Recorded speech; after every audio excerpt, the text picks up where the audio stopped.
हार्दिक निवेदन गर्छु। त्यस्तै गरी नेपाली सिने जगतका बादशाह हुनुहुन्छ आदरणीय निर शाहज्यू, उहाँलाई पनि आसन ग्रहण गरिदिनु हुनका लागि म हार्दिक निवेदन गर्छु।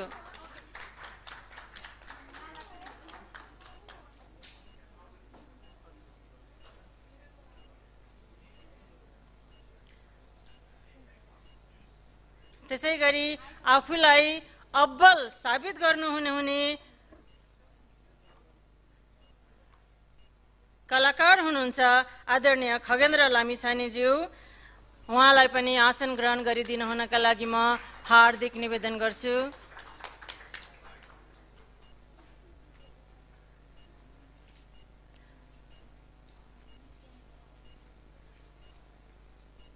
र यो कार्यक्रमलाई मोडरेटिङ गर्दै हुनुहुन्छ राज शाहलाई पनि म आसन ग्रहण गरिदिनु हुनका लागि हार्दिक निवेदन गर्छु।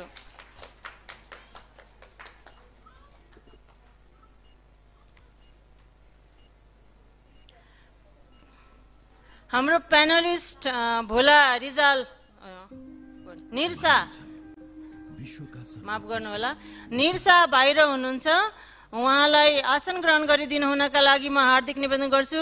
सायद अब मेसेज पुगेको छैन होला, साथीहरूले सरलाई ल्याइदिनु हुनका लागि म हार्दिक निवेदन गर्छु। आदरणीय भोला सर बसिदिनु हुनका लागि म आज अलिकति सेसन तलको माथिको तल भयो, हजुरसँग क्षमा प्रार्थी छु।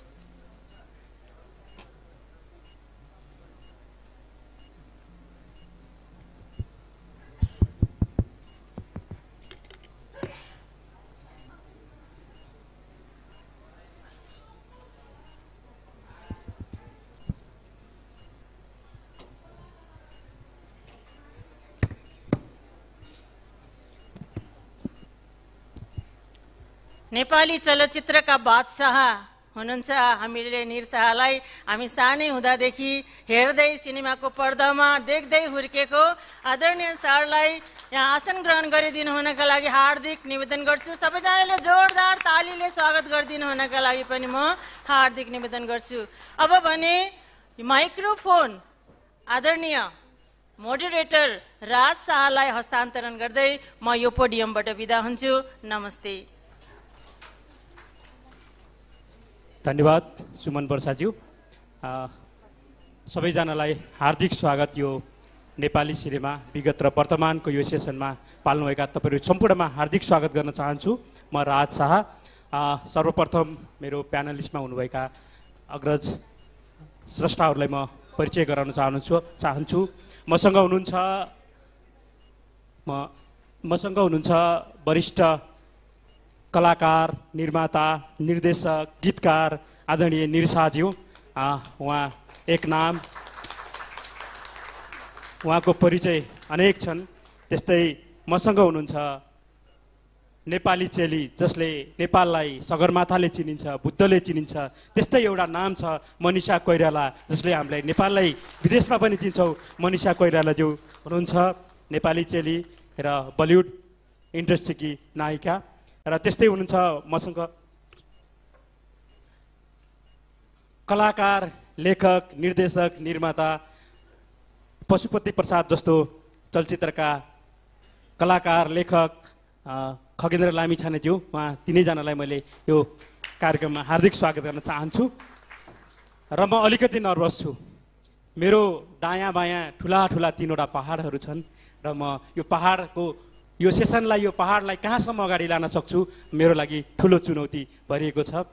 सरहरूले पक्कै पनि त्यसलाई सहज बनाउनु हुनेछ भन्ने मलाई विश्वास लागेको छ।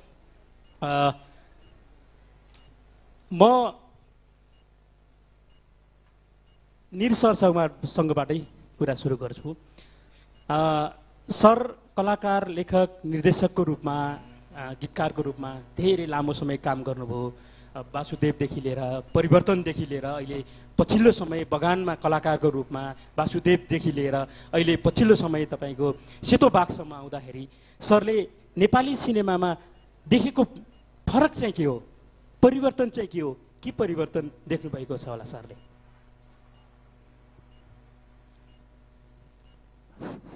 Thank you. तपाईहरु सबैमा हार्दिक अभिवादन। हामीले बोल्ने नेपालीमा हैन त? मनीषा जी, खगेन जी, राज अघि तपाईको नाम Raj ji. It's a beautiful moment sharing this platform with you. उहाँले संक्षिप्तमा सोध्नुभयो, धेरै लामो समयदेखि नेपालको राष्ट्रिय चलचित्र उद्योगलाई नजिकबाट निहालिरहेको मान्छेका रूपमा मूलभूत फरक हिजो र आजमा के पाउनुभयो? अब यसलाई व्याख्या गर्न थाल्यो भने अथवा योसँग जोडिएका सम्पूर्ण उपकथाहरूलाई समेत हामीले यहाँ चर्चा गर्न थाल्यौं भने असाध्य लामो समय लाग्छ। हामीले सोचे भन्दा पनि लामो समय लाग्छ, धेरै घण्टाहरू लाग्छन्। तसर्थ प्रश्न जस्तै यसलाई सकेसम्म संक्षिप्त बनाएर भन्ने हो भने पहिला का चलचित्र कर्मीहरूले हाम्रो कथाहरूमा सिनेमा बनाउन सक्दैनन् भन्ने मान्यता राख्दथे, अथवा सिनेमा बनाउनका लागि योग्य कथाहरू हाम्रा वरिपरि छैनन् भन्ने मान्यता राख्दथे, अथवा हाम्रा वरिपरि छरपष्ट रूपमा चाहिँ यत्र तत्र जताततै भेटिने कथाहरूमा कसैले सिनेमा बनाउने प्रयत्न गर्यो भने उसले सिनेमा बनाउने प्रयत्न गरिरहेको छैन भन्ठान्थे। त्यसको सकारात्मक नकारात्मक पक्षबारे आफ्नै किसिमबाट विवेचना होला। अहिले आएर देखा परेको सर्वाधिक सकारात्मक र हुन सक्छ राष्ट्रिय चलचित्र उद्योगको दृष्टिकोणबाट अभूतपूर्व सफलता र परिवर्तनका दृष्टिकोणले पनि सकारात्मक, सफलताका दृष्टिकोणले पनि सम्झन योग्य। त्यो भनेको अहिलेको पिढीले आएर हामीले हाम्रो सिनेमा हाम्रै कथामा पनि बनाउन सक्छौं भन्ने मान्यतामाथि दृढ विश्वास राख्न थाल्नु भएको छ। माइन्डसेटमा आएको परिवर्तन भयो नि। त्यो प्रत्येक सृजनात्मक काम गर्नका लागि तपाईले हर क्षण खोजिरहनु भएको परिवर्तन नै मस्तिष्कबाट उब्जिने खालका परिवर्तनहरू हुन्। सिनेमा त सिधै मन र मस्तिष्कसँग रिलेटेड छ।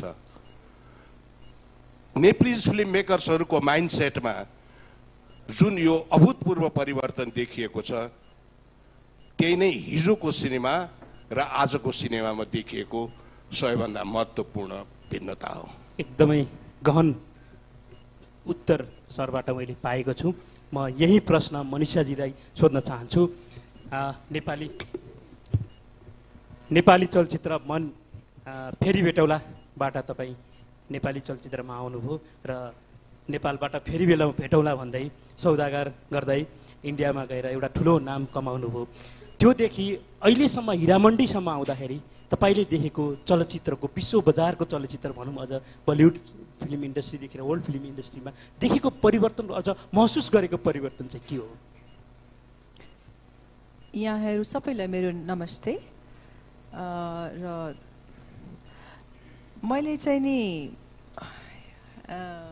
उहाँको कुरामा एउटा कुरा फेरि भन्न चाहे। जहिले पनि मलाई के लाग्छ भने कुनै पनि सिनेमा या कथा भन्दाखेरि आफ्नो माटोसँग मिलेको कथा भयो भने आफ्नोपन आउँछ। दुःख सुख भ्याल्युज सोच विचार र सिनेमा या कुनै कथाले हाम्रो जीवनमा के योगदान दिन सक्छ, एउटा बाटो देखाउन सक्छ, एउटा होप दिन सक्छ, धेरै कुराहरू योगदान दिन्छ र दिनुपर्छ जस्तो लाग्छ। र जहिले पनि मैले पहिलेदेखि नै भन्दै आइरहेको छु कि आफ्नो वरिपरि भएको कथा होस्, भएको सिनेमा होस्, सिनेमा यस्तो हुनुपर्छ जो रिलेटेबल होस्। अहिले जुन छ नि, जस्तो कि अब म अहिले एउटा वेब सिरिज गर्दैछु नेटफ्लिक्सको, र उनीहरू पनि अब उनीहरू नेटफ्लिक्स चाहिँ नि वर्ल्ड वाइड गएको छ होइन। उनीहरूले पनि के भन्छन् भने त्यहाँको माटोसँग जोडेको कथा हुनुपर्छ, किनभने इन्टरनेसनली पनि मान्छेले के हेर्न खोज्छ भने ए नेपालमा कस्तो कल्चर छ, कस्तो कथा हुनसक्छ, कस्तो लाइफ छ भन्ने बुझ्न चाहन्छ। त्यस्तै इन्डियामा या कुनै अरू देशको पनि कुनै पनि देशले सिनेमा बनाउँदाखेरि त्यो ठाउँको माटोसँग जोडेको कथा हुनुपर्छ। र तपाईको क्वेसनलाई एड्रेस गर्न अलि लामो हुन्छ, तर म यसलाई छोटकरीमा भन्ने कोसिस गर्छु। जब मैले फिल्म इन्डस्ट्री जोइन गरेँ 90s अर्ली 90s मा थियो, र अहिलेसम्मको 30 वर्षको मेरो एक्सपिरियन्स भन्दाखेरि धेरै धेरै धेरै चेन्जेसहरू आएको छ। र त्यो चेन्जेस मेरो हिसाबले चेन्जेस भन्दा पनि इभोल्युसन शब्द सही हो। हामी इभल्भ गर्दै गएको छौँ, बेटर हुँदै गएको छौँ। र त्यतिखेर अलि मेलोड्रामेटिक हुन्थ्यो स्टोरी लाइन्सहरू पनि, स्क्रिप्ट्सहरू पनि, पर्फर्मेन्सहरू पनि। त्यतिखेरको ड्रेसिङ सेन्स अहिले हेर्दाखेरि मलाई हाँसो उठ्छ आफ्नै लुकको फोटो हेरेपछि। अहिले एभ्रिथिङ ह्याज चेन्ज, इभल्भ। र अहिले मलाई लाग्छ दुईटा कुरा म दुईटा बाटो हेर्छु। एउटा चाहिँ नि रियलिजम धेरै बढेको छ, रियलिस्टिक सिनेमाहरू असाध्यै महत्त्वपूर्ण भइरहेछ, र इन्टरनेसनली पनि मान्छेहरू रियलिजमलाई मन पराउँछन्। पर्फर्मेन्स पनि रियलिस्टिक, जति सटल, जति रियल भयो त्यति मन पराउँछन्। एउटा त्यो ताका जब म सुरु गरेको थिएँ सिनेमा एक्टिङमा, मेलोड्रामा धेरै रुँदाखेरि पनि असाध्यै आँसु आएको, रोएको र धेरै चिल्लाएको कराएकोलाई वाउ कति राम्रो एक्टिङ गरे भन्थे। आजकल चाहिँ त्यस्तो छैन। जति सटल गर्यो, जति रियल देख्यो, आँसु झर्न जरुरी छैन, आँखामा देखिनु पर्यो। त्यो सब कुराहरू छ होइन। र मलाई लाग्छ सिनेमा अहिले चाहिँ एउटा globally it's become like a global village जस्तो, किनभने एक अर्काको सिनेमा हेर्न एकदम सजिलो छ। Everything is available on your phone, everything is available right now on net. त्यसैले गर्दाखेरि सिनेमा पनि वर्ल्ड स्केलकै हुनुपर्छ, र quality of thinking, quality of your values, quality of what you're trying to say through your story is so important. र त्यसमा चाहिँ नि ठुलो हृदय भएको कथा भइदियो भने कति राम्रो हैन. So basically it's evolved and it's better. र जस्तो कि अहिले 50 क्रस गरिसकेको एक्ट्रेस एक्टर्स या कुनै पनि त्यस्तो कुनै टाबु छैन. पहिले हुन्थ्यो नि you get only mother's role or you get only त्यो त्यस्तो केही छैन. Now a story you can be a protagonist. भनेको तपाई त्यो सिनेमाको हिरो या हिरोइन मेन लीड भएर पनि काम गर्न सक्नुहुन्छ. एजिज्म छैन अहिले. So it's like it has evolved. जति भन्न गयो त्यति कुरा आउँछ.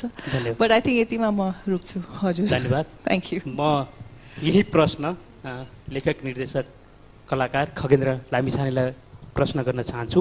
तपाईले बच्चालादेखि पछिल्लो समय दिमाग खराबसम्म आउँदा र पशुपति प्रसाद टुल्केदेखि अहिलेसम्म आउँदा यो नेपाली फिल्म इन्डस्ट्रीमा एज अ दर्शकको रूपमा पनि लेखकको रूपमा पनि निर्देशकको रूपमा पनि यता आएको परिवर्तन चाहिँ के हो तपाईले काम गर्दै गर्दा? धन्यवाद राजजी. सबैलाई उपस्थित सबैलाई नमस्कार. म सिनेमामा आएको त जम्मा 10 वर्ष 11 वर्ष भयो. म पहिला लामो समय थिएटर गरेँ हैन. अनि मैले चाहिँ थिएटर गरिराख्दा हामी सिनेमा कल्पना पनि गर्दिनँ पर्सनल्ली। मैले मेरो कलिगहरू जो सिनेमामा जाने इन्ट्रेस्ट भएको पनि हुनुहुन्थ्यो, तर मैले चाहिँ पर्सनल्ली कहिले पनि सोच्थेन कि म सिनेमाको एक्टर हुन्छु होला भनेर। अनि हामी सिनेमा हेर्थ्यौँ, कतिपय सिनेमाहरू नेपाली समाजसित जोडिएका हुन्थे, नेपाली मानिसहरूसँग जोडिएका कथाहरू पनि हुन्थे। पहिलाको सिनेमामा कम हुन्थे, तर बहुत कम हुन्थे। एउटा ठुलो बजारलाई चाहिँ नि एकदम चलायमान राख्ने खालका सिनेमाहरू चाहिँ बलिउडबाट अत्याधिक प्रभावित हुन्थे। तिनका वेशभूषादेखि लिएर सारा त्यो चिजहरू चाहिँ अत्याधिक प्रभावित हुन्थ्यो, जसले जुन सिनेमा हेर्दा चाहिँ हामीले आफ्नो उपस्थिति चाहिँ देख्थेन। त्यसकारण अनि संयोगले सिनेमामा आयो, अनि हामीलाई पनि प्रश्न भयो कि हामीले बनाउने सिनेमा कस्तो हुनुपर्छ त, होइन? मैले बुझेको के भने अहिले पछिल्लो चरणमा हलमा सिनेमा हेर्न जाँदा मान्छेले जस्तै अघि मनिषा दिदीले भन्नुभयो जस्तो एकदमै रियलिजमतिर गइरहेछ वर्ल्ड, तर हाम्रो समाज कहाँनिर छ र त्यो रियलिस्टिक सिनेमाहरू हेर्न जाने दर्शकहरूको सङ्ख्या कति छ त हाम्रो देशमा, हाम्रो इन्डस्ट्रीमा भन्ने कुराले ठुलो त्यसले चाहिँ आधार तय गर्ने नगर्ने हुन्छ। तर दिदीले भने जस्तो संसारको अरू धेरै देश, युरोप अमेरिकाहरू हेर्दाखेरि, एसियाका कतिपय विकसित देशहरू हेर्दाखेरि चाहिँ त्यो एकदमै रियलिस्टिक सिनेमाहरू बनाउनेतिर बढी क्रियाशील छन् उनीहरू। तर पछिल्लो समय अब नेपालको चाहिँ नि हाम्रो दर्शकहरूको मनोविज्ञान हेर्दाखेरि दर्शकहरूले आफ्नो कथा एकदमै मन पराउनुहुन्छ, तर इन्टरटेनिङ वेबाट। संसारभरि त्यही होला सायद, है? एकदमै अत्याधिक रियलिस्टिक, जो हेर्न पनि अप्ठ्यारो खालको सिनेमाहरू पनि हेर्ने वर्ग हुन्छ, दर्शक हुन्छ। अब एकदमै कम हुन्छन् त्यस्तो सिनेमामा इन्जोय गर्ने दर्शकहरू हुनुहुन्छ। तर मैले देखेको अहिले पछिल्लो समयमा आफ्नो माटो सुहाउँदो कथा, आफ्ना पात्रहरू, आफूले देखेका, चिनेका, महसुस गरेका क्यारेक्टरहरू, आफ्नो भाषा, आफ्नो लवज, आफ्नो खानपान मिसिएको कथालाई मान्छेले बढी रुचाउँछन्। एकदमै यथार्थ कुरा हो त्यो। र तर अर्को एउटा के छ त्यसमा, इन्टरटेनिङ वेबाट। यदि सिनेमामा इन्टरटेनमेन्ट कम छ भने त्यो सिनेमामा हलमा जाने सम्भावना एकदमै कम हुन्छ। त्यो मेरो लास्ट एक्सपिरियन्स त्यही छ, होइन? मैले अरू साथीहरूको पनि, मेरो जस्तो सिनेमा बनाउनु भएको साथीहरूको पनि हेरिरहेको छु हलको रिपोर्टहरू, कि त्यस्तो सिनेमालाई स्पेस चाहिँ अलिकति स्पेस दिन्छ, सबै चिज राम्रोसँग रिलिज हुन्छ, तर अडियन्सले नै त्यसको एकदमै लिमिटेड अडियन्स छ। तर त्यो हिजो आजभन्दा 10 वर्ष अगाडि जति बेला म सिनेमामा आएको थिएँ त्योभन्दा बढ्दै चाहिँ गइरहेछ। सायद यसरी नै परिवर्तन हुँदै जान्छ। अनि अर्को कुरा रह्यो, पछिल्लो समयमा हामी चाहिँ आजभन्दा 10-15 वर्ष अगाडि विश्व सिनेमामा चाहिँ नेपाली सिनेमा भनेको एक्जिस्टै गर्थेन, लगभग एकदमै शून्य थियो, बहुत कम थियो भनेको विश्व बजारमा, विश्व सिनेमामा। तर अहिले आज यो साल मात्रै 3-4वटा सिनेमा नेपाली सिनेमा विश्वको सबभन्दा ठुला फेस्टिभलहरूमा सहभागी भइरहेछन्। त्यो यति राम्रो पक्ष हो। यति हाम्रो आफ्नो मौलिक कथाहरूलाई चाहिँ विश्वले पनि खोजेर हेर्न चाहन्छ, हामी हेर्छौँ लेउ भनेर एउटा स्पेस दिन चाहन्छ। त्यो चिज चाहिँ असाध्यै राम्रो बाटोमा छ त्यो कुरा। र त्यस्तो सिनेमाहरू सबभन्दा समस्या त यहाँ के भयो भने राज्यको उपस्थिति शून्य भयो कि यो सिनेमा क्षेत्रमा। एउटा कुरा भनिहालौँ, म पनि किसान पनि हो। म किसानी गर्दाखेरि मैले राज्यबाट चाहिँ सब्सिडी पाउँछु केही कुराहरूमा। जस्तै मेरो सुन्तलाको बारीको त्यो इन्सुरेन्स हुन्छ गरेँ भने, अनि भैँसी पालन, गाई पालनको इन्सुरेन्स हो, 75% त्यो इन्सुरेन्सको पैसा चाहिँ गभर्मेन्टले दिन्छ। व्यापारीहरूको घाटा पर्दा त्यसरी नै इन्सुरेन्सले गर्छ। गाडी चल्यो भने इन्सुरेन्सले कभर गरिदिन्छ व्यापारीको, जो लाइनमा गाडी चल्ने हुन्छ। अब धेरै बिजनेससँग चाहिँ नि सरकार जोडिएको हुन्छ। तर सिनेमा मात्रै, अस्ति भर्खरै हामीले एनालाइसिस गरेको, सिनेमा भन्ने बिजनेस यस्तो हो, तपाईँ राज्यलाई सिनेमा दर्ता गर्दा चलचित्र विकास बोर्डमा 13,500 रुपियाँ तिरेर हामीले दर्ता गर्नुपर्छ। त्यसपछि राज्यको भूमिका शून्य। अवार्ड दिन्छ, त्यही पनि के अस्ति भर्खरै बढी विवादास्पद भएको थियो। के अरे तपाईँको यस्तो मैले एकदमै हेरेँ कि कुनै पनि हिसाबले एउटा किसानले 2 लाख खर्च गरेर केही खेती गरेको छ, त्यसको डिजास्टर भएर त्यसको लस गर्यो भने चाहिँ त्यो पैसा क्लेम गर्न मिल्छ कि। यो टपिकमा हामी पछाडि नै आउला। यो तपाईँको मैले भनेको जोडेको यो चाहिँ कस्तो भने त्यसमा राज्यको भूमिका भइदियो भने अहिले जसरी आफ्नो एउटा व्यक्तिगत तागतले, व्यक्तिगत क्षमताले गर्दाखेरि विश्व सिनेमामा आफ्नो नेपाली सिनेमाहरू पुर्याइराख्नु भएको मेकरहरू हुनुहुन्छ। हामी पनि कहिलेकाहीँ ट्राई गर्छौँ, आज नभए भोलि होला, भोलि नभए पर्सि होला, अथवा हुँदैन होला, त्यसले अर्थ राख्दैन, तर भइरहेछ भने त्यसमा चाहिँ राज्यले चाहिँ म पनि छु तेरो साथमा भनेर अलिकति हौसला दियो भने चाहिँ त्यो कहाँ पुग्थ्यो अझ छिटो पुग्थ्यो होला भन्ने आशय हो। तर यसलाई चाहिँ छिटो डेभलप गर्न होइन, छिटो अझ माथि लैजानलाई चाहिँ त्यसमा भूमिका चाहिँ चारैतिरको हुनुपर्छ भन्ने मेरो चाहिँ भनाइ। धन्यवाद। Thank you. मनिषा म्यामको, खगेन दाईको अनि सरको कुरा नै कस्तो आयो भने हामीले आर्टिस्टिक सिनेमा बनायो भने, रियलिस्टिक सिनेमा बनायो भने चाहिँ धेरै हामी अगाडि बढ्न सक्छौँ भन्ने आयो। यही कुरा गरिराख्दै गर्दा सरले त्यो बेलामा पनि वासुदेव जस्तो, सेतोबाग जस्तो, अझ बसन्ती जस्तो सिनेमा बनाउनु हो, त्यो सिनेमाहरू बनाउनु भयो। तर त्यो सिनेमामा सरले त्यो कुरा भोग्नु पर्यो कि परेन, जुन चाहिँ अहिले हामीले रियलिस्टिक सिनेमा बनाउँदा यो बजार छैन भन्ने एउटा चिज छ जुन महसुस गरिरहेका छौँ, त्यो चिज चाहिँ पाउनुभयो कि पाउनु भएन सरको? पाएँ राजी। धेरै सङ्घर्ष पश्चात त्यस्तो प्रकारको सिनेमाहरू पनि बनाइएको हो। अर्को प्रकारको सिनेमा बनाउन जति परिश्रम गर्नु पर्थ्यो होला त्योभन्दा बढी परिश्रम व्यर्थमा यस किसिमका सिनेमाहरू बनाउनमा गर्नु पर्यो कि त्यो भनेको अननेसेसरीली फ्युटाइल एफर्ट्सहरूमा बढी कन्सन्ट्रेटेड रहन पर्ने समय थियो। अब त्यसका थुप्रै कारणहरू छन्। अब अन्यथा उहाँ मनिषाजीले भन्नुभएको, खगेनजीले भन्नुभएको कुरा चाहिँ एकदमै यथार्थ सत्य कुराहरू हुन्। त्यो दुईटै कुरालाई म पुनर्विश्लेषण गर्न चाहन्छु। त्यो भनेको अब जस्तो रियलिजमको कुरा गरौँ। मानिसले सिनेमामा हेर्न खोजेको चाहिँ सिनेमाको कथामा घटेको घटना आफ्नै जीवनमा घटेको घटना बराबरै होस् भन्ने चाहले एकछिनका लागि भए पनि ऊ त्यो सिनेमाको पात्रहरू भित्र पस्ने गर्दछ। त्यही आएर रियलिजमले एउटा ठुलो अर्थ निर्वाह गरेको आजको युगमा आएर जति जति त्यो मानवीय संवेदनशीलतासँग नजिक हुन सक्यो, मानवीय संवेदनशीलतासँग नजिक हुनका लागि बढी मानव हुन पर्यो, बढी मानव हुनका लागि बढी प्राकृतिक हुन पर्यो। जति धेरै तपाईँ नेचुरल हुन सक्नुभयो, जति धेरै तपाईँ ह्युमन हुन सक्नुभयो, त्यसले टोटालिटीमा ह्युमन इमोसन्सहरूलाई बढी पावरफुल्ली प्रोजेक्ट गरेर हुन्छ। त्यो कारणले गर्दाखेरि ती संवेगहरूलाई, ती भावहरूलाई मानिसहरूले बढी रुचाए। कुनै देशमा छिटै रुचायो होला, कुनै देशमा अलि ढिलो रुचायो होला, तर ढिलो चाँडो रुचाउने कुरो चाहिँ त्यही नै हो। र अन्ततोगत्वा सिनेमालाई सिनेमेकर्सहरूले जीवनसँग सकेसम्म नजिक राखेर देखाउने प्रयत्न गर्नेछन्। त्यो भनेको भोलिको सिनेमा भयो। अनरियलिस्टिक अप्रोचहरू चाहिँ बिस्तारै हार्दै जान्छन्। भनेपछि सिनेमाको संसारबाट आर्टिफिसियालिटिजहरू बिस्तारै बिस्तारै बिस्तारै हराउँदै जान्छन्। त्यो हराउँदै जानु भनेकै रियलिजमले बढी आफ्नो प्रभाव जमाउँदै जानु पनि हो। तसर्थ she was very correct in our observation. यो रियलिजमको कुरा भयो।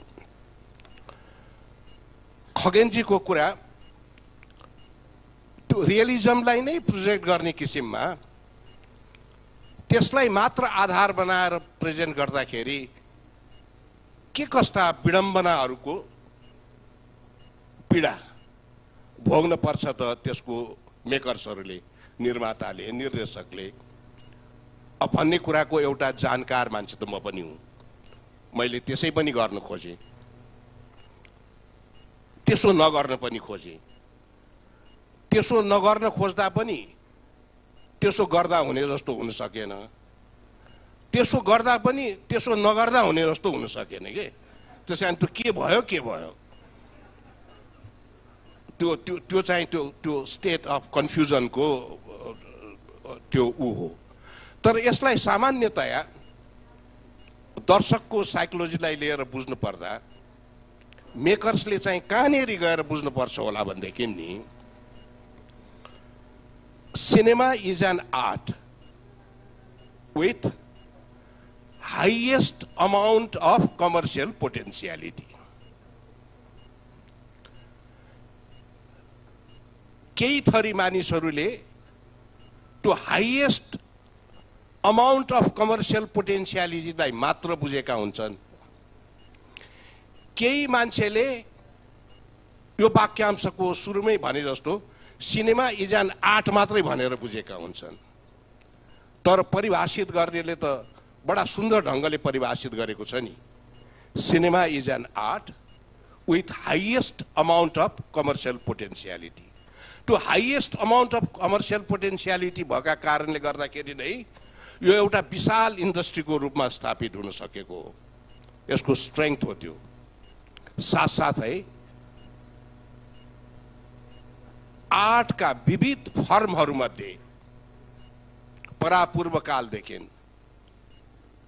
शिवले ताण्डव नाच्नु भएको कालदेखि आज यो हिमालय होटेलको प्रेक्षालयमा राजीसँग बसेर हामी तीनजना चलचित्रकर्मीहरूले कुरा गर्दासम्मको कालमा आइपुग्दा आर्टले विविध रूप ग्रहण गरेर आफ्ना अभिव्यक्तिका माध्यमहरूलाई एभोल्युसनाइज गर्दै गएको छ। एभोल्युसनरी प्रोसेसबाट त्यो अगाडि बढेर गएको छ र त्यो प्रोसेसमा सबैभन्दा अन्तिम पटक अगाडि बढेको कलाको कनिष्ठ प्रयोग चाहिँ सिनेमा हो। भनेपछि यो आर्टसँग त छुट्टिनै सक्दैन। Cinema is an art with highest amount of commercial पोटेन्सियालिटीको त्यो हाइएस्ट अमाउन्ट अफ कमर्सियल पोटेन्सियालिटीलाई जीवित राख्न सक्ने गरी आर्टिस्टिक अप्रोचलाई अगाडि ल्याउन सक्यो भने खगेनजीले भन्नुभएको जस्तो सिनेमा बन्न सक्छ होला जस्तो मलाई लाग्छ। भनेपछि अब हेयर अनवर्ड्स हामीले चाहिँ यसको परिभाषालाई लिएर सिनेमा कस्तो हुनुपर्छ भनेर अलमल्ली राख्नुपर्ने अवस्थै छैन। Things have become very clear. अब यहीँनेरि कता कता कता कता चिमोटे जस्तो घोचे जस्तो कोपरे जस्तो चितोरे जस्तो भावेर राज्य पक्षको कुरा गरिहाल्नुभयो उहाँ खगेनजीले। मलाई त्यो यसो भइरहेको थियो क्या,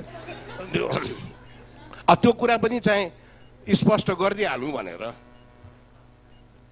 निश्चित रूपले राज्यले चलचित्र उद्योगलाई सघाउँथ्यो।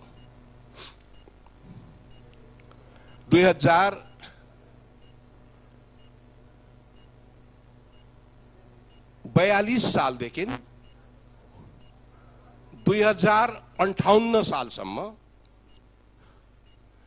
राज्यले नेपाली चलचित्र उद्योगलाई सघाएको सबैभन्दा धेरै सघाएको कालखण्ड हो त्यो। अब त्यो किन भन्नु होला भने जसरी खगेनजीले भन्नुभयो नि कृषकहरूलाई सब्सिडी रिटर्न हुन्छ भनेर, त्यसरी नै मनोरञ्जन करबाट उठेको जसलाई हामीले चलचित्र विकास शुल्क भनेर चिन्छौँ आजकल, त्यो मनोरञ्जन करबाट उठेको टोटल रकम मध्येबाट अन्तिम समयमा 58 सालमा आइपुग्दा 75% निर्मातालाई सरकारले चाहिँ वापस गरिदिन्थ्यो। लाउरे नाम गरेको भ्रिकुटी मण्डपको हाइभिजन हलमा एउटा सिनेमा चलेको थियो, प्रख्यात सिने निर्देशक तुलसी घिमिरेजीको लाउरे। त्यो लाउरेको प्रदर्शन व्यवस्थापन नेपाल टेलिभिजनले गरेको थियो। त्यति बेला म नेपाल टेलिभिजनसँग जोडिएको थिएँ। त्यो सिनेमाले नेपाल राष्ट्र ब्याङ्कको गभर्नमेन्ट ट्रेजरीबाट काटिने एउटा सिंगल चेक 33 लाख रकमको 2036-37 साल 34-35 सालतिरको कुरो हो। उहाँले मनोरञ्जन कर बापतको रकम बुझेर लिनुभएको थियो। त्यो त इन्टरटेनमेन्ट ट्याक्स रिटर्नबाट आएको पैसा मात्रै भयो। उहाँले हलमा सिनेमा देखाए बापत उहाँले पाउने पैसा त्यो उहाँको बेग्लै छनै छ। अन टप अफ द्याट उहाँले पाउने इन्सेन्टिभ हो त्यो।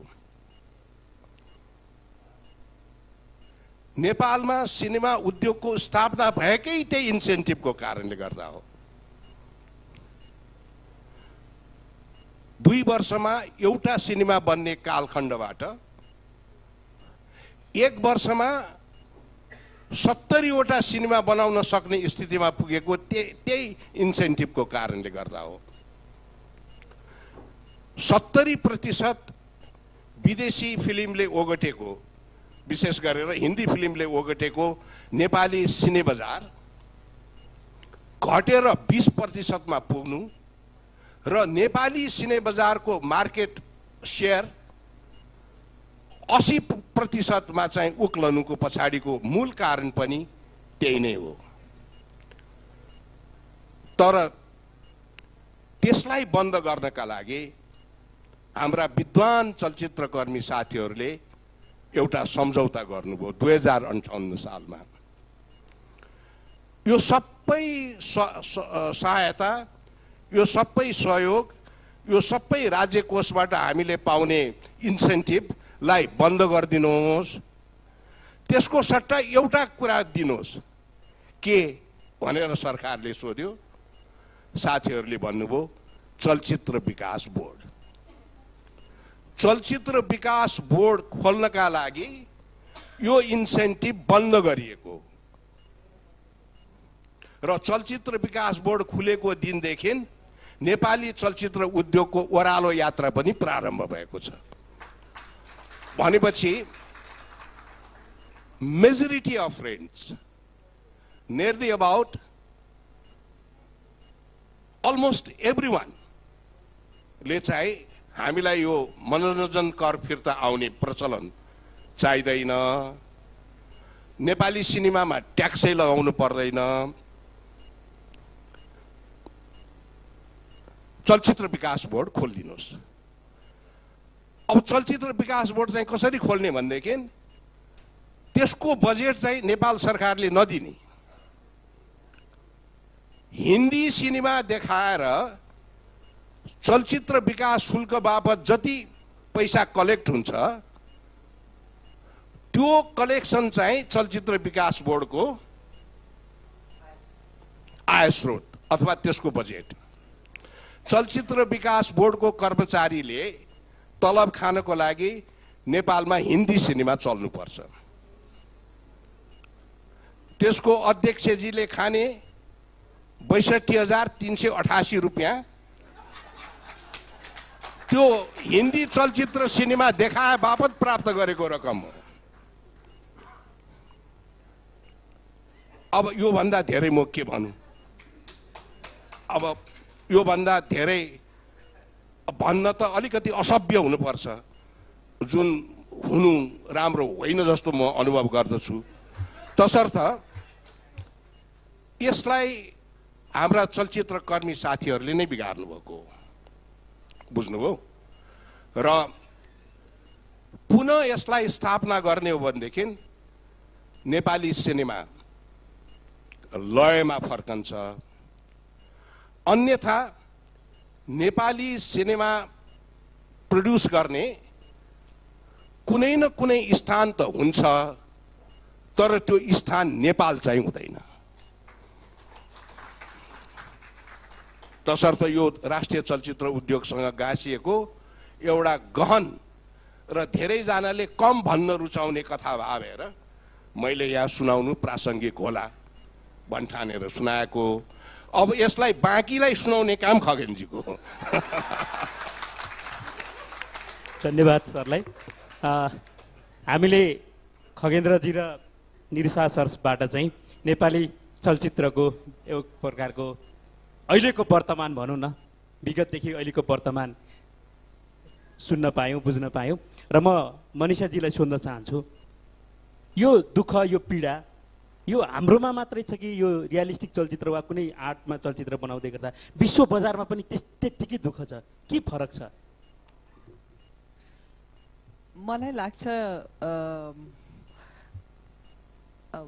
पहिलो कुरा त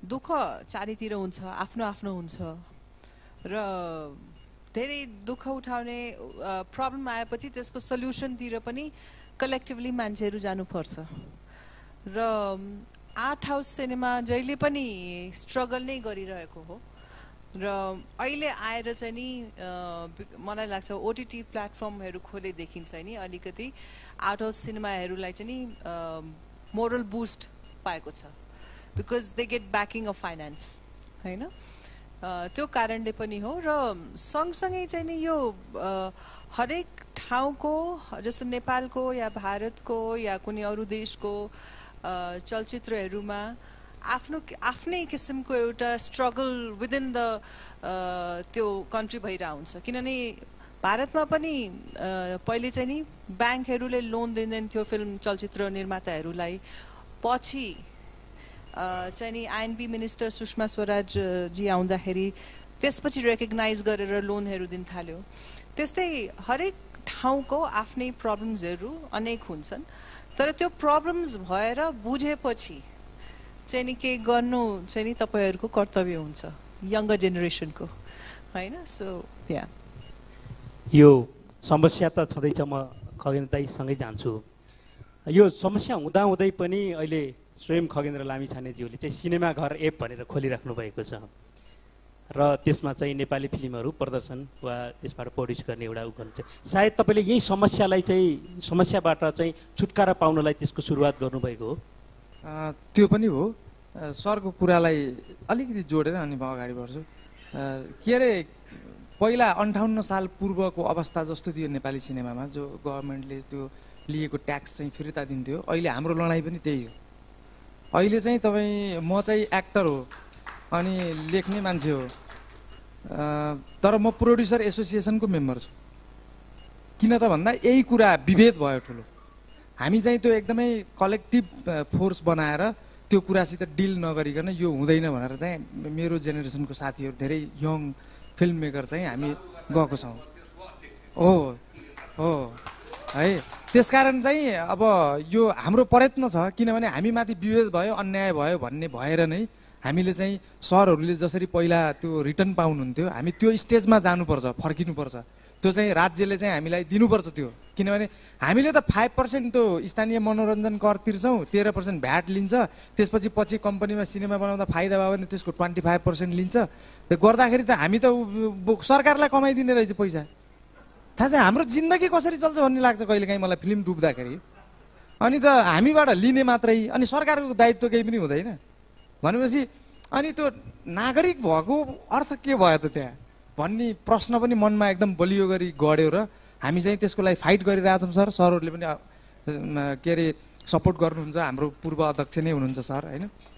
त्यसमा फेरि फर्दर कुरा गरौँला पछि। अब एपको कुरा आयो, फेरि यो विज्ञापन गरे जस्तो साउन्ड होला फेरि हो। त्यसरी नै अलिकति रियलिस्टिक टाइपको सिनेमाहरू जसले हलमा एकदमै राम्रो बिजनेस गर्न सक्दैनन् र बिस्तारै एकैचोटि हुँदैन, फेरि यो एकैचोटि हुँदैन, संसारमा कहीँ पनि हुँदैन। म आफू पनि एकदमै रियलिस्टिक सिनेमा बनाउन चाहने, हेर्न चाहने अडियन्स हो, मेकर हो होइन। त्यसले गर्दाखेरि के त भन्दाखेरि बिस्तारै डेभलप गरौँ। हामीले चाहिँ त्यो 2016मा सुरु गरेर फिल्म चाहिँ नि फ्रीमा देखाउँदा मान्छेलाई बानी पार्नु पऱ्यो नि, युट्युबमा फ्री आइरहेछ। अनि त्यो बानी पार्दाखेरि मान्छेहरूले के भन्नुहुन्थ्यो, अनि फ्री हेर्नुहोस् फिल्म भन्यो, इन्टरनेटको पैसा तपाईँ तिर्दिनुहुन्छ भनेर सोध्थ्यो। एप चल्न त इन्टरनेट चाहिन्छ। अनि बडो अचम्म लाग्थ्यो, अब झगडा कसरी गर्नु, उहाँहरू झगडा गर्नुहुन्थ्यो। अनि हामी सयौँ बिस्तारै कन्भिन्स गर्दै गर्दै जाँदाखेरि आजको ट्रेन्ड हेर्दा हामीले चाहिँ त्यसको एभरेज निकालेको थियो। इन्डिया र हामी सँगै जोडिएको देश छ होइन। इन्डियामा धेरै एप्लिकेसनहरू छ सिनेमा हेर्ने, ओटिटी प्लेटफर्महरू छ। इन्डियामा जति पनि डाउनलोड भएको हुन्छ एउटा एप चाहिँ, त्यो डाउनलोडको 4% अफ पिपुलले मात्रै पर्चेस गरेर हेर्छ, किनेर हेर्छ। हाम्रो त पपुलेसन नै एकदम सानो छ। अनि हामी जम्मा अब 2,92,00,000 छ पपुलेसन होइन टोटलमा। अझ त्यसमा कति विदेशमा हुनुहुन्छ। अनि हाम्रो संसारभरिबाट हेर्न मिल्छ। त्यसमा चाहिँ हाम्रो रेट चाहिँ 8% भन्दा बढी छ किनेर हेर्ने रेट, मान्छेको रेट भनेको त्यो एभरेजमा चाहिँ हामी चाहिँ अलि अग्रगामी जस्तो देखिया छ। त्यसले गर्दाखेरि यो 7-8 वर्षमा नै चाहिँ एकदमै राम्रो पोजिसनमा पुगेको छ। तर यो बिजनेस भनेको एकदमै घाटाको हो, तर बडो गाह्रो छ एकदम। त्यसमा फेरि अहिले यत्रो मान्छेले हेर्दो रहेछ भनेर सुरु गरिहाल्नु होला, त्यो गाह्रो छ एकदम। म त फसिसकेको छु होइन, तपाईँ नफस्नु होला, त्यो फसिएकैमा मिलेर फसौँ बरु सबै। तर यो फ्युचरको लागि हो। हामीले आजको दिनलाई अथवा 2 वर्षलाई हेरेर बिजनेस गर्ने भन्दा पनि फरक खालका मुभीहरू हेर्ने, मान्छेको हरेकको हातमा मुभी हेर्न मिल्ने डिभाइसमा चाहिँ मुभी हेर्न पाएपछि एक दिन न एक दिन धेरै मान्छेहरूले मुभी हेर्ने बानी बस्छ होइन। त्यसले गर्दाखेरि अल्टिमेटली यसको चाहिँ नि बेनिफिट चाहिँ फिल्म बनाउने मेकरहरूले दुःख सुख गरेर बनाउने मान्छेहरूले चाहिँ पाउनुहुन्छ र त्यसलाई चाहिँ आफ्नो कामलाई चाहिँ कन्टिन्यू गर्न पाउनुहुन्छ भन्ने ध्येयले सुरु गरेको। तर हामी धेरै होपफुल छौँ कि त्यसबाट राम्रो हुँदै जान्छ बाहिर जस्तै। धन्यवाद खगेन दाइले। तीनैजना मेरो अगाडि जो हुनुहुन्छ अग्रजहरू हुनुहुन्छ, उहाँले सिङ्गल स्क्रिन हुँदै मल्टिप्लेक्स हुँदै अहिले जुन ओटिटी प्लेटफर्मसम्म हामी तीनैजना यो सबैजना योसम्म आइपुगेका छौँ। निर्साधन टेलिभिजनको नेपाल टेलिभिजनको संस्थापकको रूपमा पनि हुनुभयो, खगेनजी सिनेमा घरकै चाहिँ संस्थापकको रूपमा हुनुभयो। मनिषा कोइरालाजीको अहिले हिरामण्डी चाहिँ अब छिटै ओटिटीमा आउँदैछ। यो तिनै एउटा युग चाहिँ मनिषाजीले एउटा देख्नुभयो। त्यो तिनै युग देख्दै गर्दाखेरि अबको विश्व बजार वा अझ नेपाली फिल्म इन्डस्ट्री नै विश्व बजार नै त्यो ओटिटी प्लेटफर्मबाटै अगाडि बढ्छ वा फेरि त्यही हल नै प्रमुख हुन सक्छ? अब के छ भने नि अहिले यो र त्यो हुँदैन कि I think there is space for everything. मलाई सिनेमा हल गएर पनि सिनेमा हेर्न मन लाग्छ, मलाई घर बसेर ओटिटी प्लेटफर्ममा चोइसेसहरू पनि हेर्न मन लाग्छ, त्यसमा कुन मनपर्छ त्यो पनि हेर्न मन लाग्छ। सो तर थिएटरमा जाँदाखेरि चाहिँ नि अलिकति लार्जर देन लाइफको एक्सपिरियन्स चाहिँ नि भएको मलाई मनपर्छ। तर इट अल डिपेन्ड्स। र मलाई लाग्छ कि आउँदो टाइममा डेफिनेटली ओटिटी प्लेटफर्मले स्पेस लिन्छ, किनभने ओटिटी प्लेटफर्मले धेरै प्रोत्साहन दिइरहेछ, धेरै कन्टेन्टहरू बनाइरहेछ र धेरै लगानी लगाइरहेछन् र धेरै एप्सहरू आइरहेछ। नेटफ्लिक्स भयो, Hotstar, Disney, I mean there so many that मलाई अहिले नाम पनि याद छैन, तर थुप्रो छ र उनीहरूले कन्टेन्ट बनाइ छ। That means they putting so much of money into the production. त्यसको मतलब के हो भने थुप्रो डाइरेक्टर्सले, थुप्रो राइटर्सले, थुप्रो एक्टर्स एक्ट्रेसेसहरूले काम पाएको छ। People are really busy, it's booming. Creative field, cinema field यो चाहिँ नि एकदमै बढै छ।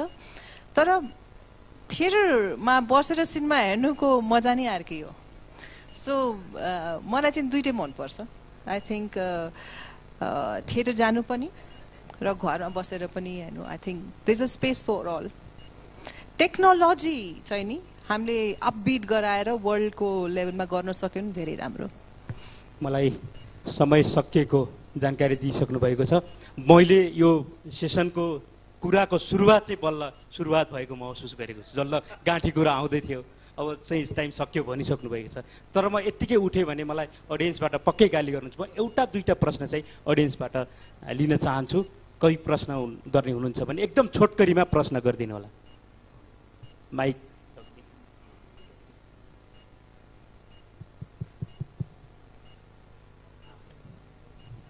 नमस्कार, म मुन्ना श्राप। म अहिले मण्डला थिएटरमा डाइरेक्सन एक्टिङ सिक्दैछु।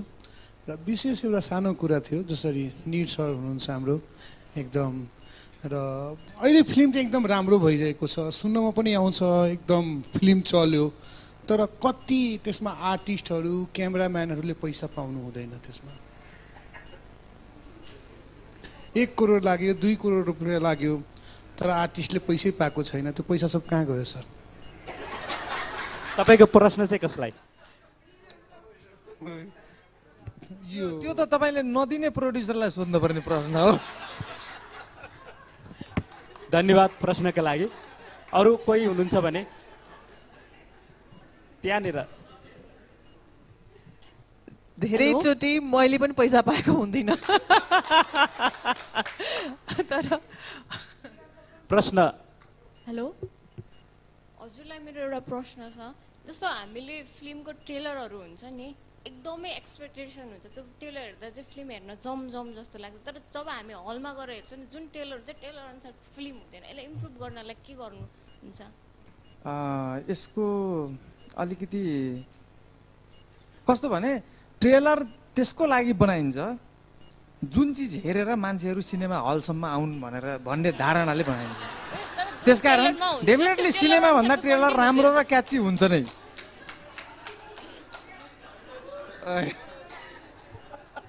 होइन, किनभने अब मान्छेले त किताब लेख्छ, किताब छापिन्छ, किताबको एउटा सानो लाइनहरू एकदमै ब्युटिफुल लाइन पछाडिपट्टि किन छापिन्छ भन्दा हेर्दा त पछाडि देख्छ मान्छेले। यस्तै कुरा हो। अब हो पक्कै पनि ट्रेलर बनाउन एकदमै ध्यान दिन्छ सिनेमा मेकरले। त्यो म पनि मेकर हो, मेरो पनि अहिले ट्रेलर काटिँदैछ, त्यसकारण ताजा ताजा छ मलाई होइन। अब त्यो पशुपति प्रसाद 2 को ट्रेलर कसरी राम्रो बनाउने, कसरी धेरै भन्दा मान्छे हलमा ल्याउने भन्ने काम भइरहेछ। त्यो संसारभरिको सायद ट्रेन्ड त्यही हो कि ट्रेलर चाहिँ एकदमै मान्छेलाई अट्र्याक्ट गर्ने बनाउनै पर्छ भन्ने चाहिँ हुन्छ। त्यो ट्रेन्ड हो, ट्रु हो। धन्यवाद। त्यसको आन्सरै छैन। धन्यवाद। अरू कोही एकजना। नमस्ते, म दीक्षा चापागाई, म सोसल वर्कर। मेरो क्वेसन चाहिँ यो फिल्ममा बज्ने गीतहरूको बारेमा छ। जस्तै पहिला पुरानो फिल्मको गीतहरू एकान्छा ठट्टै पार्यो बैँसले होइन, त्यो पुरानो गीत चाहिँ अहिलेसम्म पनि आजसम्म हाम्रो मेमोरीमा छ, हाम्रो सोचमा छ, हामी अहिले पनि गुनगुनाउँछौँ होइन। तर अहिले फिल्मको गीतहरू के हो कि त्यो ड्रेस के हो अनि गीत के हो अलि त्यसमा गीतमा पनि नेपालीपन, हाम्रो डाँडा काँडा गाउँ घर, हाम्रो परिवेशसँग मेल खाने खालको आमा बुवाहरू, दाजुभाइ, दिदीबहिनीहरूसँग गएर फिल्म हलमा बसेर हेर्न मिल्ने खालको त्यो खालको हुनु पर्यो कि खाली माया पिरती, कसले कसलाई भगाएको, कसले कसलाई धोका दिएको, कसले के हो, त्यो कहाँ गएर के अर्थ नवर्थमा गएर क्लोजिङ हुन्छ फिल्म।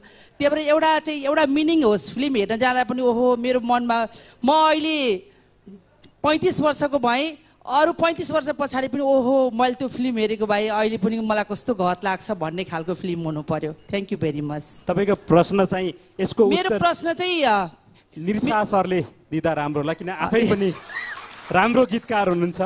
छोरी मलाई भागी भागी नसताऊ जस्तो गीत लेख्ने मान्छे हाम्रो सर्जक हुनुहुन्छ उहाँ सर। त्यो पहिला त्यो गम्भीरवालालाई जवाफ दिइहालौँ है दीक्षाजीको। समाज कस्तो हुन्छ भने नि दीक्षाजी, एउटा मात्रै कुरा हलक्क हुर्केको अनि बाँकी अरू कुराहरू चाहिँ तलै बसेको, त्यस्तो हुँदैन। सामाजिक परिवर्तन भनेर जसलाई भन्छौँ नि हामी, त्यो भनेको त्यस्तो किसिमको परिवर्तनको कुरा गरेको हो।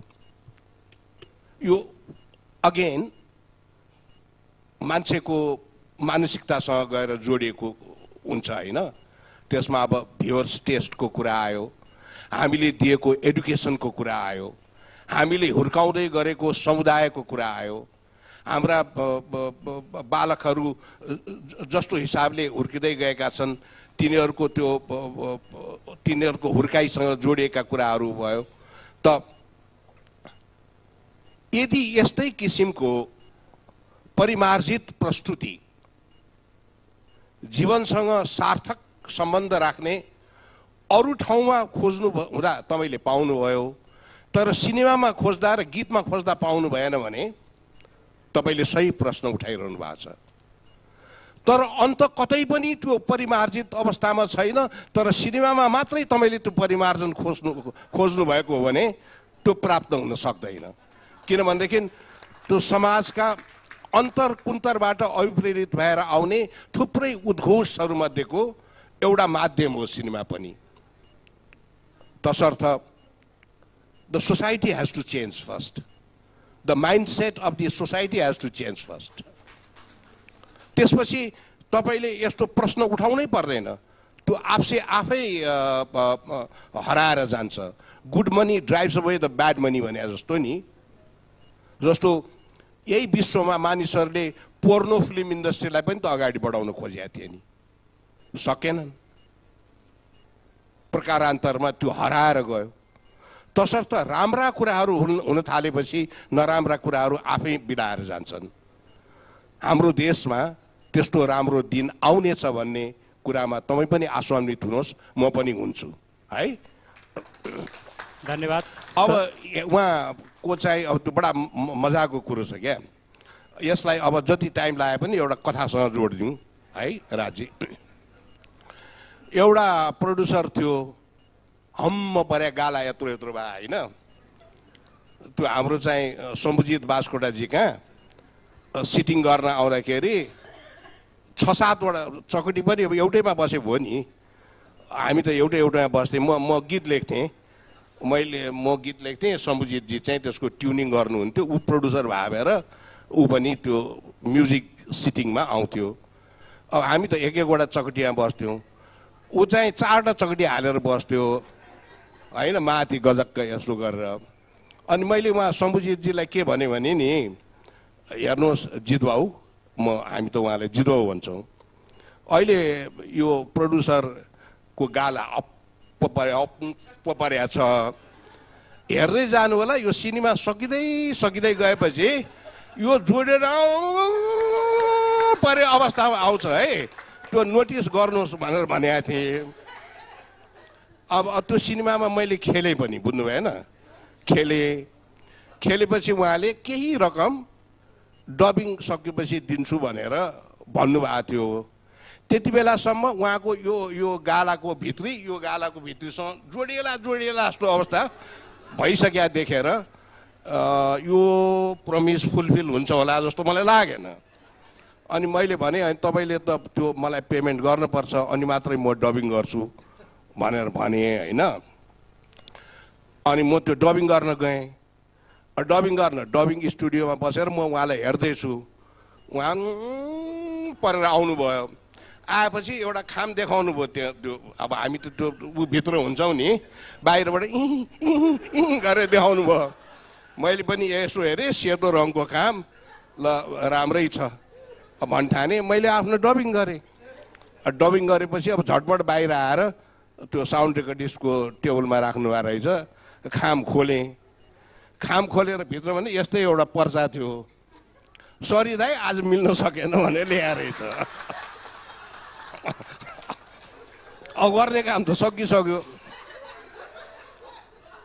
अब उहाँको यो गाला गएर यो गालासम्म जोडिएको कहिले हेर्न पाइएला भनेर चाहिँ म ज्यादै प्रतीक्षारत थिएँ। अब उहाँ त त्यसपछि त्यहाँबाट जानुभएको, कहाँ जानुभयो उहाँलाई धेरै लामो समयसम्म देखिएन। अनि एक दिन शम्भुजितजीको पनि लिनु बाँकी रहेछ, ल जाउँ त एक दिन भनेपछि हामी खोज्दै उहाँको एउटा कहाँ डेढा बस्नु भएको छ अरे भन्ने सुनेपछि गएको। देख्ने बित्तिकै उहाँको त झन्डै यो गाला छेडेर यहाँबाट निस्किने अथवा यहाँ छेडेर यो त वार पारै हुने परिस्थिति भइसकेको रहेछ बिचरा होइन। देख्ने बित्तिकै दाई तातो भात खान पाए हुन्थ्यो, साह्रै भोक लागेको छ, 2000 जति छैन भन्नु हो। शम्भुजितजी र म हेराहेर गऱ्यौँ, किन भाइ यो त हामी त आफ्नो त्यो डुबेको लिन आएको भने, ए दाइ भाइको यसलाई भात खान दिउँ भनेर भन्नुभयो। अब मसँग 500 रहेछ, शम्भुजितजीसँग यस्तै 300 कि कति थियो, दुईटाको मिलाएर 800 रुपियाँ उहाँलाई दिएर हामीले आयौँ। ल भाइ भात खाऊ भनेर साह्रै माया लाग्यो उहाँको गाला देखेर। र त्यो अलिकति मेरो चाहिँ पनि अलिकति थियो, मेरो अलिकति भन्दा अलिकति बढी जितजीको थियो होला। त्यसको अनुहार आजसम्म देख्न पाइएको छैन। भनेपछि यी डोरी राख्ने कथाहरू हुन्। तर म के सोच्न बाध्य भएँ भने नि, जुन प्रश्न तपाईँले उठाउनुभयो, किन त मैले उत्तर भेटाएँ जस्तो हुन्छु है, तर यो उत्तर अरूलाई भन्नु हुने हो कि भन्नु नहुने हो कि भन्ने जस्तो दुविधामा चाहिँ परिराख्छु। त्यो के भन्नु होला भने नि, त्यो सिनेमामा काम गर्न आउने यस्तो मान्छेलाई चाहिँ उहाँले दिनुपर्ने भन्दा बढी पैसा दिनुभयो। 2 रुपियाँ दिनुपर्ने मान्छेलाई चाहिँ उहाँले 8 रुपियाँ दिनुभयो। अनि 2 रुपियाँ नै दिनुपर्ने मान्छेलाई चाहिँ 2 रुपियाँ पनि दिन सक्नु भएन। तपाईले सुन्नुहुन्छ नि, फलानोले यति लिन्छ, ढिस्कानोले यति लिन्छ भन्ने हो। यस्तै फलाना ढिस्कानाहरूलाई चाहिँ अनावश्यक रूपले उहाँले पोस्नु भयो। शब्द त पोस्नु भयो नै राम्रो भयो नि त्यो, होइन? तर एउटा प्राविधिकको श्रम चाहिँ सोच्नु भयो।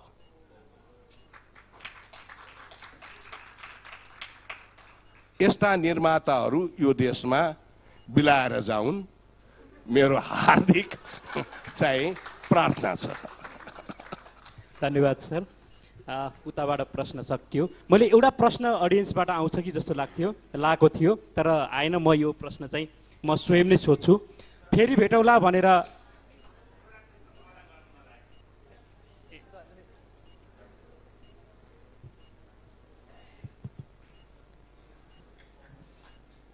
नमस्कार, प्रहलाद सिन्धुलिया।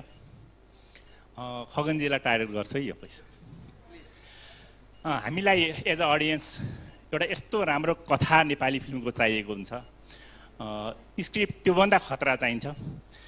अभिनय, अरू प्रविधि सबै कुरा हामी राम्रो अपेक्षा गरेर आउँछौँ।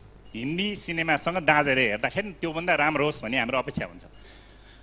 तर तपाईँहरू गर्नुहुन्छ के भन्दा, कथा आफै लेख्नुहुन्छ, स्क्रिप्ट आफै धस्काउनुहुन्छ, निर्देशन आफै गर्नुहुन्छ, अभिनय शुद्ध आफै भ्याउनुहुन्छ। बनाउने लगानी त्यो अब सबै कुरा आफै गरेपछि तपाईँलाई लगानी त अरू कसले गरिदिन्छ र आफैले गर्नु परिहाल्यो, होइन? बाध्यता हो त्यो त। यस्तोमा तपाईँहरूबाट हामीले केमा स्किल खोजौँ? तपाईँ अभिनयमा अब्बल हुनुहुन्छ मेरो दृष्टिमा। तपाईँको जतिको अभिनय एकदम थोरै औँलामा गर्ने नेपाली कलाकारहरू छ, त्यो म मान्छु, होइन? मलाई त्यस्तो लाग्छ। धन्यवाद। तर तपाईँ निर्देशक रूपमा पनि तपाईँ त्यत्तिकै अब्बल हो, कथाकारको रूपमा पनि तपाईँ त्यत्तिकै अब्बल, स्क्रिप्ट राइटर पनि त्यत्तिकै हो। त गीतकार शुद्ध तपाईँ आफ्नै गीतमा बजाइदिनुहुन्छ मौका पर्दा, होइन? कहाँ गीत त गर्दिनँ म।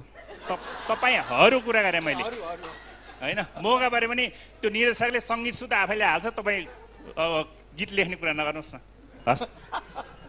होइन, यस्तो छ समस्या के भने आज चाहिँ म एक ठाउँबाट आएको यसकै लागि। हाम्रो मनोज पण्डित मेरो डेब्यू डाइरेक्टर हुनुहुन्छ, यहीँ बसिराख्नु भएको छ अगाडि। हामी दुईजना एउटा फिल्मको स्क्रिप्टमा काम गर्न सँगै गएको थियौँ। म त्यसको राइटर छु, उहाँ चाहिँ स्क्रिप्ट डक्टर हुनुहुन्छ। स्क्रिप्टमा कथा, पटकथा र संवाद यी तीनटा अलग कुरा हुन्। एकदम भ्रम छ कि स्क्रिप्ट राइटरले सबै चिज एउटैले लेख्न सक्छ, राम्रो बनाउन सक्छ भन्ने भ्रम ममा कुनै दिन थियो, आज छैन। त्यसकारण मैले सहकार्य गर्न सुरु गरेको छु। र म एज अरूको त म जिम्मा लिन सक्दिनँ। म सिनेमा मेकरको पनि हैसियतले, एउटा निर्माताको पनि हैसियतले म यहाँ सबैको अगाडि के भन्न चाहन्छु भने, तपाईँले चुस्त दुरुस्त एकदम राम्रो कमर्सियलले पनि तपाईँको सिनेमामा 4 करोड 3 करोड लगानी गर्न लायकको स्क्रिप्ट लिएर आउनुहोस्। र त्यो मैले पढ्दाखेरि, एउटा चाहिँ फिल्म मेकरले पढ्दाखेरि, ल म यो स्क्रिप्टमा कन्फिडेन्ट छु भन्ने भावना चाहिँ ममा पैदा गर्न सक्ने स्क्रिप्ट लिएर आउनुहोस्। आजको दिनमा तपाईँले भने जति पैसा दिन्छु। यो मलाई लेख्न रहर भएर लेखेको होइन, त्यो भ्रममा नपर्नुहोस् तपाईँहरू। म साहित्य लेख्ने मान्छे हो। म साहित्य लेखनबाट मेरो लेखन यात्रा सुरु गरेको मान्छे हो। म कथा उपन्यास लेख्ने मान्छे हो। म आज फिल्म स्क्रिप्ट लेख्दा खुसी छु, तर म बाध्यताले लेखिरहेको छु। मलाई लेख्न मन लाग्छ कथा उपन्यास, तर म सिनेमा लेखिरहेको छु किनभने मेरो बाध्यता छ। मैले धेरै अब कतिपय मेकरहरू आफै लेख्नुहुन्छ, उहाँहरू जसलाई म ट्रस्ट गर्छु उहाँहरूलाई स्क्रिप्ट दिनुहोस् भन्दाखेरि उहाँहरूले दिनुहुन्न। अनि मैले स्क्रिप्ट अरूबाट लिन खोज्छु, त्यस्तो राम्रो स्क्रिप्ट पाउँदिनँ, अनि आफै भिड्नुपर्छ। त्यो परिस्थिति त्यस्तो भएको हुनाले आफै लेख्न खोजे हो। मलाई कुनै रहर छैन। सिनेमा स्क्रिप्ट लेख्न म अहिले सबैको अगाडि भन्दा अलि अप्ठ्यारो लाग्ला। मलाई रहरले लेखेको होइन सिनेमा, मैले कतिपय अवस्थामा बाध्यताले लेखेको हो। र मैले जति पनि सिनेमा लेखेको छु मेरो बुद्धिको क्षमताले भ्याएसम्म त्यसलाई बेटर गर्ने कोसिस गरिरहेको छु। तपाईँहरू धेरैले सिनेमा हेर्नुभएको होला। असाध्य नै डिजास्टर, यो त के बनायो यसलाई बाटोमा देख्यो भने कुट्नुपर्छ भन्ने खालको सिनेमा छैन भन्ने लाग्छ मलाई, होइन? र मेरो धारणा त्यही हो। तपाईँ प्लिज सिन्धुलीजी आउनुहोस्, सहकार्य गरौँ। म त यहाँ मनोजजीसँग 4 वटामा भइसक्यो सहकार्य। मेरो उहाँ डाइरेक्टर हो, स्क्रिप्ट डक्टरको रूपमा अहिले उहाँसँगै हुनुहुन्छ। म धेरै खुसी छु किनभने मेरो आधा बोझ उहाँले कटाइदिनु भएको छ। त्यसको स्ट्रक्चरदेखि लिएर बनाउने कुराहरूमा उहाँले कत्रो ठुलो सपोर्ट गर्नुभएको छ। म अनि स्क्रिन प्ले र डायलग म लेखिहाल्छु। त्यसले गर्दाखेरि कति छ त अर्को कोही राम्रो डायलग लेख्ने मान्छे आओस्, स्क्रिन प्ले लेख्ने मान्छे आओस्, त्यो मिलेर नै हुने रहेछ। सिनेमाको काम एक्लै हुने रहन्छ भन्ने रियलाइजेसन आज म सबको अगाडि भन्छु। एक्लोले बनाउन सक्दैन सिनेमा, यो भ्रममा म पनि छैन, मनोजजी पनि हुनुहुन्न, कोही पनि छैन। एक्लैले भन्दैन, टिमले बनाउने हो। हामी सहकार्य गर्न रेडी छौँ। धन्यवाद। धन्यवाद। मैले अडियन्सको तर्फबाट एउटा प्रश्न मनिषाजीलाई गरेँ। फेरि भेटौला भनेर जानुभएको मनिषा पछि एउटा धर्ममा आउनुभयो। धर्मको डाइरेक्टर मैले मञ्चमा देखिरहेको छु, सम्झना उप्रेती रहिनियर, दिपेन्द्र के खनाल, माफ गर्नुहोला। अब तपाईँ नेपाली फिल्ममा हामीले तपाईँलाई कहिले भेट्ने? राम्रो स्टोरी, राम्रो स्क्रिप्ट, राम्रो रोल ल्याउनुहोस्, गर्छु म। मलाई गर्न असाध्यै इच्छा छ। धन्यवाद। पक्कै पनि मनिषाजीलाई फेरि नेपाली फिल्ममा देख्न पाइयोस्। सबैजनालाई यो सेसनमा यसरी सुनिदिनु भयो, हामीलाई साथ दिनुभयो, सबैजनालाई धन्यवाद। र खगेन्द्र दाई, मनिषा दिदी र निरसा सरले यो सेसनलाई एकदमै राम्रो मलाई साथ दिएर मेरो प्रश्नलाई एकदमै राम्रो उत्तर दिनुभएको र यो कार्यक्रम भव्य भएको मैले महसुस गरेको छु भन्दै आजको यो सत्रलाई म टुङ्ग्याउन चाहन्छु। हस् त, धन्यवाद। धेरै धेरै धन्यवाद। आदरणीय व्यक्तित्वहरूले धेरै राम्रो सिनेमा जगतको इन्साइट दिएर जानुभएको छ। हामी अडियन्सहरू, हामी श्रोता, हामी यहाँ बस्ने दर्शकहरू, विशिष्ट व्यक्तित्वहरूले धेरै यहाँबाट सिक्ने, जान्ने, बुझ्ने मौका पायौँ। अब भने हाम्रा चारैजना विशिष्ट व्यक्तित्वहरूलाई मायाको चिन्ह प्रदान गरिदिनु हुनका लागि वरिष्ठ नाटककार आदरणीय अशेष मल्लज्यूलाई हार्दिक निवेदन गर्छु।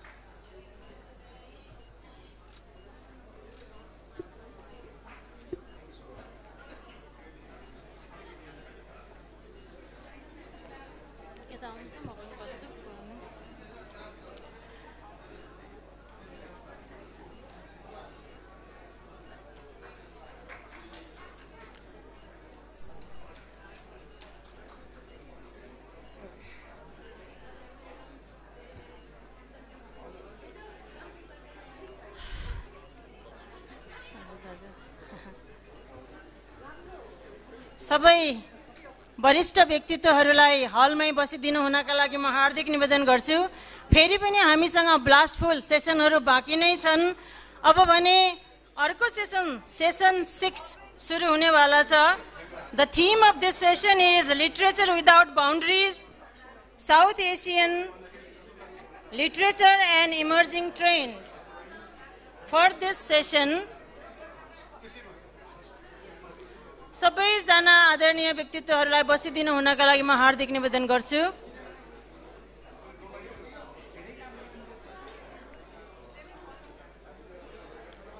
Literature without boundaries, South Asian literature and emerging trend. For this session, I would like to call Miss Bandana Rag upon the stage to give her discussion session. And another panelist I am going to announce, Miss Mili Aishwarya Jiu, upon the stage to give your best performance. And writer, Mr. Buddhi Sagar Jiu, upon the stage. Literature without boundaries, South Asian literature and emerging trend. For this session, there are another panelist also, Mr.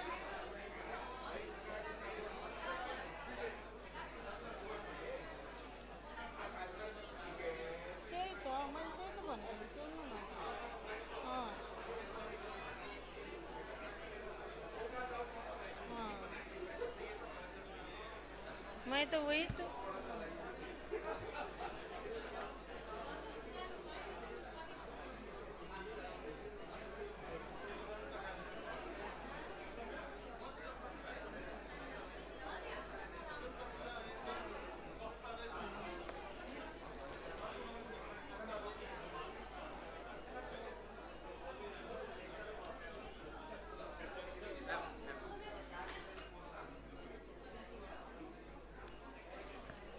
अलिकति यहाँ session तलमाथि पार्नु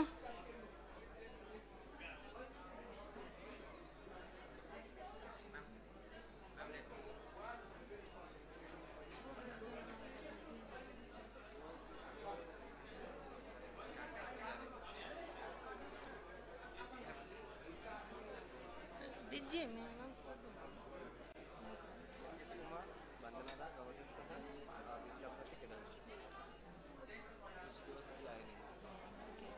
सीमा से नहीं, ये वाला title ये रहेगा, ये दो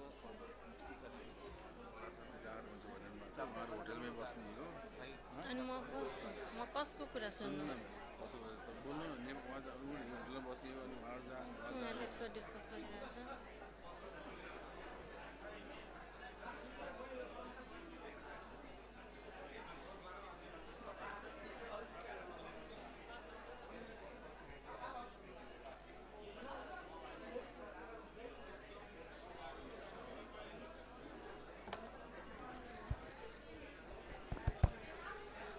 Hello everyone, good afternoon.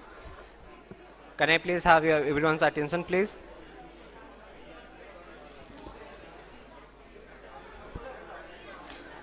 We will be starting with our next session, Literature Without Boundaries, South Asian Literature and Emerging Trend.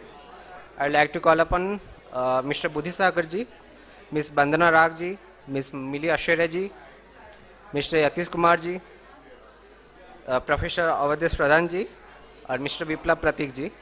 I would also like to invite Mr. Kedar Mishra ji for the moderation of the session. Thank you.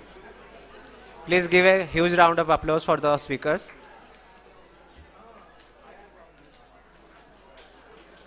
I don't see the energy in the audience. Can you please have a big round of applause?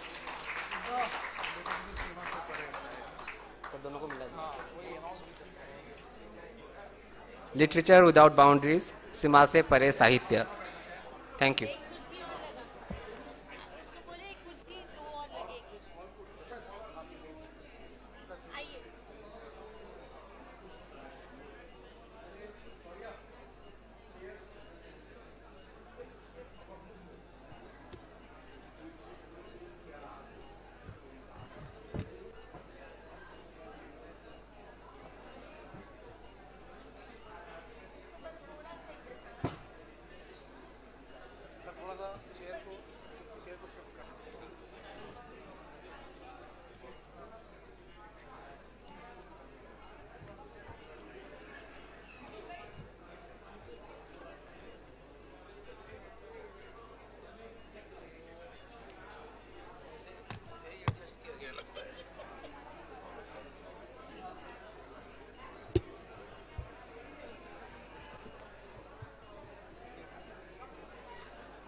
Should we start?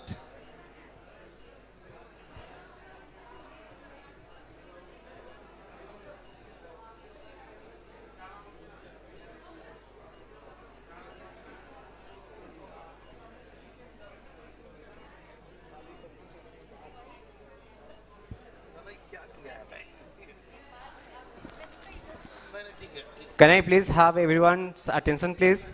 The session is about to start and I will request all of you to please take a seat. Audience at the back. सबैजनालाई सिटमा बस्दिनु हुनको लागि अनुरोध गर्दछु. शान्त भएर यहाँ session सुरु भइरहेको छ. कृपया सिटमा बस्दिनु होला शान्त भएर.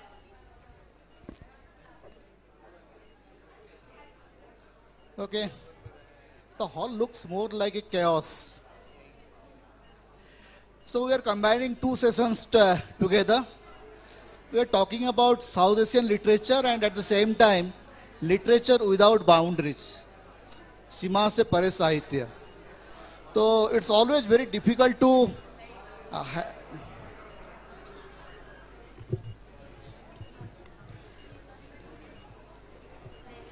Can we please request you to take your conversations outside? If you're interested in listening to the session, then please be seated and listen to the panel here. Otherwise, I would request you all to move out. It's really disturbing for the panel here. We can't hear ourselves. Thank you, Millie. The friends, when we are talking about literature, and that too after a Bollywood session, when the biggest stars, so the great stars are gone. So now you have to listen, you have to bear with the writers.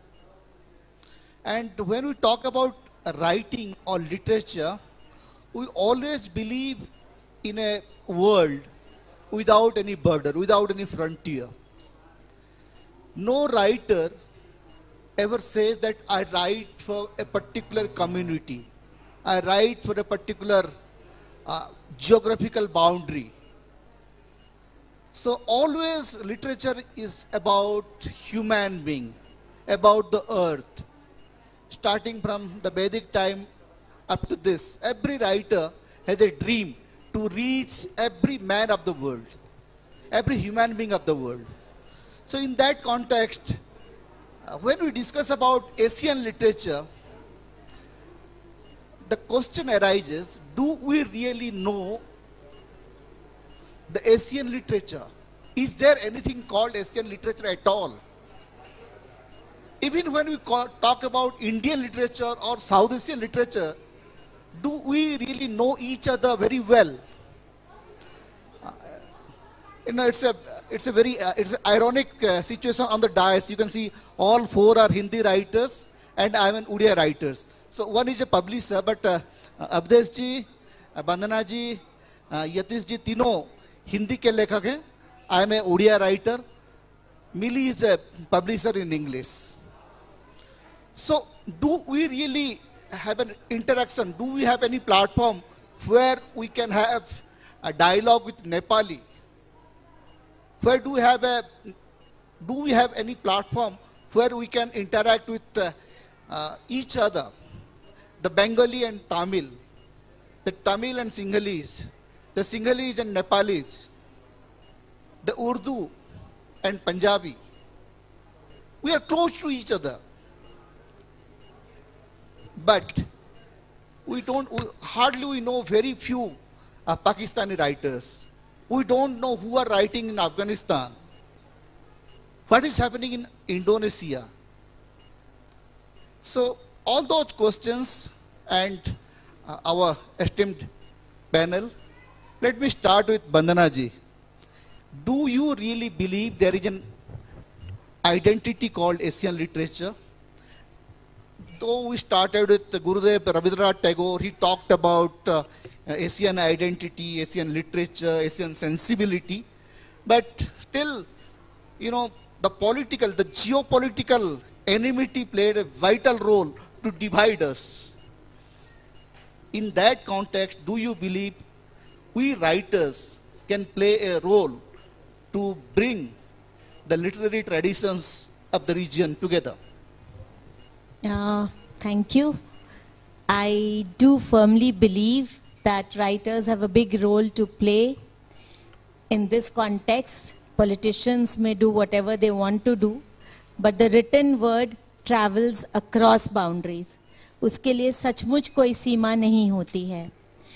और इसके Asian traditions, cultural traditions, social traditions बहुत सारे similarities लिए हुए होते हैं. तो उनमें एक तरह की एका होती है. मतलब बहुत सारी चीज़ों में हम जोग्राफिकल वेरिएंट्स हो सकते हैं, उसमें प्रैक्टिसिंग कल्चर्स थोड़े डिफरेंट होते हैं, लेकिन रूट कल्चर्स जो हैं वो बिल्कुल एक दूसरे से मिलते जुलते हैं. और इसीलिए इस क्षेत्र को आगे ले जाने के लिए ऐसे मतलब सारे लेखक जो इस क्षेत्र को बिलोंग करते हैं वो ले जा सकते हैं।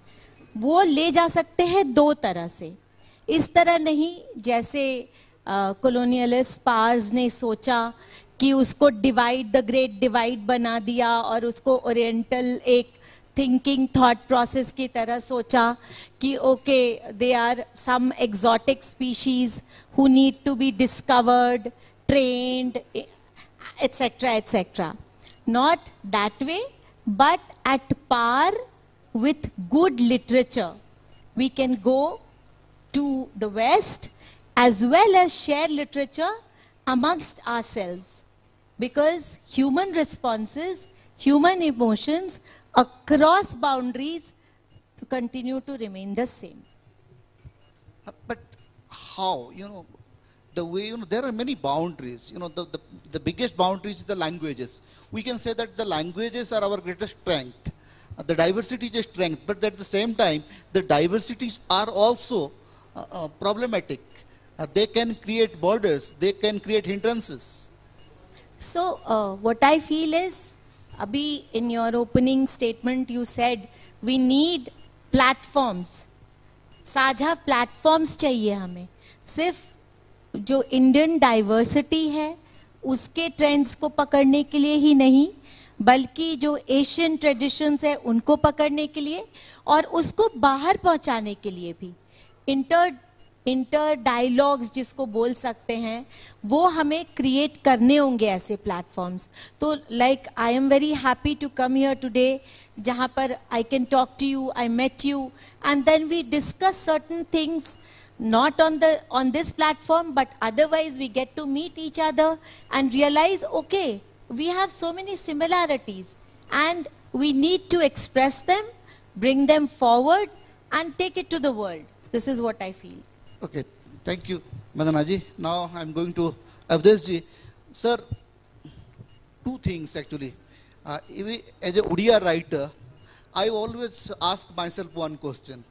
In Odisha, every fourth Odia is a tribal, and we have almost 10 million tribal people there, and they have 64 kind of languages, and we completely ignore what they are writing, how they express themselves. And it happens to the pan-Indian scenario also. We talk about the mainstream languages, the official languages, but completely forget the other languages which is not officially recognized. वो हिंदी में भी शायद होगा, जैसे कि हिंदी का जो काफ़ी आयाम है, जो उसकी जो वेराइटीज है, उसमें भी काफ़ी बातें लिखी गई होंगी. So why how we bring together all those great traditions, all those great expressions? मैं समझता हूँ कि जो डाइवर्सिटी है, विविधता, ये सौंदर्य का आधार है. अगर विविधता नहीं रही तो एकता की चाहत में साहित्य नहीं रहेगा. संगीत और मैथमेटिक्स, कलाओं में संगीत है जो मैथमेटिक्स के पास है. गणित की भाषा सारी दुनिया में एक है, लेकिन गणित कभी भी साहित्य का विकल्प नहीं हो सकता. और जो साहित्य है उसका माध्यम जो भाषा है, उसकी खूबसूरती उसके बोलने वालों में है. हिंदी में बड़ी बड़ी 49 बोलियां हैं. उन 49 बोलियों की भी 5-5, 6-6 जिलों में अलग अलग उनकी लय है, बोलने का ढंग है. ये हमारी खूबसूरती है. हिंदी इतने तरह से बोली जाती है और सिनेमा में अलग अलग पात्रों के द्वारा उसका एक हास्यास्पद रूप भी, बम्बैया हिंदी कैसी है, कलकतिया हिंदी कैसी है, मद्रासी एक खास ढंग से बोलता है, बिहारी का मजाक उड़ाया जाता है. ये सब अलग अलग शैलियां. अंग्रेजी में 20 शैलियां हैं. किसी जमाने में किंग्स इंग्लिश रही होगी, अमेरिकन इंग्लिश का मजाक उड़ाया जाता था. अंग्रेजी में 50 शैलियां हैं. हर भाषा में ऐसा है. और भाषा एक हमारा अनिवार्य माध्यम है। और वेद में वाक और मन का अनिवार्य संबंध है। जैसा कि वंदना जी ने कहा कि इमोशंस, भाव ही केंद्र में है। और चूंकि मनुष्य मात्र के भीतर हृदय है और हृदय की भाषा भाव है और सारे मनुष्यों में यह भाव है, इसलिए मैं अगर भोजपुरी में भी एक गीत गाता हूं तो उसका भाव अनुवाद में आकर दूसरी जगह के लोग भी समझ लेते हैं। लक्ष्मी प्रसाद देवकोटा का जो गीत काव्य है मूना मदन, हमने पढ़ते समय बचपन में सुना, बनारस में सुना। लेकिन मूना मदन को परदेश में व्यापार करने से जाने से रोक रही है। क्यों जाते हो परदेश छोड़ करके? हम मुझको एक पंक्ति अब तक याद है और उसकी लय, सागर सुस्न खाए को बेसी आनंद भनले। अरे साग रोटी खा के ही मौज करो न घर में, लेकिन जब वह लौट के आता है परदेश से अपार धन कमा के लौटता है तो मां भी नहीं और मूना भी नहीं, सब चला गया, केवल धन। ये कालिदास कहता है, ये वाल्मीकि कहता है। जो क्लासिक बोलता है वो हमारी बोलियों का छोटा छोटा काव्य भी बोलता है, हमारे गीत भी वही बोलते हैं। हर काव्य में सोने की अंगूठी, सोना एक खास प्रतीक बन के आता है, मोटिफ बन के आता है। तो एक और सोना है और दूसरी ओर दिल है। तो ये जो प्रेम है, एक कोरोना ने बता दिया कि प्रेम रहेगा तो सब कुछ रहेगा, वरना सारी दौलत होते हुए भी कुछ नहीं रहेगा। तो हमारी जो भाषा है, अनेक जितनी भाषाएं हैं और इनकी जो डाइवर्सिटी है, तो मैं समझता हूं कि हमारी जड़ें हमारी भाषा में और भाषा के बोलने वालों में और बोलने वालों के प्रदेश में, उस प्रदेश की मिट्टी में, वहां से उगने वाले फूलों में, वनस्पतियों में, वहां की हवाओं में, नदियों में, झरनों में, सब में है। तो ये विविधता होनी ही होनी चाहिए। रविंद्रनाथ ने स्वयं गीतांजलि का अनुवाद किया, लेकिन आप उसका अनुवाद पढ़िए, बंगला मूल के सामने वह अनुवाद 2 कौड़ी का है। रविंद्रनाथ ने हर तरह से कोशिश की कि उसमें वो संगीत पैदा कर सके। कविता का पहला गुण है संगीत। धगत धगत विनिर्गमत करालभाल हव्यवाट धिमित धिमित धुमित ध्वनन मृदंग तुंग मंगल ध्वनिक्रम प्रवर्तित प्रचंड तांडव है शिव। अब किसी को बताना नहीं है कि शिव तांडव कर रहे हैं। ये कविता की कोली ध्वनि, कोई डिक्शनरी आपको उठाने की जरूरत नहीं है। तो पहला जादू का कार्डवेल कहता है कि पहला जादू उसके छंद का है, उसके शब्द का है, साउंड का है। और रविंद्रनाथ अनुवाद के जरिए अंग्रेजी में वो कभी नहीं ला सकते थे। लेकिन गीतांजलि का वह भाव, एजरा पाउंड को जब वह पांडुलिपि मिली तो एकदम सन्नाटा खा गया। का पूरे पश्चिमी काव्य में कहीं इतनी शांति नहीं है, कहीं इतनी करुणा नहीं है। इतनी अशांत दुनिया में इतनी शांति की कविता।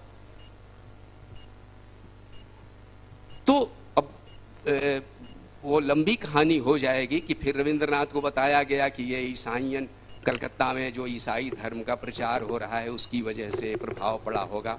फिर रविंद्रनाथ ने उसका खंडन करने के लिए 100 पोएम्स ऑफ कबीर का अनुवाद किया। नहीं, हमारे 600 वर्ष पहले भी ऐसे लोग हो चुके हैं, हमारी जड़ें वहां हैं। तो एजरा पाउंड ने स्वयं चीनी कविता से बाद में बहुत प्रभाव लिया। तो मूल प्रश्न यह है कि जो एकता है यह कोई बहुत बड़ा स्वप्न नहीं है, और अगर बड़ा स्वप्न है तो यह विविधता के साथ होनी चाहिए। मैं रविंद्रनाथ के एक प्रतीक के जरिए अपनी बात कहना चाहूंगा कि जैसे हमारी ये 5 उंगलियां हैं, ये अलग अलग हैं, लेकिन जब प्रणामांजलि होती है या पुष्पांजलि होती है तो ये सारी उंगलियां मिलके ही प्रणामांजलि बनती है या पुष्पांजलि बनती है। हमारे भारत में भी अधिकारी लोग जब बैठते हैं तो कहते हैं यहाँ इतनी अधिक भाषाएं हैं, यह देश एक कैसे हो सकता है। इसको एक इसको बाधा के रूप में लेते हैं। मैं समझता हूं कि ये बहुत बड़ी भूल होगी। अगर नेपाल में इतनी जनजातियां हैं तो इन जनजातियों ने ही इतनी भाषाएं, इतने गीत रचे हैं, नेपाल को इतना खूबसूरत बनाया है। हमारे देश में इतनी जनजातियां हैं, तो ये मैं समझता हूं ये खूबसूरती है। और वेद के समय में ही लोगों ने इस विविधता और एकता के भाव को पकड़ लिया। वेद में जहां भी एक शब्द आएगा उसके आगे पीछे आपको बहु शब्द जरूर मिल जाएगा। आधुनिक युग में इसको रविंद्रनाथ ने हमेशा पकड़ा, बार बार पकड़ा। इसीलिए किसी भी देश में अगर यह एकता की बात उठती है, साहित्य के लिए भी अगर उठती है, तो भी हमें विविधता के पक्ष में एकदम खड़ा हो जाना चाहिए, क्योंकि हमारी जड़ें विविधता में है, हमारी लय वहां है, हमारा छंद वहां है, हमारी भाषा वहां है। अनेक ऐसे शब्द हैं जो इतने अनिवार्य हैं जो किसी दूसरी भाषा में नहीं हो सकते। मैं हिंदी का लेखक हूं, लेकिन मेरी भोजपुरी में ऐसे ऐसे शब्द हैं जिनका अनुवाद हिंदी में कभी नहीं हो सकता, संस्कृत में नहीं हो सकता। तो ये सबसे बड़ी स्ट्रेंथ भी है और इसमें एक बड़ी सीमाएं भी है। एक तो है कि ये ट्रांसलेटेबल नहीं है। जी जी जी बिल्कुल, ये ट्रांसलेटेबल बिल्कुल नहीं है। जैसे कि काफी सारी उड़िया शब्द हैं जिसको आप अनुवाद कर ही नहीं सकते। बिल्कुल। एंड जैसे कि आप बोल रहे हैं ना, Ezra Pound got inspiration from Chinese poetry, और we know that how 4 quatrains was written and how Iliad was influenced by Gita and others. That's one side. But you know, every time when we are sitting in a literary discourse, we talk about Ezra Pound or Neruda or Westland or that. You know, I cannot quote somebody from Indonesia. I cannot quote somebody from Vietnam. I cannot quote somebody from Cambodia. That's my concern is that. So I will go to Millie in the, you know, being a publisher and being a publisher from a very leading house. How do you see that actually?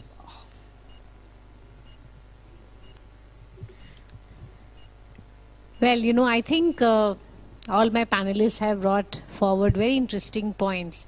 And I think one of the main things that, you know, I also agree with is that, you know, emotion is one, but expressions might be different, languages might be different. Because Asia is a very big continent, they're very different. So many languages inside India, you know, forget about other countries around us, just in the subcontinent. But I think as far as Penguin is concerned, Penguin Random House India, where I work, we publish books from writers very actively, especially in the subcontinent. So we have a lot of writers from Pakistan, we have people from Sri Lanka, we have Nepalese authors, people living here, and that is why I'm here. So I think at some level, stories, emotions do connect. So that is one aspect. I think we all connect with a story, and now with translations, even with languages that we don't read or understand, I think it becomes accessible. I know that everything cannot be translated like you said, but at least the crux of it, you know, people understand. And if you have a good translator, then probably 70 to 80%, you know, of it can be as close to the, you know, original text. So I think all these are advantages now, and we've seen that in terms of international recognition also. Booker also has been now consistently being won for translated works, whether it is from India in Hindi or, you know, Tamil or, you know, Vietnamese language. So people, or Korean. So I think there is this crossing of boundaries or borders. I don't think this physical boundaries really apply when it comes to literature and stories and art. You can appreciate it and people want to do that. What we need to do, I think, in terms of publishers, where I belong, is that we make, you know, we make these works available, widely available, and we are open to, you know, this dialogue through books and through writing. So I think that I see is very important. And personally, as a reader, I find it very interesting because, we grew up reading certain writers, mostly Western writers, and, we heard some names here. But there is so much more within our country in various languages to learn, to talk about, because conversations like these, conversations in classrooms, drawing rooms, I think that is what create awareness. And, you hear about a particular writer, that you get curious, you pick up the book. It might not always be a big name or a Nobel laureate, but the discovery for writers also, I think, happens through conversations and where people read it and talk about it. So I think that is very, very important for all of us, for writers and publishers. And I think we should do it more often and, in a more active way going forward. Okay. So, Yatish, before, when we are talking about, ek to hai ki we are talking about the limitations. There is a limitation of non-translatability. We cannot, there is a border, and that is 2P. But there is a sharing ideas, sharing cultural values, what Bandana ji was talking about. And in that context, I remember I found a little bit of light of again on Shakti Chattopadhyay, or Shakti Chattopadhyay's influence on Jayanta Mahapatra, or Jayanta Mahapatra's influence on some other poets, some Assamese or Northeastern poets. So, there is a common sharing every time. And that happens in our fiction also. So, as a young poet, as a young writer, do you see that we are crossing that limit? We are trying to surpass that frontiers? Thank you. Namaste, Kathmandu. Or I'll again start. I'll remember Gopal Prasad Rimal first, because he belongs to Kathmandu, before saying anything. Before narrating anything, I would like to quote one example that एक बार इरफान जो interviewer हैं, famous interviewer हैं, he was narrating it कि उनके pass 5000x zoom का camera था और वो गलती से 5000x जूम पे चला गया, और जो स्किन है हमारी, उसका जो रोम है, वो रोम इतना एक्सपैंड दिखने लगा कि वो ब्रह्मांड में बदल गया। ठीक है, फिर उसी को डीफोकस करके उन्होंने ब्रह्मांड पे 5000x ले गए camera. So it's all what is more important कि आपका परिप्रेक्ष्य क्या है, आपका चश्मा कौन सा, आप किस चश्मे से इसको देखना चाह रहे हैं, और आप क्या बालकनी व्यू रख रहे हैं कि आप सड़क से देख रहे हैं। आप बालकनी से देखिएगा तो पूरा सड़क की हर मोड़ दिखेगी आपको, सड़क से दिखेगा तो सिर्फ सड़क दिखेगा। सो आज का जमाना जो है वो नमत खाना का है, आज का ज़माना जो है वो गीतांजलि श्री का है, आज का ज़माना पेंगुइन जो काम कर रहा है उसका है। हम अगर नेपाल, भारत, बांग्लादेश को छोड़ करके हम सिर्फ भारत की ही बात करें तो 22 ऑफिशियल लैंग्वेज, 122 वोकल लैंग्वेज, 1599 क्षेत्रीय भाषाएं, हम किस विविधता की बात कर रहे हैं, और उसके अंदर एक छाया है जो एक दूसरे को सपोर्ट कर रही है। इसीलिए बांग्ला और हिंदी में इतना सम्मिश्रण है, बांग्ला हिंदी को गले लगाती है, इसलिए पहली पत्रिका वहाँ से निकलती है, कलकत्ता से, पहला MA कलकत्ता से आता है। ऐसी बहुत सारी चीज़ें हैं जो रविन्द्रनाथ टैगोर की बिहार से हो रही है, या मराठा के पास हम जाएं तो बहुत सारा चीज़ पहली बार वहाँ हो रहा है। तीसरी चीज़ तो इसी टॉपिक पे कल मैंने आपसे अपनी बात रखी थी कि हम लोगों को ऑब्जर्व करना है समय कैसे बदल रहा है, समय की करवट कैसी है। फैज से लेकर, मंटो से लेकर, इस्मत चुगताई से लेकर आज का पाकिस्तान कैसे बदल रहा है। हम गोपाल प्रसाद रिमल को इसलिए याद मैंने शुरुआत में किया कि उन्होंने कैसे छंद से अपने आप को जुदा किया, कैसे नई क्रांति लाई, मुक्तिबोध कैसे लेकर के आए नई चीज, और हम एक दूसरे से सीख रहे थे।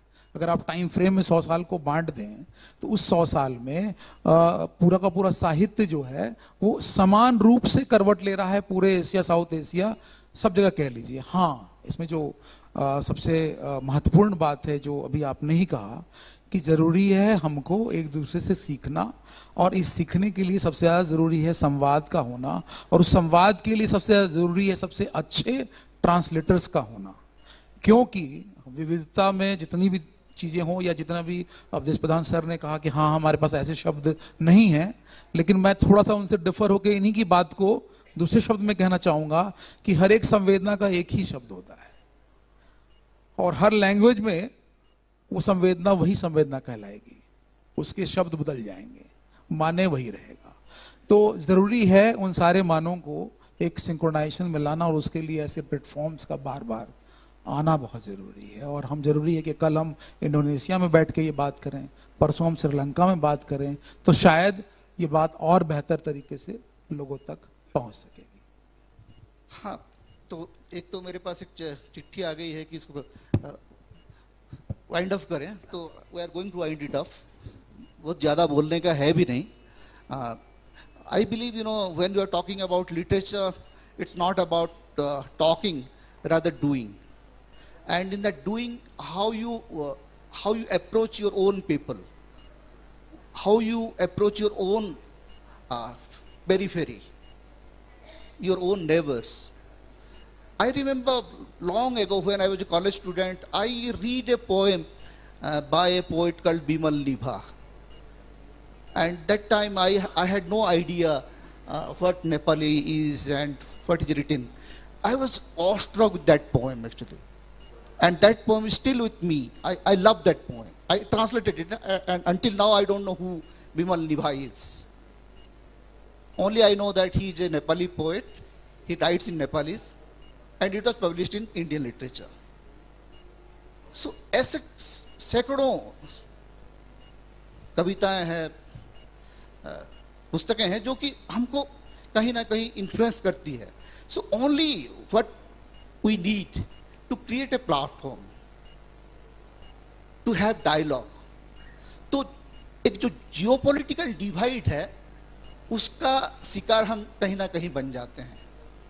जैसे कि मंटो चुगताई की बातें तो होती है, इंतजार हुसैन जी की बात होती रहती है, लेकिन who is the contemporary Pakistani poet, उसके बारे में बोलने में भी थोड़ा संकोच होता है, डर लगता है, बोलूं या ना बोलूं, पढ़ूं या ना पढ़ूं, पढ़ूं तो फिर उसके बारे में बोलूं कि ना बोलूं. ये जो सीमाएं हैं ये एक बड़ी रियलिटी भी है, उसको हम नकार नहीं सकते. तो the only thing is to surpass these frontiers, and writers are to write for the humanity. That's I wanted to say, and thank you all for this wonderful small session. But I think thank you very much for being so present and so peacefully listening to us. Thank you very much.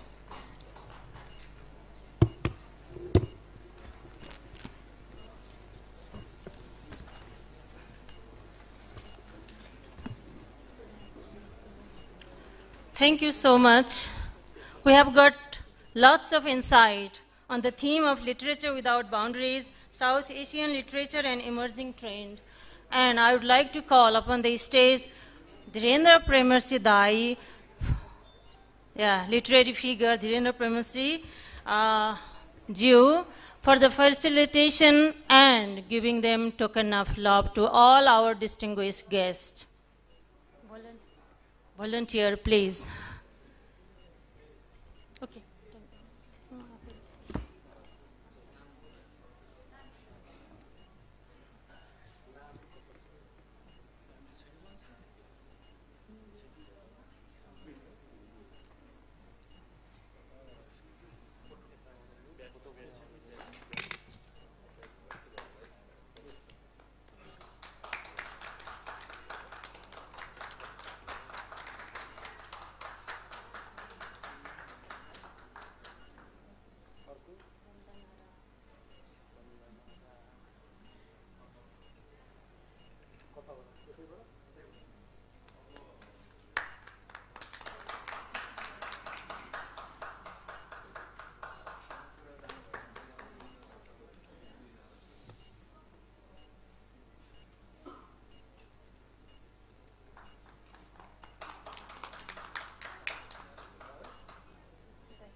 Thank you all our distinguished panelists. You have given wonderful session, and thank you so much Dhirendra Premasidai. And we have group photo session, please.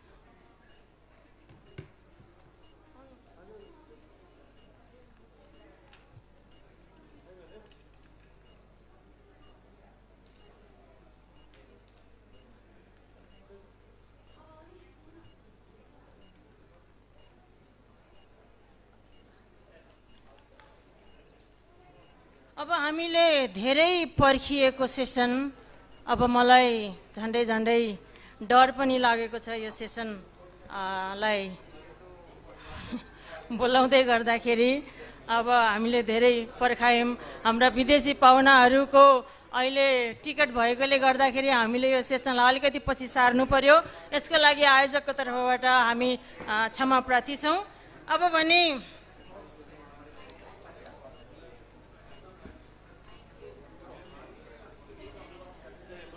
अब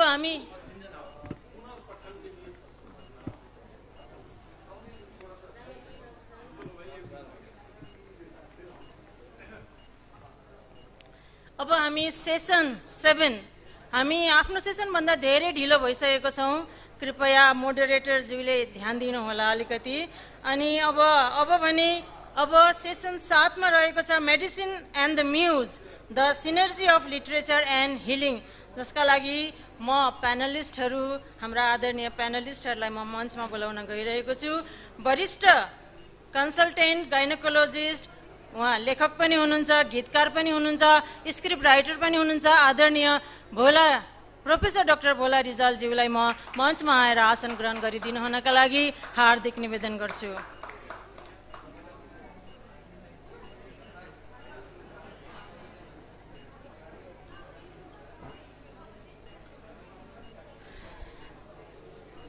doctor Navraj KC शून्यको मूल्य लेख्नु भएर उहाँ सर्वाधिक चर्चामा हुनुहुन्छ। भर्खरै एसएससी प्रज्ञा प्रतिष्ठानले पनि उहाँलाई यो शून्यको मूल्यमा अवार्ड गरेको छ। यहाँलाई पनि आसन ग्रहण गरिदिनु हुनका लागि हार्दिक निवेदन गर्छु। यो सेसनलाई मोडरेट गर्दै हुनुहुन्छ डाक्टर निरज भट्टराईज्यू, उहाँलाई पनि मञ्चमा आएर आसन ग्रहण गरिदिनु हुनका लागि हार्दिक निवेदन गर्छु। यो सेसनमा डाक्टर रामेश राज कोइराला पनि हुनुहुन्थ्यो। मैले यहाँ जानकारी पाए अनुसार उहाँ यहाँबाट बाहिरिसक्नु भएको छ। हुन त डाक्टरहरूको थोरै थोरै समय पनि मूल्यवान हुन्छ, उहाँको केही इम्पोर्टेन्ट थियो नै होला। हामी आयोजकको तर्फबाट क्षमा प्रार्थी छौँ। डाक्टर रामेश राज कोइरालाको कुरा यहाँ सुन्न सकेनौँ। अब भने म यो माइक्रोफोन आदरणीय डाक्टर निरज भट्टराईज्यूलाई हस्तान्तरण गर्दै यो पोडियमबाट एकछिनको लागि ओझेल पर्छु। धन्यवाद। नमस्कार। यति बेलासम्म धैर्य गरेर बसिदिनु भएको यहाँहरू सबैलाई, विशेषतः डाक्टर भोला रिजाल सर, डाक्टर नवराज र डाक्टर रामेश हुनुहुन्थ्यो। प्रायर इन्फर्मेसन पनि भएन, सबैको घडीमा एउटै समय देखिने हो। उहाँको प्रायर कमिटमेन्ट थियो होला, आयोजकले पनि त्यो मलाई पनि नोटिफाई गरिदिनु होला। अब हामी सेसनतिरै जाउँ आजको कुरोलाई। हाम्रो शीर्षक चाहिँ एउटा रमाइलो छ, एउटा गम्भीर शीर्षक पनि छ, medicine and the muse, the synergy of literature and healing. अब स्टेज सबै चिकित्सकहरूले भरिएको छ। दर्शक दीर्घामा पनि केही चिकित्सकहरू हुनुहुन्छ र साथीहरू पनि हुनुहुन्छ अरू। मलाई चाहिँ विशेषतः भोला सरबाट यो एउटा प्रश्न म अगाडि राखेँ र त्यसबाट अगाडि बढौँ। यो आफ्नो पेसागत उचाइका बावजुद साहित्य सिर्जना गर्न चाहिँ किन आवश्यक पर्दो रहेछ सर? चिकित्सकले किन लेख्नु पर्दो रहेछ र यसले चाहिँ उसको प्रोफेसनमा र उसको जीवनमा कस्तो इम्प्याक्ट पार्न सक्दो रहेछ? धन्यवाद। यो आजको जुन माहौल छ, यो माहौलमा हामी अहिले त नेपालबाट मात्रै छौँ कि बाहिरबाट पनि छौँ थाहा छैन, तर जुन प्रश्न अहिले डाक्टर निरजले राख्नुभयो यो सधैँ सबै ठाउँमा प्राय सोधिरहने प्रश्नहरू हो कि चिकित्सा र साहित्य सङ्गीत अब यदि मेरै बारेमा चाहिँ सोध्नुहुन्छ भनेदेखि म सायद एउटा चिकित्सक नभएको भए म आफ्नै अर्को विधा साहित्य सङ्गीत कला गायन लेखन त्यसैमा रमाउँथ्यो होला। जुन म जन्मिँदै अथवा कति वर्षदेखि म यो विधामा लागेँ मलाई थाहा छैन। तर जब मैले स्टेजमा 7-8 वर्षको हुँदाखेरि गाउन थालेँ र कम्पिटिसनमा भाग लिन थालेँ, त्यस बेलादेखि चाहिँ म यसमा धेरै नै रमाएर भाग लिन्थेँ। चिकित्सक त म पछि भएको हो। म झन्डै जब एसएलसी पास गरेँ आइएससी पढ्ने भन्ने भयो। आइएससी पढिसकेपछि चाहिँ अब चाहिँ यो चिकित्सा पेसामा जानै पर्छ जानु भनेर कुनै कारणले गर्दा घचघच्याएको हुनाले चिकित्सामा लागेको हो। तर यो दुईटा पेसा चाहिँ सबैले बुझ्दाखेरि कस्तो अप्ठ्यारो चिज हो।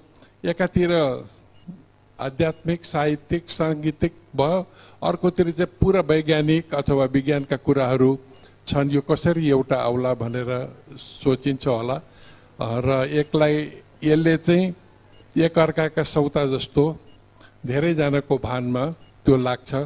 तर यदि मलाई सोध्नुहुन्छ भनेदेखि चाहिँ यो एकअर्काका परिपूरक हुन्, यी दुईटा सौता होइनन्। धन्यवाद सर। यही प्रश्न म डाक्टर नवराजलाई पनि राख्न चाहन्छु। चिकित्सकले किन लेख्नुपर्ने रहेछ र एउटा पेसामा एउटा आफ्नो उचाइ हासिल गरिसकेको मान्छेले अन्य क्षेत्रमा एउटा चाहिँ सिर्जना गरेर साहित्य गरेर कस्तो चाहिँ योगदान दिन सक्ने रहेछ, किन लेख्नुपर्ने रहेछ डाक्टर साहब? सबैलाई प्रणाम गर्न चाहे।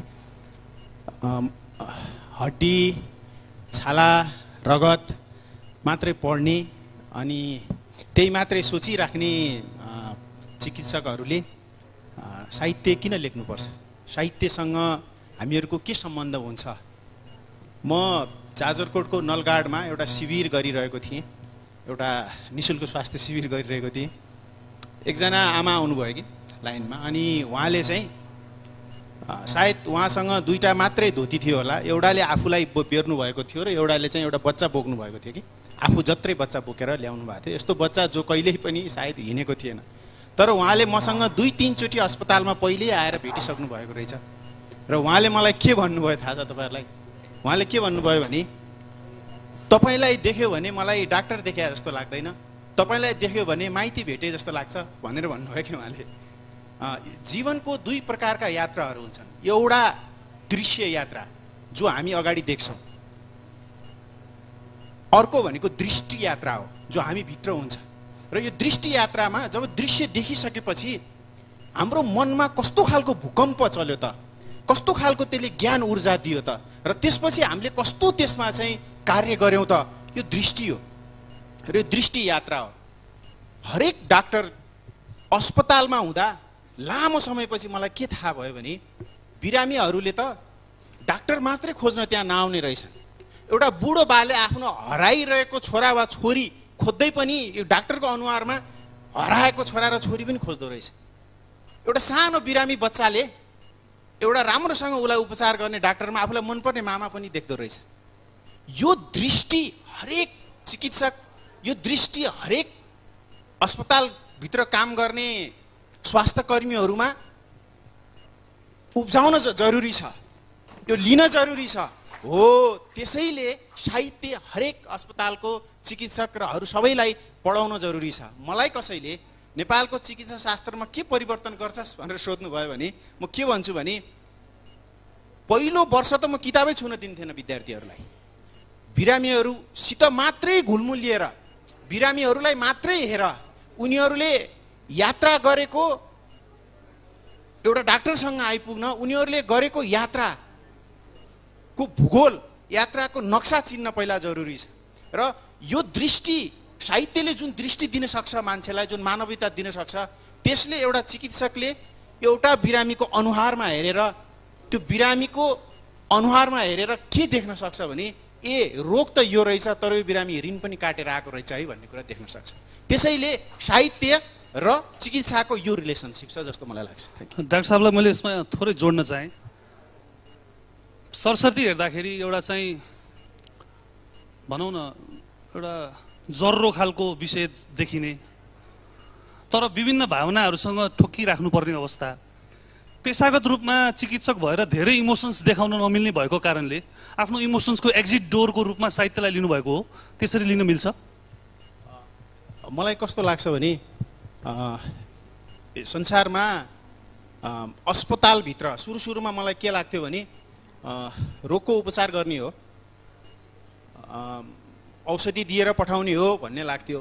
तर पछि मलाई के पनि थाहा भयो भने मान्छे अस्पतालमा रोग मात्रै लिएर जाँदैन, मान्छे जीवन लिएर गएको हुन्छ कि एउटा जीवन बोकेर गएको हुन्छ। जीवनमा सानातिना खाल्डा खुल्टीहरू थियो होलान्, तर ऊ वास्तवमा रोग लिएर गएको हुन्न, जीवन लिएर गएको हुन्छ। धेरै अस्पतालहरूमा हामीहरूले बिरामीहरूलाई रोगको नामले पनि पहिचान गर्छौँ। त्यो यो क्यान्सर भएको बिरामी, निमोनिया भनेर रोगकै पनि डायग्नोसिस गर्छौँ। यो सरलाई अझ धेरै ज्ञान होला यस बारेमा। तर वास्तवमा बिरामीलाई ऊभित्र रहेको जीवन हेरेर चाहिँ हामीहरूले गर्नुपर्छ। त्यसैले भावनात्मक गहिराई र भावनात्मक भ्यालु एकदमै धेरै धनी यदि संसारमा कोही हुनुपर्छ भने स्वास्थ्य कर्मी र चिकित्सकमा हुनुपर्छ जस्तो मलाई लाग्छ। त्यसैले पनि साहित्य हाम्रो विधामा एकदमै महत्त्वपूर्ण छ र यसलाई कोर्सकै रूपमा राख्नुपर्छ त सम्म पनि भन्छु म त। अब लिटरेचर एन्ड हिलिङको एउटा अलग सम्बन्ध छ। मैले सरलाई थोरै भोला सरसँग थोरै कुरा जोड्न चाहेँ। 2026 सालमा सायद सरको पहिलो गीत रेकर्ड भएको हुनुपर्छ। त्यहाँबाट करिब 8वटा सिनेमाको प्रोडक्सन डिरेक्सनदेखि लिएर गीत सङ्गीत सिर्जना गायन समेत गरेर एउटै मान्छेभित्र कतिवटा मान्छे हुनसक्छ सर?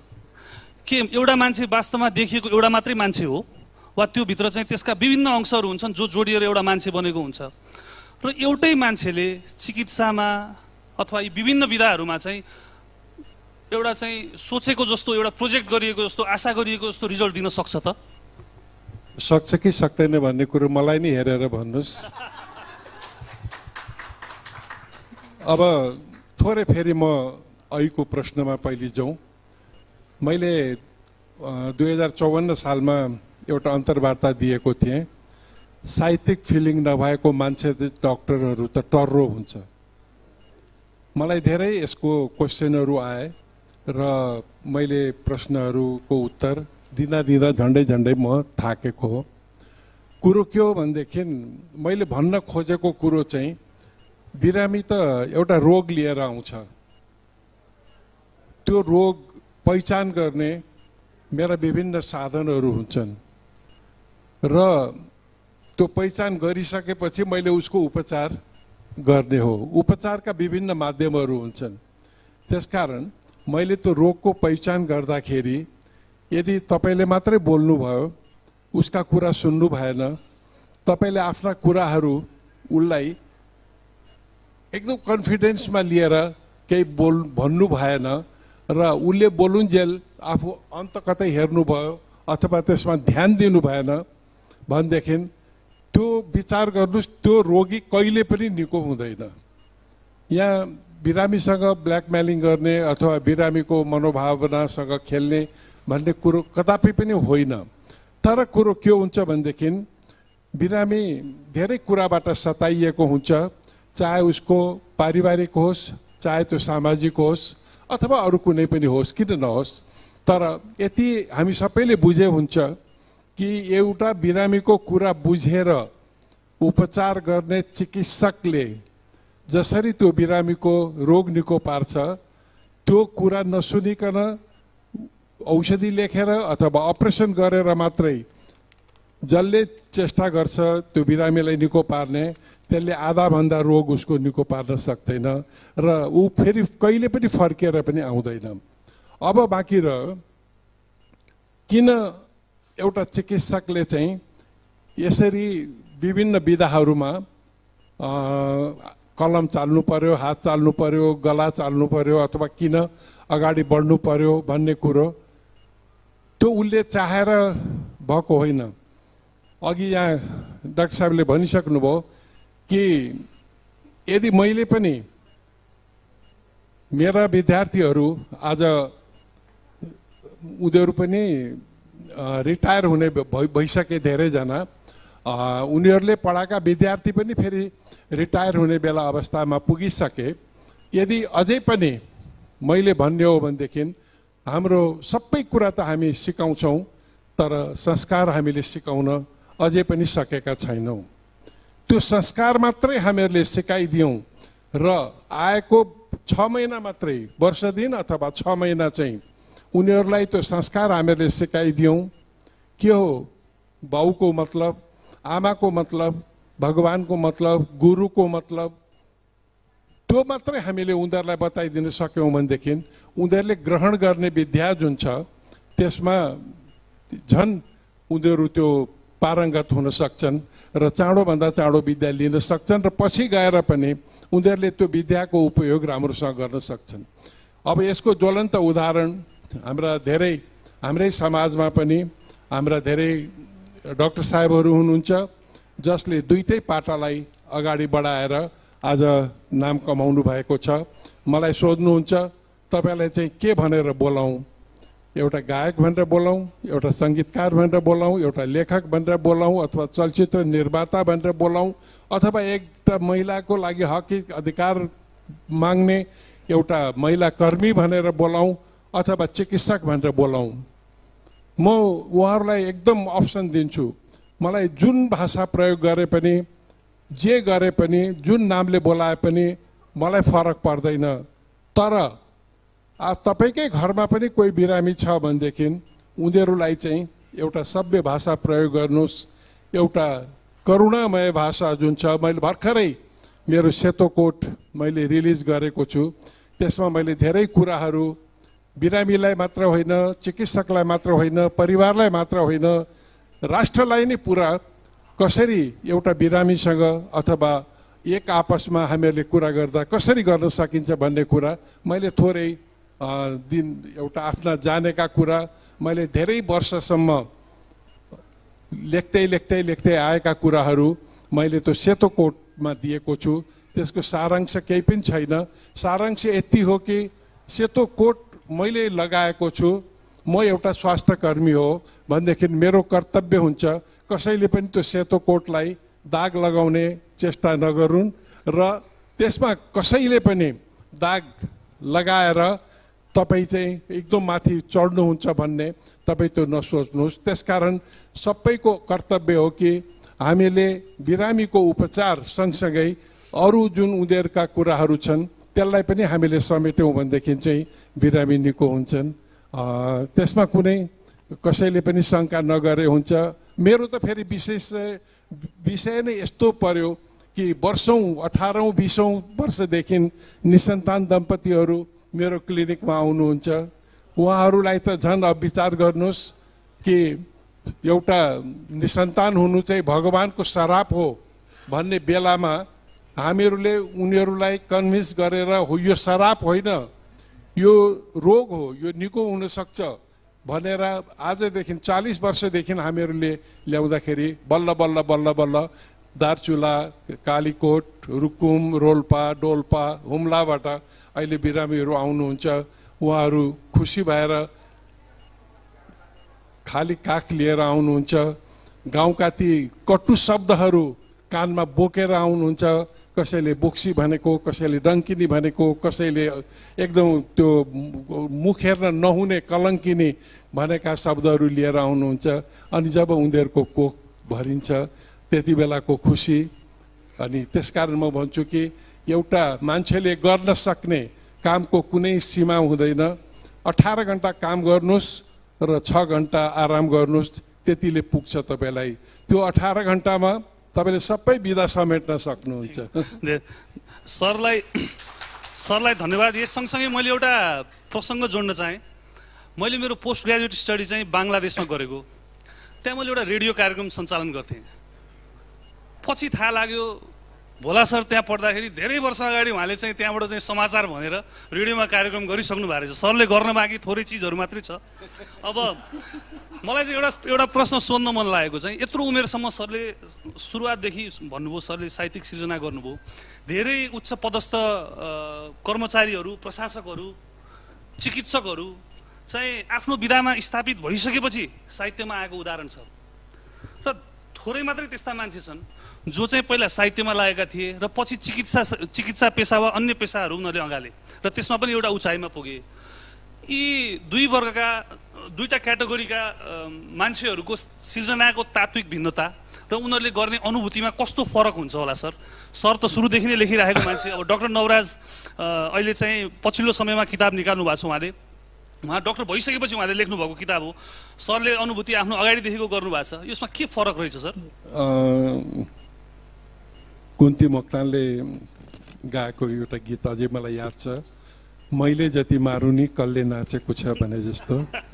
म जता जता पनि गएँ केही कुराहरू जब राख्नुहुन्थ्यो त्यतिखेर यो एकदम साधारण प्रश्न मेरो लागि आउँथ्यो कि तपाईले यो जुन साहित्य, सङ्गीत, कला यो जुन विधाहरू छ यसमा चाहिँ अरू चाहिँ अलिकति दुःख परेर जब रिटायर हुन्छन्, जब कसैबाट विचलित हुन्छन्, जब मनमा कुनै चोट लाग्छ अनि त्यसपछि गएर उनीहरू साहित्यकार हुन्छन्, सङ्गीतकार हुन्छन् अथवा गायक हुन्छन्, अनि किताब निकाल्छन् अलिकति फ्री टाइम भएको बेला भनेर, होइन?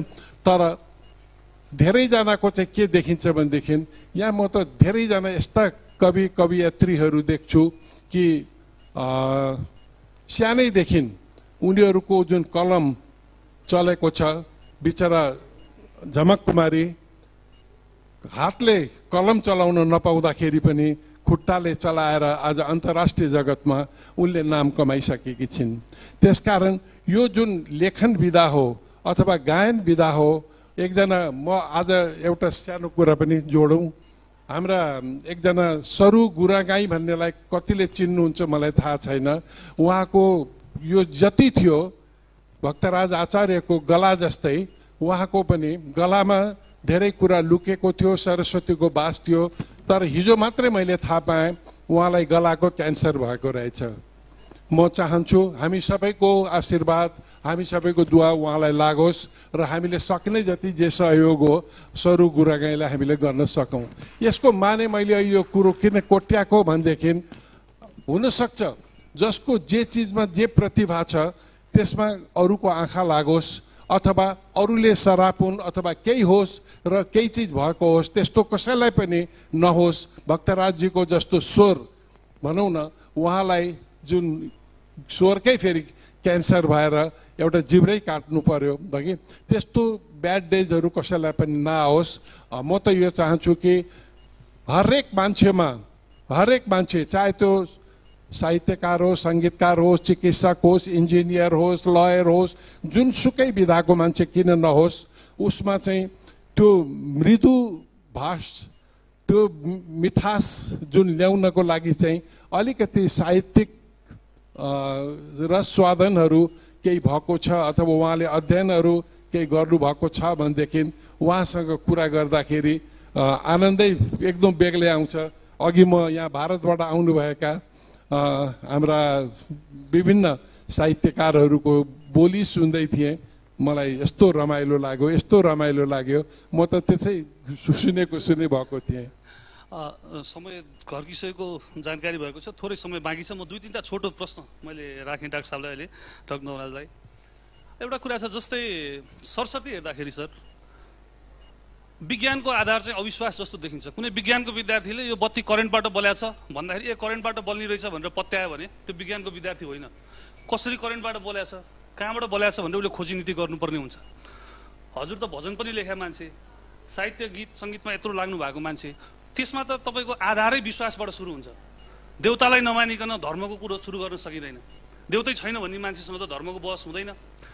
जुन चिजको आधार चाहिँ विश्वास हो त्यसमा चाहिँ हजुरले साधना गर्नुभयो एक हिसाबले, र जुन चिजको आधार चाहिँ अविश्वास हो, विज्ञान हो, त्यसको पनि साधना गर्नुभयो।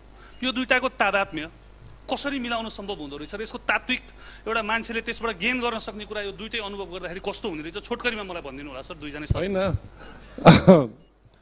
यो फेरि आध्यात्मिक र वैज्ञानिक दुईटा कुराहरू कसरी सँगसँगै आए भन्ने कुरो हो मलाई पनि थाहा छैन कि मैले कति भगवानलाई मान्छु अथवा मैले मान्नुपर्ने मान्छेहरूलाई म कसरी पूजा गर्छु भन्ने कुरो म पनि जान्दिनँ होला म एउटा मात्रै कुरो के जान्दछु भनेदेखि मलाई चाहिँ कसैले निगरानी गरिराखेको छ मैले कुनै पनि कुकर्म गरेँ भनेदेखि मलाई कसैले हेरिराखेको छ म यहाँबाट बच्न सक्दिनँ मैले कसैलाई पनि दुःख दिनु हुँदैन भन्ने कुरो मेरो चाहिँ सोचाइमा त्यो भएको हुनाले मैले यो आध्यात्मिकमा मैले मुक्तिनाथ जस्तो ठाउँमा स्वामी कमल नयनाचार्यको सङ्कल्पमा हामीहरूले 13,000 फिटमा अहिले पनि अस्पताल सञ्चालन हामीहरूले गरिराखेका छौँ होइन त्यति मात्र होइन अस्ति भर्खर बागेश्वर बाबा आउनुभयो धीरज शास्त्री उहाँसँग पनि एकछिन बसेर हामीहरूले कुराहरू गर्ने मौका पायौँ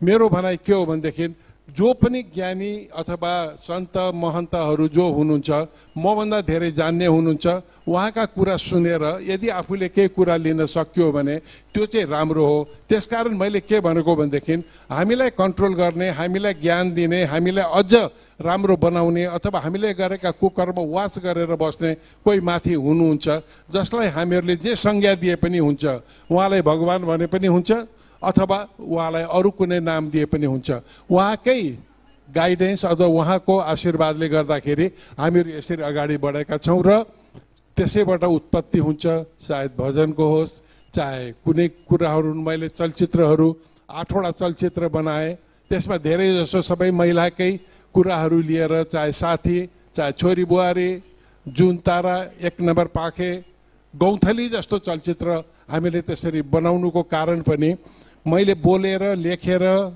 इन्टरभ्यू दिएर यसमा अझ चलचित्रको माध्यमबाट केही गर्न सकिन्छ भने गरौँ भन्ने अभिप्रायले हो हामीले त्यसरी गीतहरू त्यसरी चलचित्रहरू बनाएको अब यो क्रम अझै जारी छ हो मैले ढाकामा 69 मा मैले प्रोग्राम सुरु गरेको त्यो पाकिस्तान थियो त्यतिखेर र मैले गरिदिएको हुनाले म त्यति बेला न्युज रिडर पनि प्रोग्राम अर्गनाइजर पनि थिएँ मैले गरिदिएपछि धेरै हाम्रा अरू डाक्टर साहेबहरूले इन्जिनियरहरूले त्यो ढाका रेडियोबाट काम गरेर स्कलरसिप नहुनेहरूलाई त झन् सजिलो भयो त्यसकारण त्यो एउटा राम्रो सुरुवात मैले गर्ने मौका पाएँ त्यो कुरो निकालेको त्यही थियो होला नवराज डाक्टर साहब मैले त्यही प्रश्न हजुरलाई छुटकरीमा यसलाई म इन्ड गर्छु है त सरले भनेको यो हामीहरूले धेरै जसो चाहिँ साहित्य आध्यात्म र विज्ञान कर्मीहरू भनौँ न विज्ञानलाई बाट जीविका चलाउनेहरू दुई डिरेक्सनमा हिँड्छन् कि जस्तो लाग्छ हामीहरूलाई तर त्यो होइन जस्तो मलाई चाहिँ किन लाग्छ भने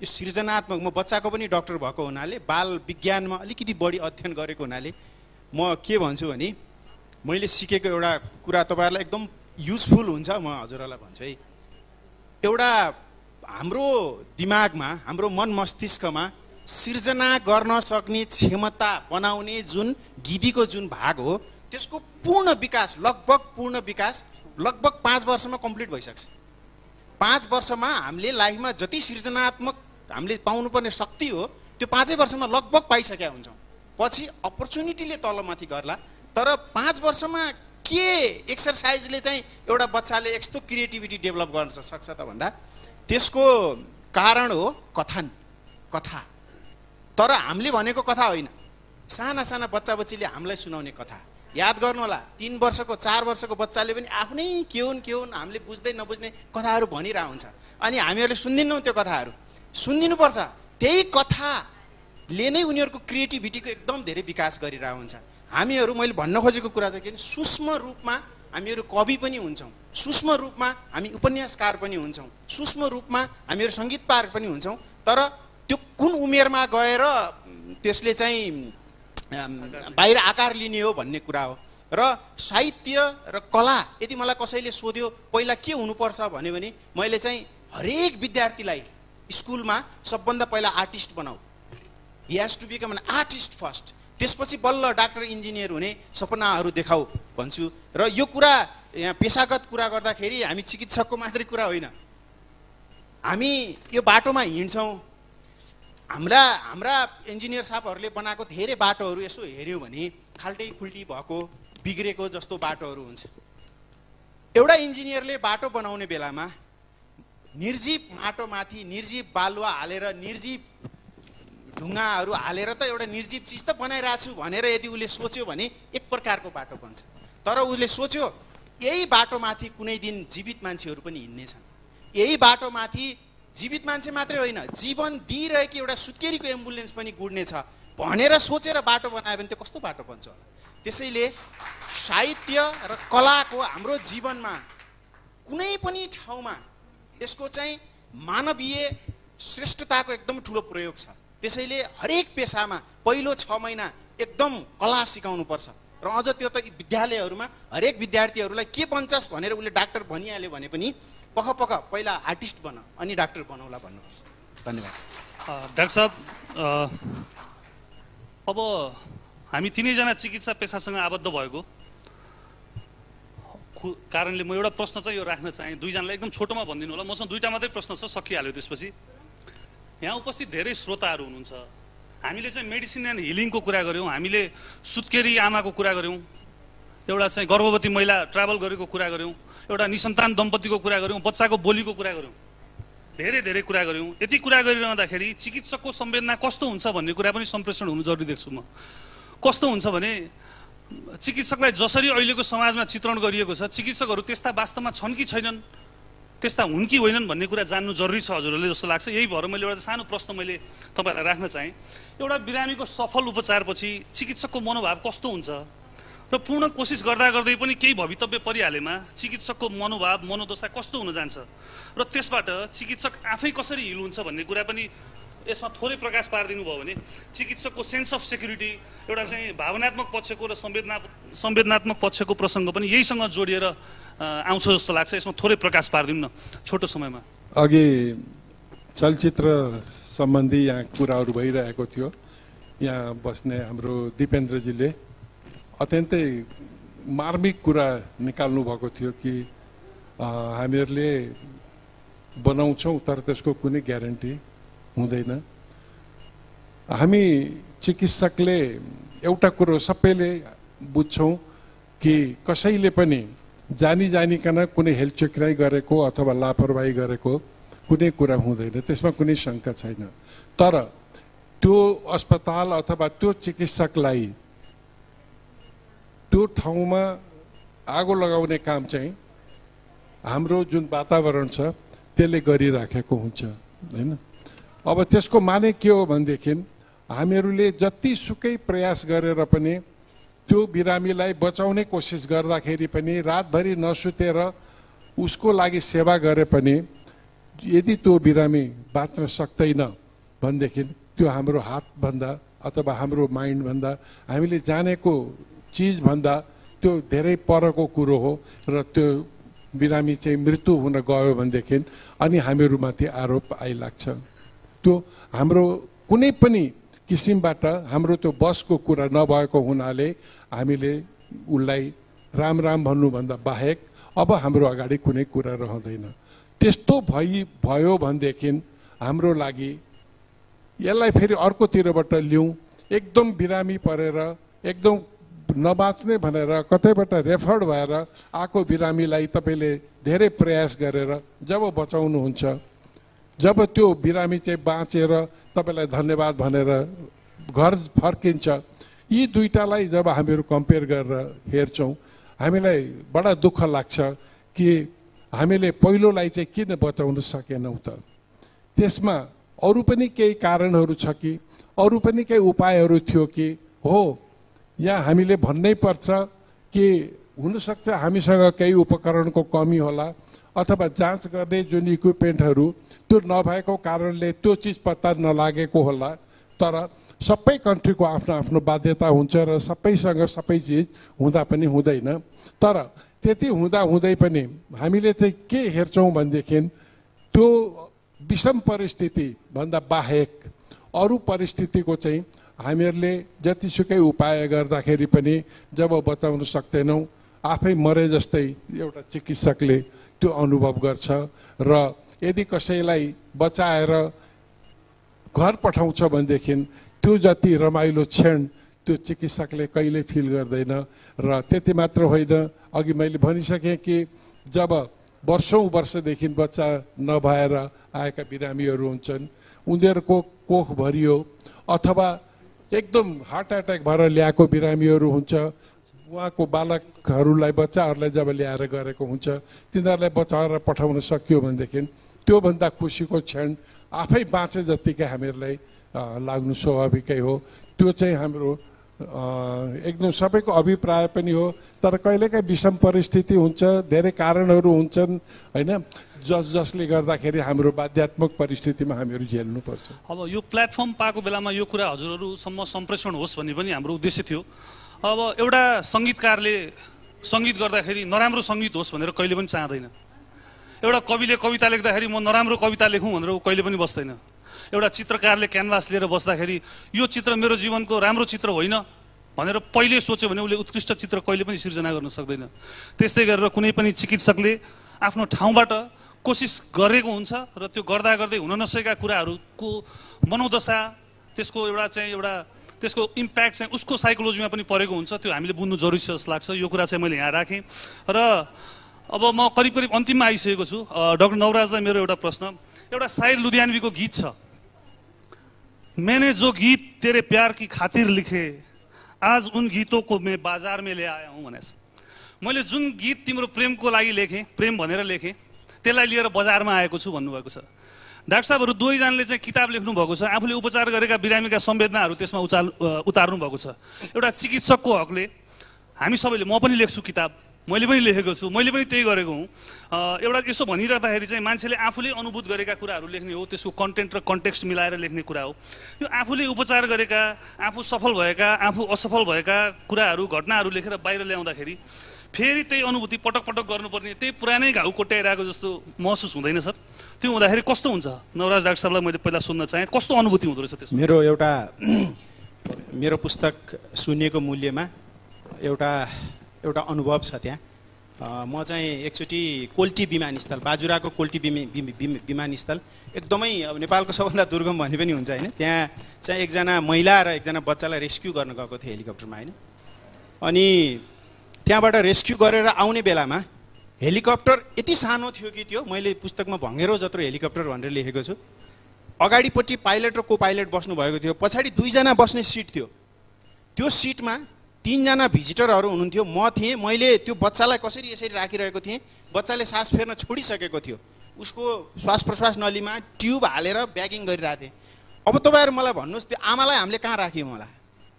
आमालाई हामीहरूले हामी बसेको कुर्सीको मुनि यस्तो दुलो थियो, यसमा राखेको थियौँ। र त्यो आमाले चाहिँ आफ्नो टाउको यताबाट निकालेर अय्या अय्या गर्दै बच्चोलाई कस्तो छ मात्रै भन्नुभयो कि पुरै हेलिकप्टर यात्राभरि।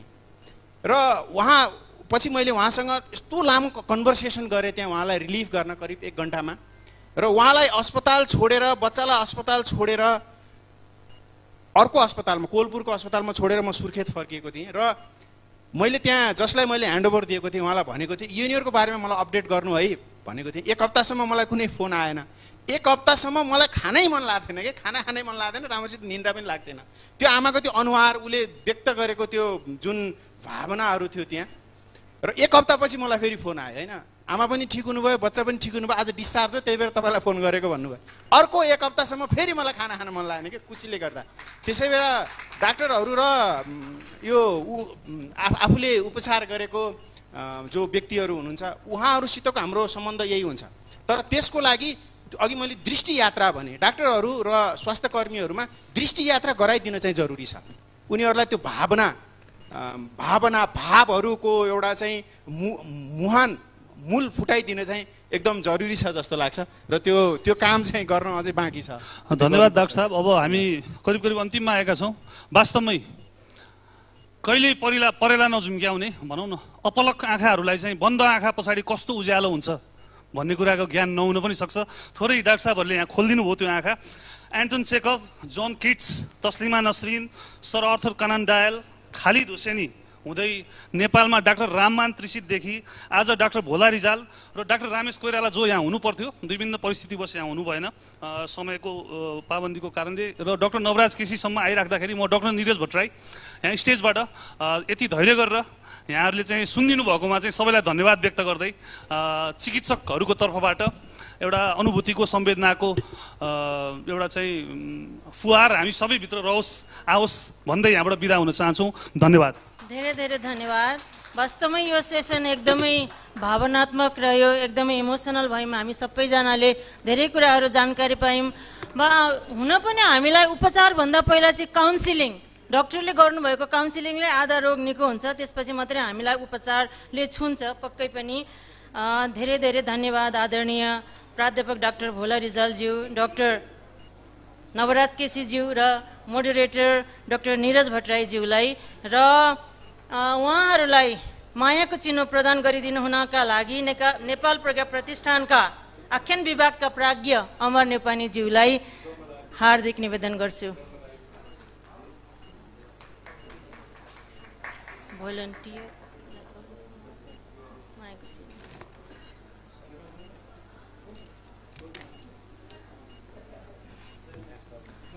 अब हामी तुरुन्तै अर्को सेसन सुरु गर्दैछौँ। तयारी अवस्थामा रहिदिनु हुनका लागि नदेखिएको कर्णाली नलेखिएको कर्णालीका वक्ताहरू हुनुहुन्छ डाक्टर मधुसूदन गिरी, डाक्टर महेन्द्र कुमार मल्ल, आदरणीय आख्यानकार प्रतीक ढकाल, डाक्टर राधिका बुढा थापा र मोडरेटर ओम रिजाल हुनुहुन्छ। उहाँलाई तयारी अवस्थामा रहिदिनु हुनका लागि पनि म यहाँबाट निवेदन गर्दैछु।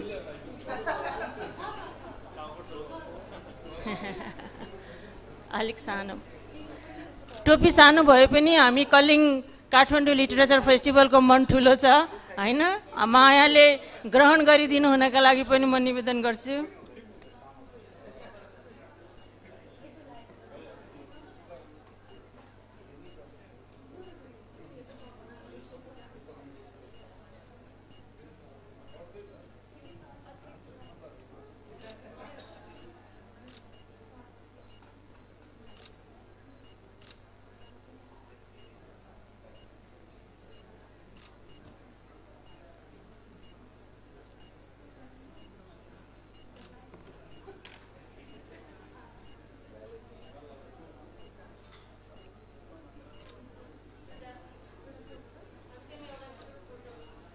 का लागि क्यामेराम्यान दाईहरूलाई पनि म अनुरोध गर्छु।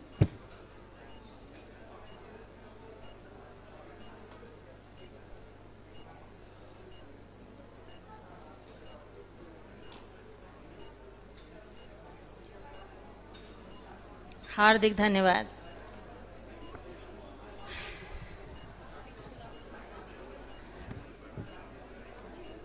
अब हामी पूर्व निर्धारित समयभन्दा धेरै ढिलो भइसकेको छौँ, समय घर्किसकेको छ।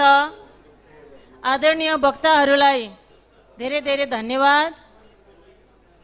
अब सेसन नम्बर 9 जुन हामीले 4 बजे सुरु गर्नु पर्थ्यो, अहिले 5 बजेर पनि 25 मिनट गइसकेको छ। आयोजकको तर्फबाट हामी क्षमा प्रार्थी छौँ। नदेखिएको कर्णाली नलेखिएको कर्णाली यो विषय उपर बहस गरिदिनु हुनका लागि म वक्ताहरूलाई मञ्चमा निम्त्याउँदैछु। आदरणीय साथीहरू,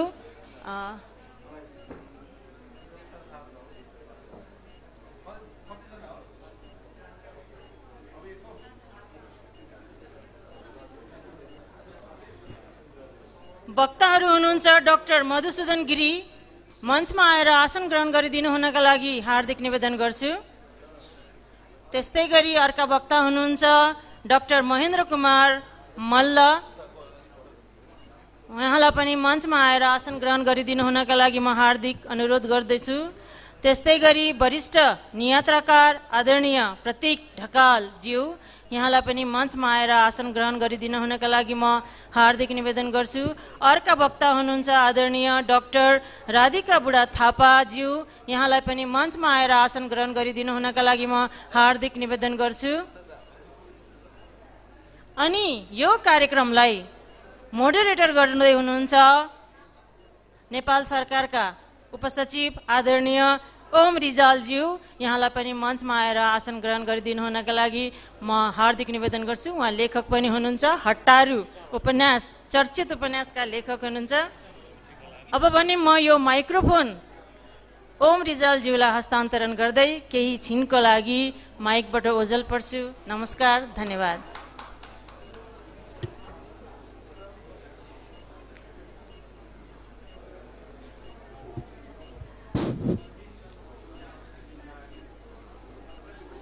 कर्णालीतिर भेरी भेरीतिर म बुढो डाँडाको मृग कोही नै मेरीतिर, म बुढो डाँडाको मृग कोही नै मेरीतिर। नमस्कार। यो सेसनमा हामी नदेखिएको कर्णाली, नलेखिएको कर्णाली माथि बहस गर्नेछौँ। बहसका लागि यहाँ उपस्थित हुनुभएको छ समालोचक, कवि, प्राज्ञ आदरणीय डाक्टर मधुसूदन गिरिज्यू, त्यस्तै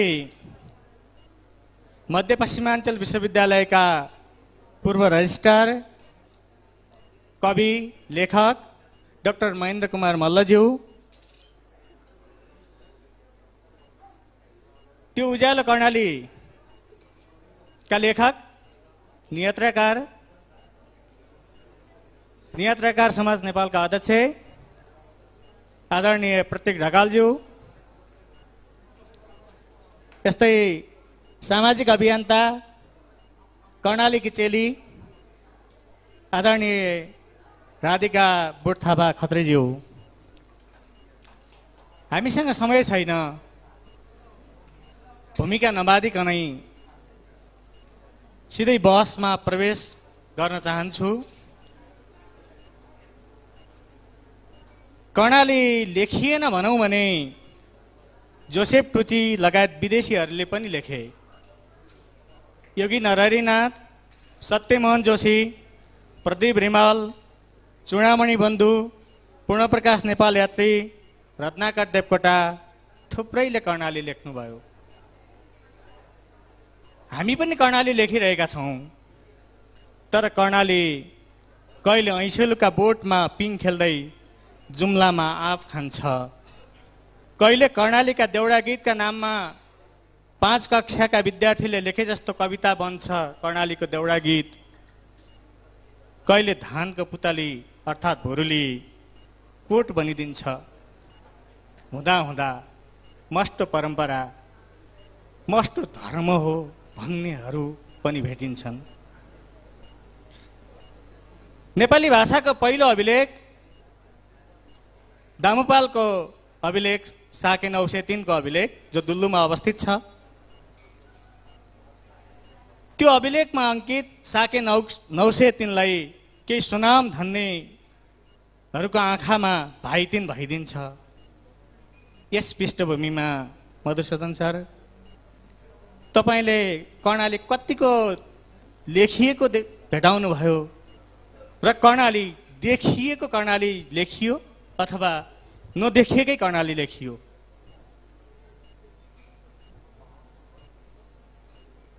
कर्णाली हात्ती हो, केहीले हात्तीलाई छाम्छन् र खुट्टा छाम्नेहरूले थाम जस्तो भन्दा रहेछन्।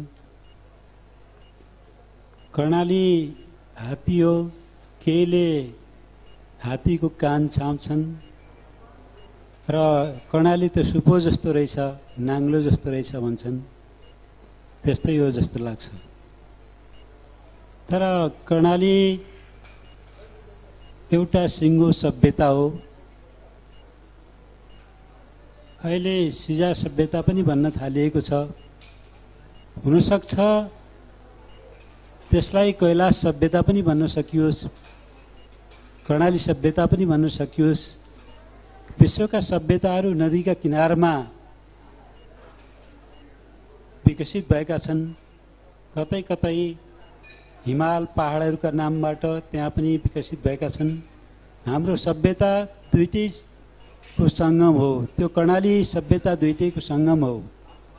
पहाड पनि त्यहाँ छ, कैलाश र त्योभन्दा पश्चिमको सभ्यता, उत्तरको दक्षिणको सभ्यता, कैलाशबाट सुरु भएको सभ्यता र कर्णालीबाट सुरु भएको सभ्यता। अझ हेर्ने हो भने त्यहाँ गङ्गा नदीको सभ्यता पनि त्यहाँ पुगेको छ वैदिक आर्यका रूपमा। र त्योभन्दा अगाडि पहाडबाटै अझ ठुलो पहाडबाट पश्चिमको धेरै जातिहरूको ककेसियनहरूका धेरै 5-7वटा जातिहरूमध्ये, विश्वभरि फैलिएका 5-7वटा जातिहरूमध्ये इरान पुगेको आर्यहरू जो मध्य भारतमा आए, मध्य भारतमा आउँदा दुईटा शाखा भएर आए, वैदिक आर्य र अवैदिक आर्य। त्यो अझ पछि बनिएको हो। वैदिक आर्यहरू जसलाई भनियो तिनीहरू त्यो शाखा गङ्गा नदीका किनारमा आयो र वैदिक ऋचाहरू ऋचाबद्ध गर्यो, वैदिक संस्कार संस्कृति निर्माण गर्यो। अर्को शाखा बाल्लिक क्षेत्रमा, काश्मीरदेखि तल बाल्लिक क्षेत्रमा आयो र त्यहाँबाट हुँदै काश्मीर, पश्चिम कुमाऊँ गढवाल, पश्चिम नेपाल हुँदै तिब्बतसम्म र पूर्वसम्म फैलियो त्यो अवैदिक आर्यहरू। अब यिनीहरूका धेरै कुराहरू सभ्यता संस्कृति लेखिएका छैनन्। यिनीहरूको कुलदेवता, त्यो अवैदिक आर्यहरूको कुलदेवता मस्टोकै विषयमा पनि सबै किसिमको अध्ययन भएको अनुभव हुन्छ। बझाङको ढडारबाट उत्पत्ति भएको भनिएको पाइन्छ, तर त्यो पनि सतै अध्ययन हो भन्ने देखिन्छ। यहाँ सहजकर्ता स्वयं त्यसका साक्षी हुनुहुन्छ। त्यो वास्तविकता हेर्नुलाई त त्यसको आफ्नो पढेलीमा हेर्नुपर्छ। पढेलीमा त मस्टा देवता, खसहरूको कुलदेवता मस्टा इरानको बालुवाबाट उत्पत्ति भएको भन्ने देखिन्छ। त्यसपछिका सङ्घर्षहरू, त्यो देवता, यिनीहरूको कुलदेवताको, खस जातिको कुलदेवताको सङ्घर्षका यात्राहरू त्यहाँबाट सुरु हुन्छन्। यी कुराहरू खै लेखिएको छैनन् जस्तो लाग्छ, कतै मैले भेटेको छैन। अध्ययन गर्न जानेहरूको पनि आफ्नो उद्देश्यहरू हुँदो रहेछ। कतिपयले लामो समय लगाएर मेहनत गरेर अध्ययन गर्नुभएको छ, केही गहिराइमा पनि पुग्नु भएको छ। केही गरौँ भन्ने उद्देश्यले, त्यहाँको सभ्यता संस्कृतिलाई उजागर गरौँ भन्ने उद्देश्य कतिपयको देखिन्छ र कतिपयको आफ्नो निज स्वार्थ देखिन्छ। पहिलेदेखि पछिसम्म, अहिलेसम्म पनि कतिपय विदेशीहरू पनि, स्वदेशी मात्र होइन विदेशीहरूको पनि त्यो देखिन्छ जस्तो स्थिति। प्राध्यापक टेकबहादुर श्रेष्ठ इतिहासकार, उहाँले भन्नुहुन्थ्यो एकजना विदेशीसँग उहाँ हिँड्नुभएको छ। विदेशीले डिटेक्टर बोकेर हिँडेको रहेछन्। अनि उनको उद्देश्य के रहेछ भने कहाँ गाडधन छ त त्यो पत्ता लगाउने। कतिपयको त्यो उद्देश्य होला। 19औं शताब्दीको 20तिर आउने हडसनले एक पानी जहाज बनाएर बेलायत लगेर त्यहाँको ऐतिहासिक पुरातात्विक सामग्रीहरू बेलायतमा, लन्डनमा हडसन कलेक्सन छ। तर जोसेफ टुचेहरू त्यहाँ गए, त्यहाँ अध्ययन गरे। उनले सकेसम्म तिब्बत, पश्चिम नेपालको अध्ययन गरे र विश्वमा त्यो इतिहासलाई प्रकाशित गरेका छन्। कतिले राम्रो पनि गरेका छन्। तर पनि कतिपयले अब त्यो कल्चरल ब्याकग्राउन्ड, त्यो सांस्कृतिक पृष्ठभूमि नभएको हुनाले कतिपयले त्यो मर्म बुझिसकेको स्थिति देखिँदैन। क्यारोल टाँगेले एउटा किताब लेख्नुभएको छ, 2047 सालतिर होला प्रकाशित भएको, द हार्टबिट अफ नेपाल पञ्चेबाजा भनेर लेख्नुभएको छ। उहाँ पश्चिम नेपाल पञ्चेबाजाको मूल भूमिमा जानु भएन।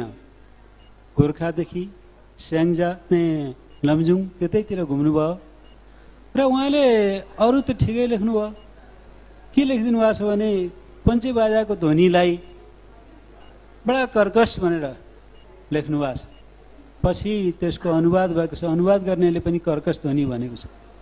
तर त्यो पञ्चे बाजाभित्र, त्यो पञ्चे बाजाको 32 बाजा 36 बयानामा जुन अन्तर्साङ्गीतिक झङ्कृति छ, जसले हृदयलाई जति आह्लादित बनाउन सक्छ, त्यो कहाँ लेखिएको छ? त्यसैले अहिलेसम्मको इतिहास माथि माथिको कङ्काल मात्रै आयो भन्ने लाग्छ, हाड छाला आयो भन्ने लाग्छ, त्यहाँको सभ्यताको हाड छाला मात्रै आयो भन्ने लाग्छ। जसरी एउटा गीत ल्याउँदाखेरि शब्दहरू ल्याइन्छ, त्यहाँभित्रको सङ्गीत ल्याइँदैन, लय ल्याइँदैन, त्यसमा त्यो नोटेसन दिने कुराहरू ती आएनन् भने त्यो केवल हाडछाला हुन्छ। त्यसै गरेर त्यहाँको सभ्यताको पनि हाडछाला मात्रै आयो भन्ने लाग्छ। मधु सरलाई यहीँनिर रोकेँ सर, अरूमा हामी फेरि आउँला।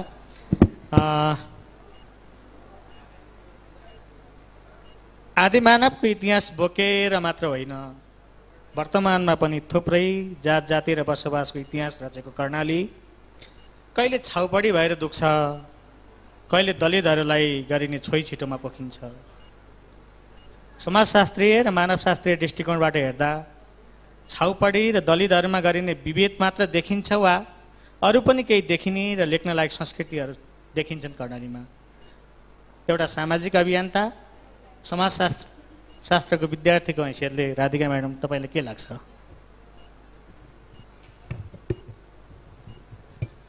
कर्णाली भन्नाले आम नेपालीहरूको बुझाइमा यो कर्णाली प्रदेश नेपालकै जलस्रोतको धनी नेपाल देश र यहाँ भएको जलस्रोत चाहिँ आधाभन्दा बढी कर्णालीमै छ भन्ने कुरा याद हुँदैन। कर्णाली भनेको नेपालको नेपाली भाषाको उद्गम स्थल हो यो कर्णाली भन्ने यो पनि याद हुँदैन। कर्णाली भनेको जडीबुटीको खानी हो भन्ने कुरा पनि आम नेपालीको बुझाइमा त्यो हुँदैन। र कर्णाली भनेको केवल दुखी, गरिब, अल्प आयु र अशिक्षित मान्छेहरूको बसाइ हो भन्ने मान्छेहरूको धेरै मान्छेहरूको बुझाइ छ। म के भन्न चाहन्छु भने कर्णाली भनेको यो देशको गहना हो, कर्णाली भनेको यो देशको के अरे इतिहास हो, कर्णाली भनेको यो देशको गौरव हो। त्यसैले म यो कर्णालीको अलिकति इतिहास कोट्याउन चाहन्छु। कर्णाली प्रदेशमा सन् 742 सम्म महिलाहरूले राज्य गर्दथे र महिलाहरू त्यस बेला मातृसत्तात्मक थियो। आमाको नामबाट बच्चाहरूको जात जान्थ्यो, आमाले अंश पाउँथ्यो, आमा चाहिँ पैतृक सम्पत्तिको हकदार हुन्थ्यो। र 742 पछि चाहिँ पितृसत्तात्मक सरकारले राज्य गर्न थाल्यो र त्यसपछि आएर खस राज्यहरूले राज्य गरे र त्यसपछि आएर कर्णाली प्रदेश चाहिँ विशाल कर्णाली प्रदेश थियो। त्यो बेलामा खस राज्यको बेलामा एउटा विद्वान पुरातत्त्वविद इटालीका पुरातत्त्वविद टिचु, सायद मलाई टिचु जस्तो लाग्छ, उहाँले चाहिँ 1960मा चाहिँ कर्णाली प्रदेशको अध्ययन गर्नुभएको रहेछ र यसको विषयमा अरू थुप्रै विद्वानहरूले पनि अध्ययन गर्नुभएको छ र अहिले मलाई ठ्याक्कै उहाँको मात्रै नाम याद भयो। र उहाँले के लेख्नुभएको थियो भने कर्णाली प्रदेशको कर्णाली राज्य चाहिँ पूर्वमा काठमाडौँसम्म, पश्चिममा लद्दाखसम्म र उत्तरमा मानसरोवरसम्म कर्णाली राज्य थियो र यो विशाल थियो र यो शक्तिशाली थियो र यो सुविधा सम्पन्न थियो, यो एकदम ठुलो राम्रो राज्य थियो भनेर लेख्नुभएको छ। त्यसैले हाम्रो प्रदेश कर्णाली प्रदेश र अहिले पनि कर्णाली प्रदेशमा हामी छाउपडी मात्रै होइन, हामी कहाँ त अझ कर्णालीमा त अझ छाउपडी पनि भन्ने चलन छैन। छाउपडी भन्ने चलन चाहिँ सायद मेरो विचारमा सुदूरपश्चिम चाहिँ छ जस्तो लाग्छ। हामी कहाँ चाहिँ छुई भन्छौँ हामी है, यो मात्रै हो। यो छुई भन्ने चलन त यहाँ पनि गर्छन्, तर हामीलाई यो बिल्ल लाइएको छ। काठमाडौँमा पनि छुई भन्ने चलन नभएको होइन है। त्यो भएको हुनाले कर्णाली प्रदेश अहिले के भनेर कर्णाली प्रदेशलाई बुझिदिन पर्यो भन्न म चाहन्छु भने कर्णाली प्रदेश भनेको हामी नेपालीहरूले बोल्ने भाषा, नेपाली भाषाको उद्गम स्थल कर्णाली हो। नेपाल कर्णाली भाषामा अलि पछि जाउँला। हजुर, कर्णाली प्रदेशको मात्रै मैले भन्न खोजेको, कर्णाली प्रदेशलाई यसरी चिनिदिनुहोस् भन्न खोजेको मैले। कर्णाली प्रदेशलाई भाषा, इतिहास, सभ्यता र संस्कृतिबाट कर्णालीलाई चिनिनुपर्छ भन्ने हजुरको आग्रह हो। मैले यहाँलाई पनि यहाँनिर रोकेँ, अरू पनि प्रश्न छन् त्यही भित्रका, पछि जाउँला। धेरैले कर्णाली लेख्दा अघि दिदीले भने जस्तै रोग, भोग र शोकको कर्णाली लेखे। कर्णालीमा घाम उदाउँदैन, जुन लाग्दैन र कर्णालीले जुनगिरीको उज्यालोमा आफ्नो अस्तित्व खोज्छ भनेर लेख्नेहरूको भिडमा तपाईले त्यो उज्यालो कर्णाली लेख्नुभयो। कर्णालीलाई उज्यालो देख्ने आँखा छुट्टै रसायनले बनेको हुनुपर्ने हो या अरू केही हो? प्रतीक सर, यो प्रश्न मलाई हो। ल, प्रतीक सरलाई सबैलाई नमस्कार। कर्णालीको इतिहासको बारेमा विद्वान मित्रहरू कर्णालीवासी नै हुनुहुन्छ। म चाहिँ संजोगले कस्तो मान्छे यहाँ परेको छु भने ताप्लेजुङमा पैतृक भूमि, जन्मेको चाहिँ भुटानमा, हुर्केको चाहिँ झापामा, तर कर्णाली बारे म बोल्न आएको छु। किनभने मैले त्यो उज्यालो कर्णाली मात्रै होइन, हिमाल पारी पुगेपछि भन्ने किताब पनि लेखेको छु, जसमा अप्पर डोल्पाको 26 दिनको यात्रा छ। त्यो फोक्सुन्डो तालभन्दा माथि डोल्पाको र त्यो उज्यालो कर्णाली। दुईजना मित्रहरूले बोलिसक्नु भएको छ। सिङ्गो राष्ट्रिय भाष्य के हो भने काठमाडौँमा पाठ्यक्रम बनाउनेहरूले निर्माण गरेको भाष्य भनेको के हो भने कर्णाली भनेको शोकको प्रतीक हो, रोगको प्रतीक हो, अभावको प्रतीक हो, दुःखको प्रतीक हो। मेरो फरक दृष्टिकोण के हो भने कर्णाली यति धनी छ, कर्णालीको अष्ट जल, जमिन, जङ्गल, जराजुरी, जडीबुटी इत्यादि 8वटा, यसलाई उपयोग मात्रै गर्नुभयो भने पनि सिङ्गै नेपाललाई पाल्ने हैसियत राख्छ। त्यहाँको जलस्रोतदेखि लिएर अष्टज, मैले चाहिँ अष्टज भन्छु, त्यो 8वटा ज प्रयोग गर्नुभयो भने सिङ्गै मुलुकलाई पाल्छ कसैले भने त्यही कर्णालीले पाल्छ। त त्यस्तो कर्णाली जहाँको भूमिले यार्सा गुम्बा उत्पादन गर्छ, जहाँको भूमिले जडीबुटी मात्रै उत्पादन गर्छ, त्यो कसरी गरिब हो? तिमीलाई हेर्ने दृष्टिकोण गरिब हो। अहिले पनि 11-12 क्लासतिर अङ्ग्रेजीमा लेखिएको एउटा कुनै विदेशीको एउटा एस्से पढाइ हुन्छ 11-12 क्लासमा, म थाहा भएन। कर्णालीका मान्छेहरूले जिन्दगीभरि भरपेट खान पाएका हुँदैनन्, नयाँ लुगा लाएका हुन्नन्, कर्णालीको लुगा भनेको टालेको लुगा हुन्छ भनेर अहिले पनि तपाईँ 11-12 क्लासको विद्यार्थीलाई सिकाउँदै हुनुहुन्छ। त्यो के कर्णाली के कर्णाली सम्झेर, के कर्णाली बुझेर जान्छ? त्यसैले कर्णालीलाई हेर्ने नजर सबैभन्दा पहिले म यो मुलुक चलाउँछु भन्नेहरूको फेरिनुपर्छ। कर्णाली, तपाईँलाई म एउटा सानो उदाहरण मात्रै दिन्छु। म त कर्णाली घुम्न गएको, त्यति दूर दराजबाट, त्यो दूर देशबाट आएको मान्छे। संयोग यस्तो भयो कि म 46 देखि 48 सम्म बजाङमा एलडिओ भएर बसेँ। त्यहाँको भाषासँग निकट हुने मौका पाइयो, खोज्दै गइयो, घुम्दै गइयो, जम्मै घुम्छु आएको बेला भने 9वटै जिल्ला सुदूरपश्चिमका घुमेँ, सीमावर्ती भारत घुमेँ र सेती पनि काली पनि लेखेँ। र त्यहाँ जाँदाखेरि त कर्णाली पुगिसकेपछि त मैले कस्तो थाहा पाएँ भनेदेखि मुलुकका 76 जिल्लाको इन्टेन्सिभ भ्रमण गरेको छु मैले पनि। मैले कहीँ नदेखेको कुरा कर्णालीमा देखेँ। एउटा सिङ्गै गाउँले धुम्रपानको विरोध गर्छ। सत्यजुगका डल्ले हुक्का, कलियुगका कल्ली, हत्यायुगका हत्या हुक्का, मुखै आगो बल्ली भनेको के भनेको भने सत्ययुगमा त पर नलिलाएर तान्ने हुक्का थियो, परै हुन्थ्यो। तर कलियुगमा आइसकेपछि त एकदम नजिकै हुक्का आयो। हत्यायुगका भनेको यो चाहिँ आजको हाते युगको, सबै हातमा छ नि, फिङ्गर टिपमा छ नि, हाते युगका हत्या हुक्का भनेको ठ्याक्कै सिगरेटलाई भनेको मुखै आगो बल्ली। तिमी त आफूले आफैलाई दागबत्ती दिएर बसिराखेका रहेछौ भनेर त्यहाँको लोकगीतले भन्यो। लोकगीत हुन त कमसेकम 200 वर्षको जरा त चाहिन्छ। त्यहाँ पुगेपछि यही हाम्रो आयोजक सूर्य नेपालको सूर्य चुरोट मैले पनि 20वटा जति खान्थेँ हरेक दिन। भन्नलाई केही गाह्रो छैन। हत्या हुक्का मुखै आगो बल्ली भन्ने लाइन सुनेको दिनदेखि त्यही दिनदेखि हो मैले चुरोट खान छोडेको। हेर्नुहोस्, सिङ्गो नेपाललाई सिकाउन सक्ने ठाउँ छ। नेपाली भाषामा तपाईँ संवाद गर्दै हुनुहुन्छ, त्यही जुम्लाले भन्छ, ओइ भाषा तू कहाँ जन्म्या होइ, सिन्जा राइतो छै त, जो बल्लौ खस भाषा हुँ हुँ आया है त। प्रजातन्त्रको पाठ सिकायो। यो सिङ्गै देशलाई थाहा थिएन प्रजातन्त्र भनेको के हो भन्ने, कसैलाई पनि थाहा थिएन। त्यो बेला पनि जुम्लाले सिकायो। उङ्कुस्यामा हात्ती बस्या, पाउटी बस्या बाज, मान्ठ बस्या मर्यादामा चल्छ राजकाज।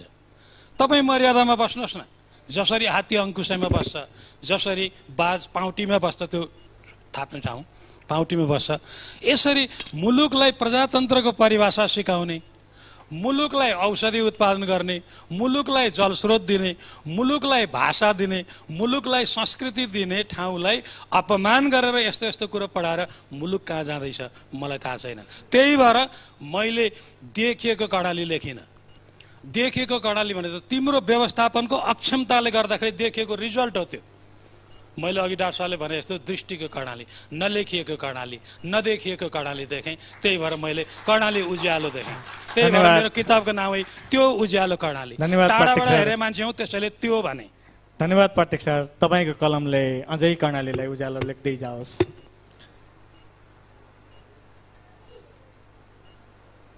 हिजो काठमाडौँले कर्णाली देखेन र लेखेन भन्यौँ हामीले। आज कर्णालीकै आँगनमा मध्यपश्चिमाञ्चल विश्वविद्यालय छ र पनि विश्वविद्यालयले कर्णाली देखेन र लेखेन भन्दैछौँ। मल्ल सर, तपाईँ मध्यपश्चिमाञ्चल विश्वविद्यालयको पूर्व रजिस्ट्रार पनि हुनुहुन्छ। पूर्व रजिस्ट्रारको नाताले के साँच्चै मध्यपश्चिमाञ्चल विश्वविद्यालयले अझै कर्णाली देख्न र लेख्न बाँकी हो त?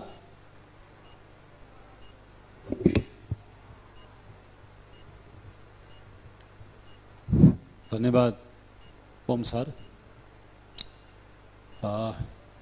बडो महत्त्वपूर्ण विषयमा हामी छलफलमा छौँ। मध्यपश्चिमाञ्चल विश्वविद्यालयको पूर्व रजिस्ट्रार हुनुको हैसियतले यहाँले विश्वविद्यालयीय शिक्षाभित्र कर्णाली देखियो कि नै वा कर्णाली लेखियो कि नै भन्ने गम्भीर प्रश्न चाहिँ उठाउनु भएको छ। प्रश्न अत्यन्त समय सान्दर्भिक रहेको मैले पाएँ।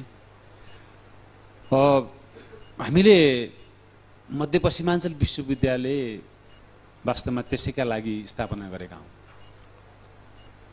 विश्वविद्यालयीय शिक्षाको अभाव भयो।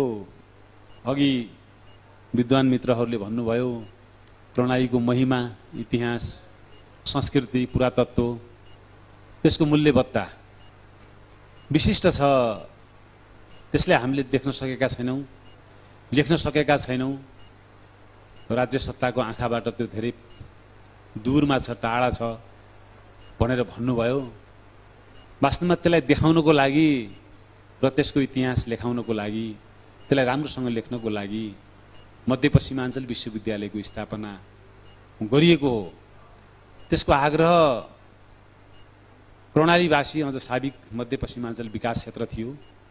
पूर्व प्रशासनिक विभाजन अनुसार त्यसको सापेक्षतामा, त्यसको परिप्रेक्ष्यमा हामीले त्यो विश्वविद्यालय मल्टी युनिभर्सिटी कन्सेप्ट अनुसार हामीले स्थापनाको आग्रह गरेपछि राज्यले गर्यो। त्यसरी राज्यले केही पनि गरेन भन्ने त होइन। फेरि राज्यले गर्दै गइरहेको छ, लेखिँदै पनि गएको छ, देखिँदै पनि जान थालेको छ। अलि सकारात्मक बनौँ, आशावादी बनौँ भन्ने पनि मेरो जिकिर हो, आग्रह हो। म पोइन्टमा आएँ। मध्यपश्चिमाञ्चल विश्वविद्यालयले सबभन्दा पहिला अघि सरले भने जस्तै, म्याडमले भने जस्तै त्यो जलस्रोतको अथाह भण्डारका रूपमा रहेको त्यो कर्णाली प्रदेश, त्यो देशकै सबभन्दा ठुलो क्षेत्रफल ओगटेको कर्णाली प्रदेश, अपार जलस्रोतको भण्डारण, त्यो प्रदेशलाई वास्तवमा त्यसको जलस्रोतलाई उपयोग गर्नुपर्छ। उच्च शिक्षामा त्यसलाई अध्ययन अध्यापनको विषय बनाइनुपर्छ, त्यसलाई अनुसन्धानको विषय बनाइनुपर्छ भनेर मध्यपश्चिमाञ्चल विश्वविद्यालयमा हामीले नेपालमै नभएको र लगभग यो दक्षिण एसियाका विश्वविद्यालयहरूमा नभएको विश्वविद्यालय शिक्षा अन्तर्गत पाठ्यक्रम विकास गरेर हाइड्रो पावर इन्जिनियरिङ कार्यक्रमलाई इन्जिनियरिङ फ्याकल्टी अन्तर्गत हामीले लागू गऱ्यौँ र त्यो अहिले अध्ययन अध्यापन र अनुसन्धानको दायराभित्र परेको छ। त्यसैले कामहरू अगाडि बढिरहेका छन्। विश्वविद्यालयले आफ्नो प्रारम्भिक प्रयत्नहरूलाई अगाडि बढाएको छ। यद्यपि म अहिले त्यो विश्वविद्यालयको रजिस्ट्रार होइन, पूर्व रजिस्ट्रार हुँ। मेरो पालामा म रजिस्ट्रार हुँदाखेरि त्यो कार्यक्रम हामीले चाहिँ स्थापना गरेका हौँ, नम्बर 1। नम्बर 2, प्रणाली अघि सरहरूले भन्नुभयो, मधुसूदन सरले त अझ त्यसको चाहिँ प्राग सन्दर्भलाई उल्लेख गरेर, प्राग ऐतिहासिक पक्षलाई उल्लेख गरेर प्रणालीको महत्तालाई यहाँ प्रस्तुत गर्नुभयो। हामीलाई अलिकति चाहिँ सुन्दाखेरि बुझ्न पनि कठिन भएको थियो। उहाँले त्यसरी अत्यन्त प्रागिक चसुका साथ उहाँले त्यो विचार व्यक्त गर्नु, विषयलाई प्रतिपादन गर्नुभयो, यहाँनिर उल्लेख गर्नुभयो। र वास्तवमा प्रणाली डाइभर्स धेरै कुरामा छ। सरहरूले भनिसक्नुभयो, फेरि पनि भनौँला।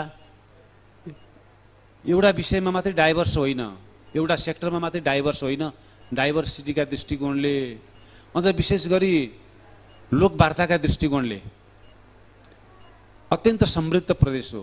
नम्बर 1 प्रदेश हो। त्यतिको समृद्धता, त्यतिको समृद्धि अन्य प्रदेशहरूमा छन्। यद्यपि लोकवार्ताका दृष्टिकोणले, अन्य फल्कलोरका दृष्टिकोणले अन्य प्रदेशहरू पनि त्यो डाइभर्स पाइन्छ, तर कर्णाली जतिको डाइभर्सिटी लोकवार्तामा पाइँदैन।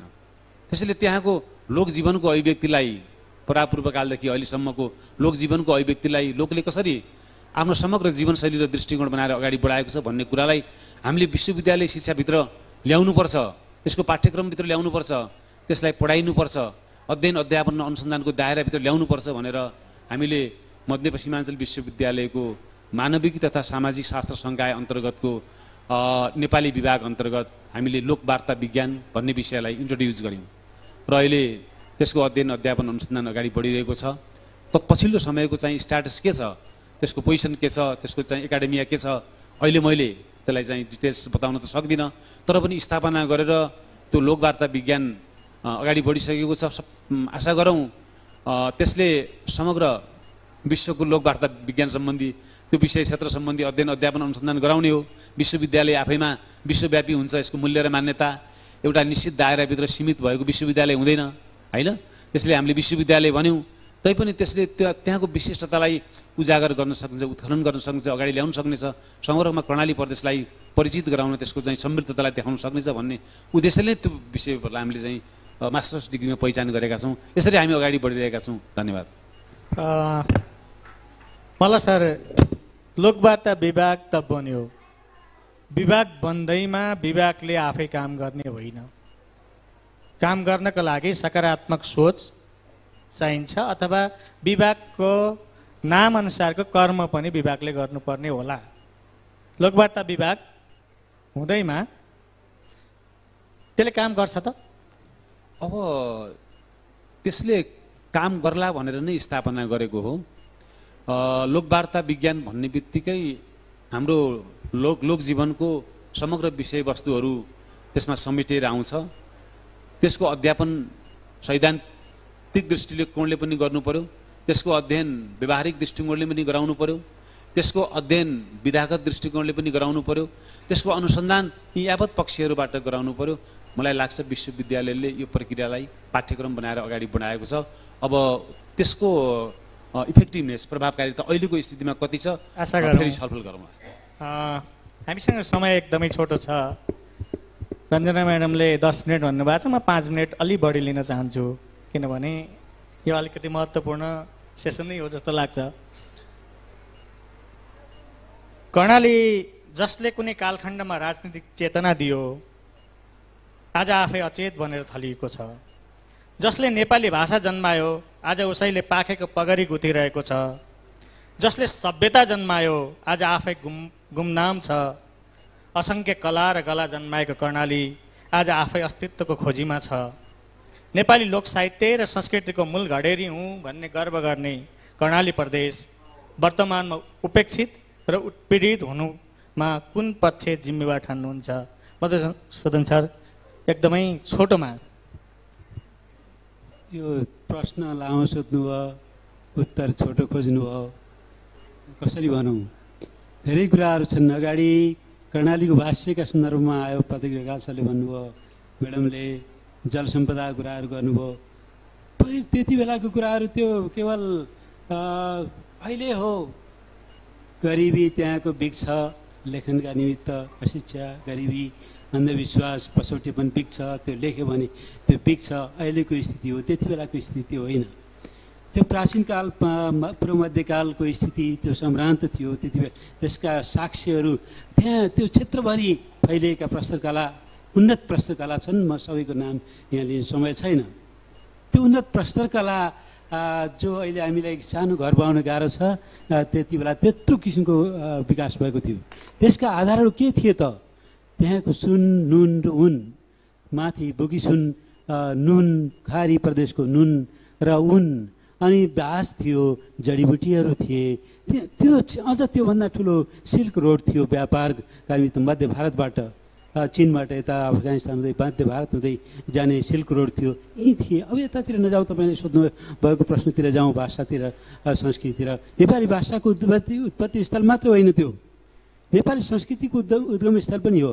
हामी त्यसै आएनौँ, बलि राजाले पठाएको। केही पौराणिकहरूले त पौराणिक बलिसँग जोड्नुहुन्छ, तर सौरभले पनि एकचोटि कान्तिपुरमा लेख्नु भएको छ, त्यहाँ जुम्लाका राजा बलिराज शाही हुन्। त्यो मात्र होइन, जिताली मल्लको पालाबाट त्यहाँ प्रचलित थियो देउसी भैलोको परम्परा। पछि बलिराज शाहीले गर्नुभयो त्यो युद्धका निमित्त खर्च जोड्नका लागि देउसी भैलो खेलेर पैसा सङ्कलन गर्न, स्रोत सङ्कलन गर्न त्यहाँबाट सुरुवात भएको छ। त्यो संस्कृति पनि त्यहाँबाट उत्पत्ति भएको देखिन्छ। त्यो संस्कृतिको आदिभूमि पनि देखिन्छ, नेपाली भाषाको आदिभूमि पनि देखिन्छ। अब कतिपय भाषा वैज्ञानिकहरूले सौरसेनी प्राकृतबाट जन्मेको भन्नुहुन्छ, कतिपयले खस प्राकृतिबाट जन्मेको भनिरहनु भएको छ। तर अब अहिले त्यो कुरो के छ भने त्यो जुन माउ हो जन्मेको, त्यसलाई भाषिका भनिएको छ, नेपालीको भाषिका भनिएको छ र नेपालीलाई मूल भाषा भनिएको छ। यसो भन्दै गर्दा सर यसो भन्दै गर्दा यदि त्यो नेपाली भाषा खस भाषाबाटै विकसित भएको हो र अहिले हामीले बोलिरहेको मानक भाषा खस भाषाबाटै विकसित भएको हो भने यो मानक भाषालाई भाषा र खस भाषालाई भाषिका भन्ने हो भने त यो माउलाई भाषिका र चल्लोलाई भाषा भने जस्तै भएन र? यो अलि उल्टो भएन र? अब कतिपयले अहिले भन्नुहुन्छ खस नेपाली भन्नुपर्छ भन्नुहुन्छ। म त त्यसो भन्दिनँ। त्यसै कारणले नेपाली खस भन्छु। खस मूल हो, त्यसरी नेपाली त्यसको भाषिका हो, त्यसरी नेपाली खस भन्नुपर्छ भन्ने मेरो दृष्टिकोण हो। अब यहाँ त्यस्तो धेरै कुराहरू छन्।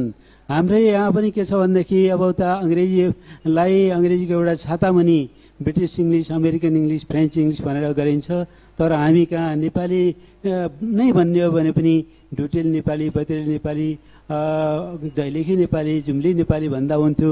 तर त्यसो नभए ती भाषालाई अलग अलग भाषाका रूपमा स्थापित गर्ने प्रयत्न भइरहेको छ। उता इथ्नोलग भन्ने संस्था छ, सिल भन्ने संस्था छन्, विदेशी संस्था, तिनले बनाइदिएका आधारका आधारमा हामी 100वटा शब्दहरू चयन गर्छौँ र ती शब्दलाई विश्लेषण गरेर अलग विद्यावारिधि PhD उपाधि दिन्छौँ। ती भाषालाई अलग भाषाका रूपमा स्थापित गर्छौँ। त्यसैले ती कमजोर बनाइरहने, टुक्राइरहने स्थिति भइरहेको छ। त्यो नभइदिएको हामीसँग समय छैन, मैले यहाँलाई यहाँ रोक्नुपर्ने बाध्यता छ। राधिका म्याडम, तपाईँ महिलाका विषयमा काम गरिरहनु भएको छ। थुप्रैले कर्णालीका महिलाहरूका विषयमा पनि लेखे। यो कर्णालीका महिलाहरूको विषयमा लेख्नेहरूले लैङ्गिक समानताका स्वरहरू पनि नलेखेका होइनन्। लैङ्गिक समानताका स्वरहरू उडाल्नेहरूको व्यवहार कस्तो देखिन्छ कर्णालीमा? मलाई छोटकरीमा यति भनिदिनुहोस् न। लैङ्गिक समानताका स्वरहरू लेख्नेहरूले चाहिँ लेख्ने र बोल्नेमा र व्यवहार गर्नेमा फरक छ। र लैङ्गिक मैले कतिजना मान्छे देखेको छु दिनभरि हाम्रा नेताहरू जस्तै भाषण गर्ने मिठा मिठा, व्यवहारमा चाहिँ छैन। अब घरमा गएर दिनभरि भाषण गर्यो, लैङ्गिक समानताका क्लास लियो, अनि धेरै धेरै ठुल्ठुला कुरा गर्यो। घरमा गएपछि श्रीमतीलाई चट्ट बसेर चिया ल्याऊ त, म त थाकेर आएको छु भन्ने चलन चाहिँ हामी कहाँ एकदमै धेरै छ। र यो समानताका विषयमा लेख्नेहरूले अझ मैले समानता चाहिँ नगरेको पाउँछु र श्रीमती र श्रीमानसँगै मैले मेरो मास्टर्स गर्दाखेरिको मेरो थेसिसमा चाहिँ मैले हाउस होल्ड रेस्पोन्सिबिलिटीमा चाहिँ कर्मचारीहरूले चाहिँ कतिको को कसरी जिम्मेवार छ भनेर गरेको थिएँ। त्यसमा चाहिँ कर्मचारी पुरुषहरूले चाहिँ हाउस होल्ड रेस्पोन्सिबिलिटीमा चाहिँ कसैले पनि म घरको काम गर्छु भनेर भनेको छैन। त्यो भएको हुनाले लैङ्गिक समानता म एउटा कुरा भन्न चाहन्छु, लैङ्गिक समानता दिने भाषण दिने पुरुषहरूले पनि घरमा गएर यथार्थमा व्यवहारिक रूपमा कसैले गर्दैनन् भन्ने मात्रै हो भन्ने मेरो निष्कर्ष छ। धन्यवाद राधिका म्याडम। म अन्तिम प्रश्नमा छु प्रतीक सर।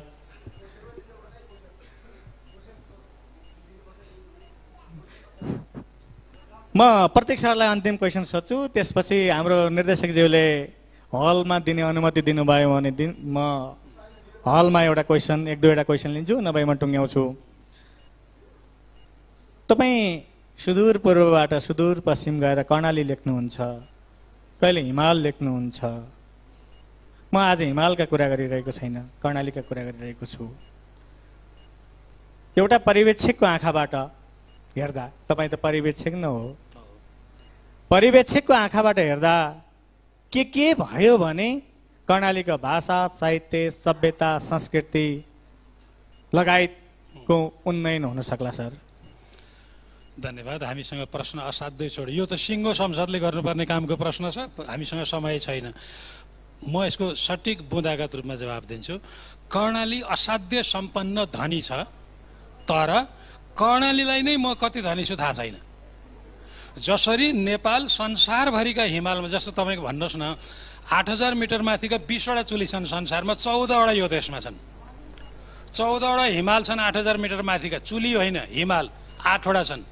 टप 10 हिमालको कुरा गर्नुहुन्छ भने सेकेन्ड र 9th बाहेक सबै नेपालमा छन्, तर नेपालको सिंहदरबारलाई यो सम्पत्ति थाहा छैन। जापानमा जाँदा मैले भने 3776 मिटर अग्लो फुजी हिमाल छ, त्यहाँको सबभन्दा अग्लो। फुजी जिउ भन्नुपर्छ, फुजी मात्रै भन्नु पाइँदैन, चित्त दुखाउँछ। त्यस पछाडि मैले के भने मैले चाहिँ फुजी सान भन्दिनँ। तिम्रो फुजी जिउ भन्दा माथि त 5050 मिटरमा मेरो लोबुचे भन्ने बस्ती छ, 5150 मिटर अग्लो गोरखसेप भन्ने ठाउँमा शेर्पाहरूको बस्ती छ। तिम्रो हिमाल भन्दा माथि त हाम्रो बस्ती छ। त्यही भएर तिम्रो उचाइलाई सम्मान गर्छु, तर मलाई धेरै फुर्ती नलाऊ। तिमीहरूले यहाँ खाजा खाने व्यवस्था मिलाउन्जेलमा म फुजी चढेर आउँछु भने त्यसको भोलिपल्टदेखि हेर्नुहोस्, तपाईँहरूलाई भन्नुको अर्थ छ, त्यसको भोलिपल्टदेखि जापानिजहरूले, हामी 30 देशका मान्छे थियौँ, is there anybody except Nepal भनेर सोध्न थाल्यो। नेपाल बाहेक कोही छ भन्नु थाल्यो। संसारलाई जित्ने चिज यहाँ छ, तर तपाईँको पाठ्यक्रममा के पढाइ हुन्छ? भूगोलमा एमए पास गरे मान्छेले 20वटा हिमालका नाउँ भन्न सक्छ? सक्दैन। हाम्रा राजदूतले 15वटा हिमालका नाउँ भन्न सक्दैन। अनि कहाँबाट पर्यटनको विकास हुन्छ? जसरी देशले हिमाल चिनेन र बुद्ध चिनेन, विचार गर्नुहोस् त लुम्बिनी बौद्ध विश्वविद्यालय बाहेक बुद्धको बारेमा कहाँ पढाइ हुन्छ? शुद्धोधनका छोरा कपिल वस्तुमा जन्मिएको भने 4-5 क्लासमा एउटा देखि पछाडि बुद्धले के भने, बुद्धको शिक्षा के हो, आर्य सत्य के हो भन्ने कुरा एमए पास गरे मान्छेले भन्न सक्छ? जसरी मुलुकले बुद्ध चिनेन, जसरी मुलुकले हिमाल चिनेन, त्यसरी नै कर्णालीले पनि आफूलाई चिनेन, बाउले पनि चिनेन, सन्तानले पनि चिनेन। दोस्रो कुरो के हो भने कर्णालीको बारेमा के लेखेका छन्, बाहिरका मान्छेले के भन्दैछन् भन्ने कुरो स्वयं कर्णालीले पढ्दैन। तपाईँ विचार गर्नुहोस् त, कर्णालीको बारेमा राराको सौराई कति कर्णालीवासीले पढ्या होलान्? कर्णालीको बारेमा अरू मान्छेले लेखेका किताब कति कर्णालीको भाषाले पढ्या होला? पहिलो कुरा त अरूले हामीलाई के भन्दा रहेछन् थाहा पाउनु पर्यो नि। मैले के भने कर्णालीलाई मोसो लागेको लालटिनको सिसा हो। हामी कर्णालीका मान्छे तयार छ। प्रतीक सर, हामी कर्णालीका मान्छे केही जान्न नै, मैले सरलाई यहीँनिर रोकेँ। होइन, मैले एउटा सकिहालेँ। सिसा त्यो मोसो लागेको सिसा हो, सबै चिज तयार छ। त्यो सिसा मात्रै पुछ्नुभयो भने कर्णाली उज्यालो झलमल्ल हुन्छ। त्यही भएर त त्यो उज्यालो कर्णाली। मेरो कुरा त्यति हो। सुदूर पश्चिम विश्वविद्यालयले पाठ्यक्रम बनाउँदा पनि त हेर्नु पर्यो कुरो। म हलमा हाम्रो धीरेनजीले क्वेसन भनिरहनु भएको छ, उहाँको क्वेसन लिन्छु। कृपया कसलाई हो त्यो पनि मेन्सन गरेर क्वेसन सोध्नु होला। हेलो, नमस्कार, म धीरेन अनुपम, म कर्णालीबाट, मेरो सुर्खेत जिल्ला हो, कर्णाली प्रदेश। मेरो प्रश्न डाक्टर मधुसूदन गिरीलाई छ र एउटा डाक्टर महेन्द्र मल्ललाई हुनेछ। सबैभन्दा पहिला ओम दाजुले भनिसक्नुभयो, एउटा त्यो खसैबाट उठान गर्नुभएको छ, कर्णाली घुमाउरो पर्यो लौरी बगाउँदैन, बैरागीका बाजा मन डुलिया गाउँदैन भन्ने हाम्रो त्यो एउटा रहनसहन छ। एउटा त्यो हजुरहरू यहाँ भनिरहँदा कर्णाली भन्ने कि कर्णाली हो वास्तवमा, त्यो तपाईँहरू भन्नुहुन्छ कर्णाली। सबैभन्दा यो बारेमा यो शब्दलाई कर्णाली भनेर प्रज्ञा प्रतिष्ठानबाट तपाईँ एउटा डाक्टर मधुसूदन गिरी त्यहाँ हुनुहुन्छ, कर्णाली होइन कर्णाली भन्ने पहिचान दिउँ भन्ने मेरो चाहिँ एउटा आग्रह। तपाईँले यो प्रश्न छ एउटा डाक्टर महेन्द्र मल्लज्यूलाई छ। हजुर अब कुशल प्रशासक पनि त्यो एउटा चाहिँ कर्णाली प्रदेशले हजुरलाई एउटा त्यो व्यक्तित्वको रूपमा र मध्यपश्चिम विश्वविद्यालय बनाउँदै गर्दा तपाईँको योगदान त्योको मान्छेलाई थाहा छ। यद्यपि तपाईँ त्यहाँ हुनुहुन्थेन भने त्यो विश्वविद्यालयको पनि के हुन्थ्यो भन्ने कुरा सम्भावना त्यो बोल्नुपर्छ। त्यसमा तपाईँको के अरे अतुलनीय योगदान छ। र यो विश्वविद्यालय बनाउँदै गर्दा तपाईँहरूले त्यत्रो पाठ्यक्रमहरू बनाउनु भयो, राम्रो बनाउनु भयो, तर अहिले यो तपाईँहरू जस्ता मान्छे त्योबाट अब बाहिर भइरहँदा अहिले त्यो कर्णाली प्रदेशको त्यो विश्वविद्यालय राजनीति चपेटामा कतिको परेको छ र त्यसलाई सोल्युसन गर्न के गर्नुपर्छ? तपाईँको पनि एउटा केही त तपाईँ पनि शक्ति केन्द्रसँग त टच हुनुहुन्छ, हेर्नुहोस्। त्यसो भएको हुनाले मलाई त्यो जस्तो लाग्छ, हेर्नुहोस्। त्यो बारेमा तपाईँले के भन्नुपर्छ भन्ने लाग्छ। धन्यवाद। एकदम छोटोमा है सर। धन्यवाद। मलाई तपाईँको सुझाव स्वीकार्य छ। अझ कथ्यमा त कर्णालीमा त होइन कर्णाली पनि हो। धन्यवाद। प्रश्नको लागि धेरै नै अनुपमलाई धन्यवाद। विश्वविद्यालयमा पाठ्यक्रमहरू अघि प्रतीक सरले पनि सोध्नु भएको थियो, प्रशस्त छ। यस्तो छ के कर्णाली प्रदेश सरकारले कर्णालीमा लगानी गर्ने इन्टरप्रेन्योर्सहरूलाई 10% छुट दिएको छ के करमा। त्यो कुरा हामी थाहा पाउँदै मैले एउटा उदाहरणको रूपमा प्रशस्तै कामहरू अगाडि बढाएका छन्। त्यो सरकारले पनि अगाडि बढाएको छ। विश्वविद्यालयको पाठ्यक्रमहरूमा विभिन्न विधागत अनुशासनभित्र थुप्रै विषयहरू करिकुलमहरू चाहिँ निर्माण भएको छ र अध्ययन अध्यापन अगाडि बढेको छ। अब शिक्षाको लगानी लङ टर्म रिजल्टमा आधारित हुन्छ। अब 2-4 वर्षमा देखिँदैन, हेरौँला देखाउँला भन्नेमा छौँ। प्रयत्न हामीले गरिरहेछौँ गभर्मेन्टको तहमा, नागरिकको तहमा र एजुकेसनिस्टको तहमा, युनिभर्सिटीको तहमा भइरहेछ। जहाँसम्म राजनीतिक हस्तक्षेपको कुरा छ त्यो नकुरा गरौँ। त्यो जहाँ पनि भइरहेको छ त्यसले देशलाई थिलथिला बनाएको छ भन्ने कुरामा एकदम निष्कर्ष फाइन्डिङ रह्यो। धन्यवाद। हस् त, म यस्तै केही सोध्न खोज्नु भयो? हजुर,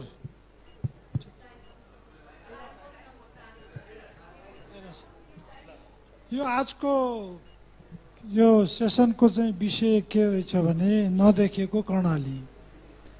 तर वक्ताहरूले बहस गर्नुभयो देखेको कर्णालीको मात्र। त्यसमा मेरो चाहिँ फरक मत आयो, किनभने हामीले अहिलेसम्म कर्णालीलाई चाहिँ अर्कै रूपमा प्रस्तुत गरिराखेका छौँ। जस्तो कर्णाली खस भाषाको उद्गम स्थल हो, सिजाको साम्राज्य हो, सिजा साम्राज्य लखनऊसम्म चाहिँ विस्तारित थियो होइन। प्रकृतिबाट चाहिँ प्राकृतिक रूपमा कर्णाली धनी छ। अब यी कुरा गरेर कहिलेसम्म कर्णाली बन्छ?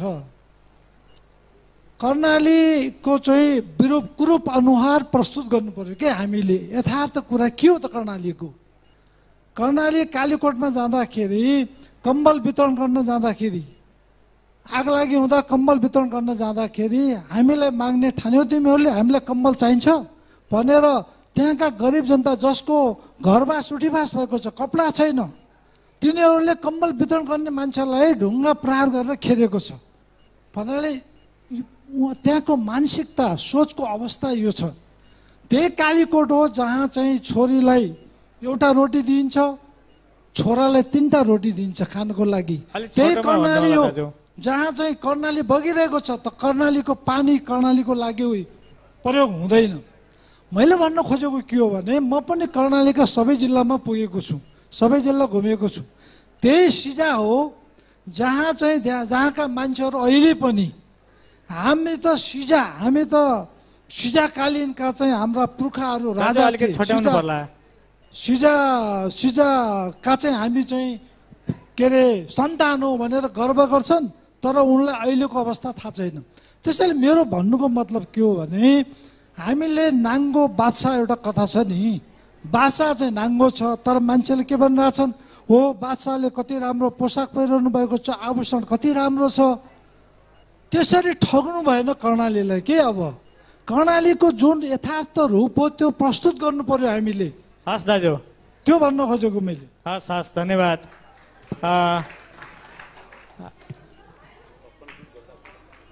हामीले यो बहस यहीँ अन्त्य गर्न चाहेका छौँ। नचाहँदै पनि चाहनुपर्ने बाध्यता छ। यहाँ चारैजनालाई धन्यवाद। तर यहाँहरू जो अग्रभागमा बसेर सुनिदिनु भयो यहाँहरूलाई पनि धन्यवाद। दुईजना दुल्लुका सिपाही, दर्नाका दर्नाली, आउँदा जाँदा पानी खाउँला नसुके कर्णाली। धन्यवाद। धेरै धेरै धन्यवाद टिम, हाम्रो अनसिन कर्णाली, अनरिटन कर्णाली। हामीले कर्णालीमा के लेखेको छैन र के देखेको छैन भन्ने विषयमा यति राम्रो अझै सुन्न मन थियो। हामीलाई 2 दिनमा पनि सिद्धिँदैन यो सुनेर। उहाँलाई धेरै धेरै धन्यवाद। I request to of this Pradhan sir to honor the writers to giving token of love, please.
Thank you so much of this Pradhan sir. Now is the session Eating Identities, Reading Food and Culture. I invite the participant to the stage. Rohini Rana Mill with conversation with Rohini Rana Mill in conversation with Mili Aishwarya.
Good evening, everyone.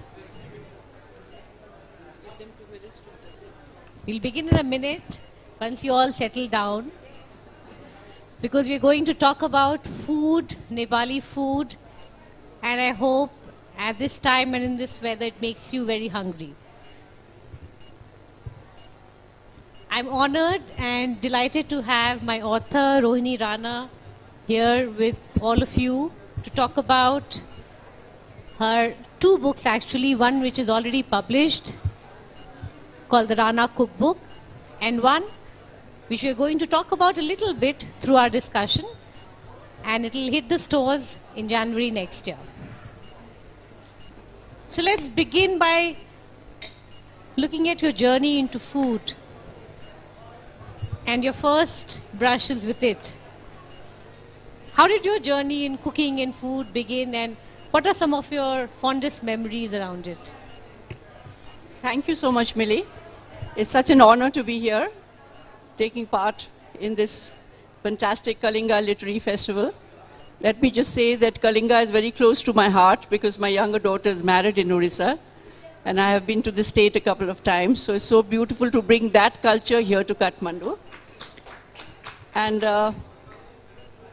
Millie, when you speak about my culinary journey, it starts very young. I have been a foodie, I think, since I was a small child, nice plump child with 2 plaits.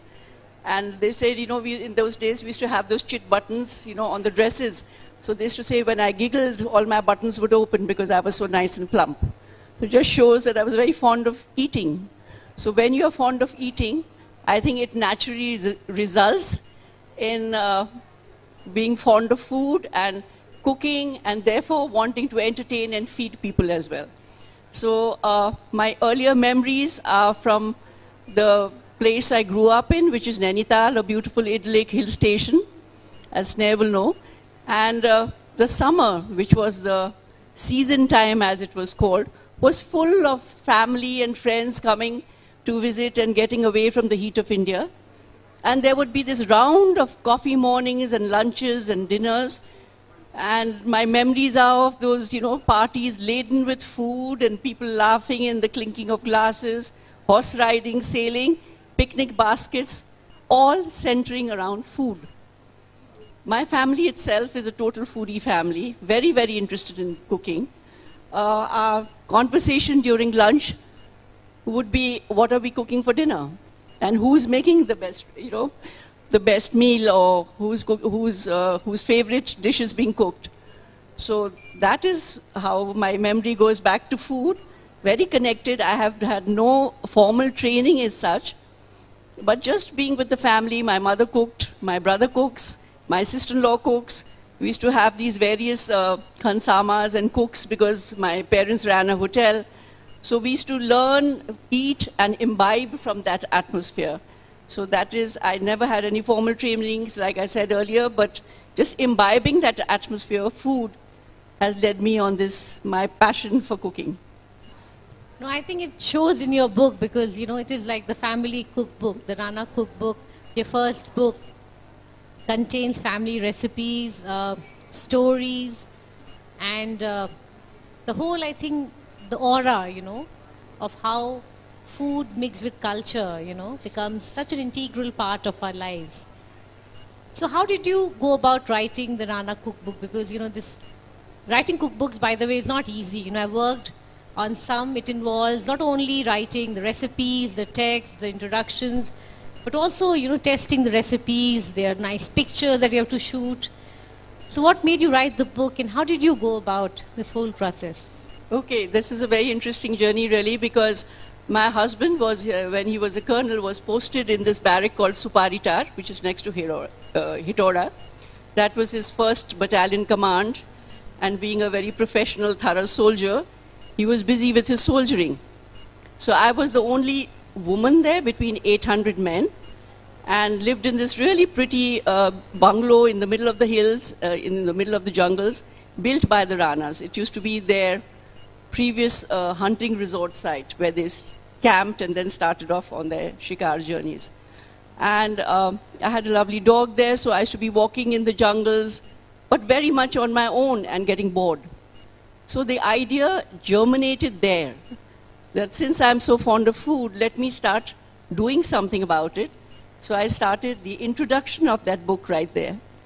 And the foolscap paper, the army foolscap paper, I just wrote down the introduction, whatever I knew about the Rana cuisine and the way they ate and the introduction. In fact, the same introduction was in the book, just a couple of words changed 30 years later.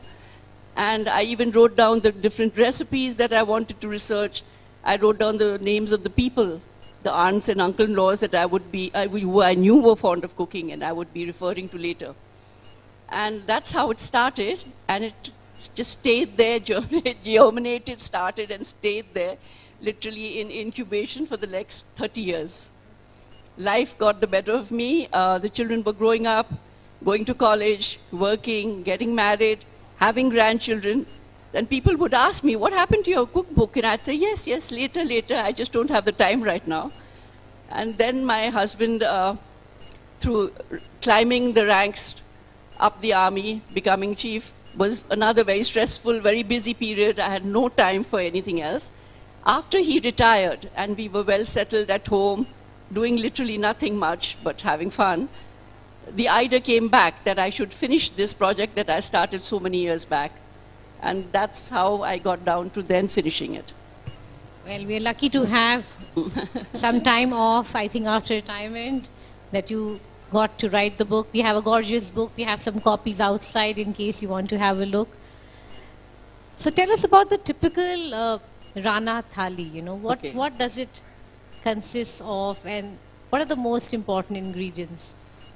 Okay, typical Rana Thali would be like a Nepali Thali, basically. Nepali food and Rana food is similar in the same, we have the same varieties of food. We have the same rice, we have the same dal, the lentils, the meat, the vegetables, the pickles, the achar, you know. So Rana Thali is just, you know, the difference between a typical Nepali food and Rana food is that Rana food is a little richer. It is influenced from North India. And the saying goes that after Jang Bahadur went for his, to help the British in the mutiny, and you know, he imbibed a lot of ideas on architecture, on culture and everything else, and brought back some of the Mughal khansamas. Khansamas are cooks. And that's where the integration of the Mughal food into the Nepali cuisine took place. Now the Ranas were very orthodox Hindus, extremely orthodox. And their kitchens were run like, you know, totally well-managed super machinery. You know, the only Brahmins could cook for them, or a person of their own household, being very traditional Hindus. And so one figures, where did the Muslim khansamas come in? They used to have a special kitchen outside the premises where they were allowed to cook. And if a person was eating rice, that food could not be included. So it was usually at tea time that those, you know, but slowly became a little more lax, and the richer preparations from the southern neighbor infiltrated the Rana kitchens, and that's why it's called Rana cuisine. It's little richer and heavier, with more spicy, more ghee and tel, and, you know, oil and spices, and the gravies were thicker. So that is the difference in a Rana thali. And like I said, it involves rice, dal, meats, vegetables. Have to have fresh vegetables, had to have fresh achars made every day with the old ones as well. So that would be a typical Rana thali. Wow. I think in case you have not tried it, I'm referring to, I think, maybe people from India here. You must give it a try. You know, we often talk about food as part of our culture because we grow up with it. The different foods at different occasions, you know, festivals, weddings, you know, your everyday meal, comfort food that we always go back. How does the food, you know, that you have and the recipes in the book represent Nepal and, you know, the various regions and things that are produced here locally? Okay, I think culture, you know, and cuisine is very, very closely integrated. When we talk about our culture, we talk about the religion, we talk about our festivals, we talk about our activities. And I'd say, you know, in Nepal, most of it revolves around food. you see, we have over 50 festivals here in Nepal that we celebrate with great gusto. Each religious community, each ethnic community have their own festivals. And what do we do in the festivals? We pray to our deities, and days before we start, the preparation for the feast is what? Is preparing the food. Food which we offer to the deities and then consume ourselves very happily, because now it's blessed. We can eat it all, And Nepal being a old Hindu kingdom, having a lot of the old Hindu culture and the tantric religion as well, being very imbibed in, there's a lot of meat and alcohol being offered to the deities. That usually doesn't happen in the Sattvic society, but here I think it's more tamasic, more tantric, so that it's a beautiful, let's say, fusion. And it's quite acceptable as part of, Totally acceptable, totally, all, the high-class Hindus as well as the Nevars, the Rai, Gurung, Magar, Limbus, all the ethnic communities, all imbibe meat and alcohol during a religious festival. It is absolutely offered to the gods first, blessed, and then we are allowed to copiously imbibe it. So we've got a blessing from And that's really interesting, how culture becomes part of, everyday food habits. You also talk about Chaurasi Vyanjan, in the book, and I think there is a special significance for it and a story behind it. So why don't you tell all of us a little about it? Okay, Chaurasi Vyanjan has its history dates really back to the epic times. One of our great epics, the Ramayana, in which Ram and Sita get married. And during their wedding, King Janak prepares this big feast for his daughter and son-in-law, and wanting to look after his son-in-law, maximum amount that he could, he asked them to prepare 84 different types. Chaurasi literally translates as 84. So there are 84 different types and varieties of food which are prepared and laid out in front of the bride and bridegroom after the wedding. This involves, there's always this it's a big plate or a platter made out of leaves. It's called tapari. And in that they cooked a pathi. A pathi is nearly 4 kilos of rice. 4 kilos of rice is put into this leaf platter and built like a mound. It's like a little mountain there. And then it's decorated with dried fish and eggs, which have been, marinated in turmeric powder and mustard oil. And then for the rice feeding ceremony, where the child would be eating rice or grain for the first time, this Chaurasi Vyanjan had to be laid out. So then they would get a bird called Bhadrai and place it on top of the mound of rice. There would be a bowl of a live fish in front, and 84 different varieties of food, including a wild boar's head, a goat head, a duck, and fish, would all be laid out. Now, I don't know whether, there's one saying that all these things were put there so the child would be a little scared and start speaking. Another one is the fish had to be put to the mouth of the child, and the bird touched to the mouth of the child. This live fish, that was the mother's honor. She had to, poor lady had to pick up this live fish and place it on her child's mouth.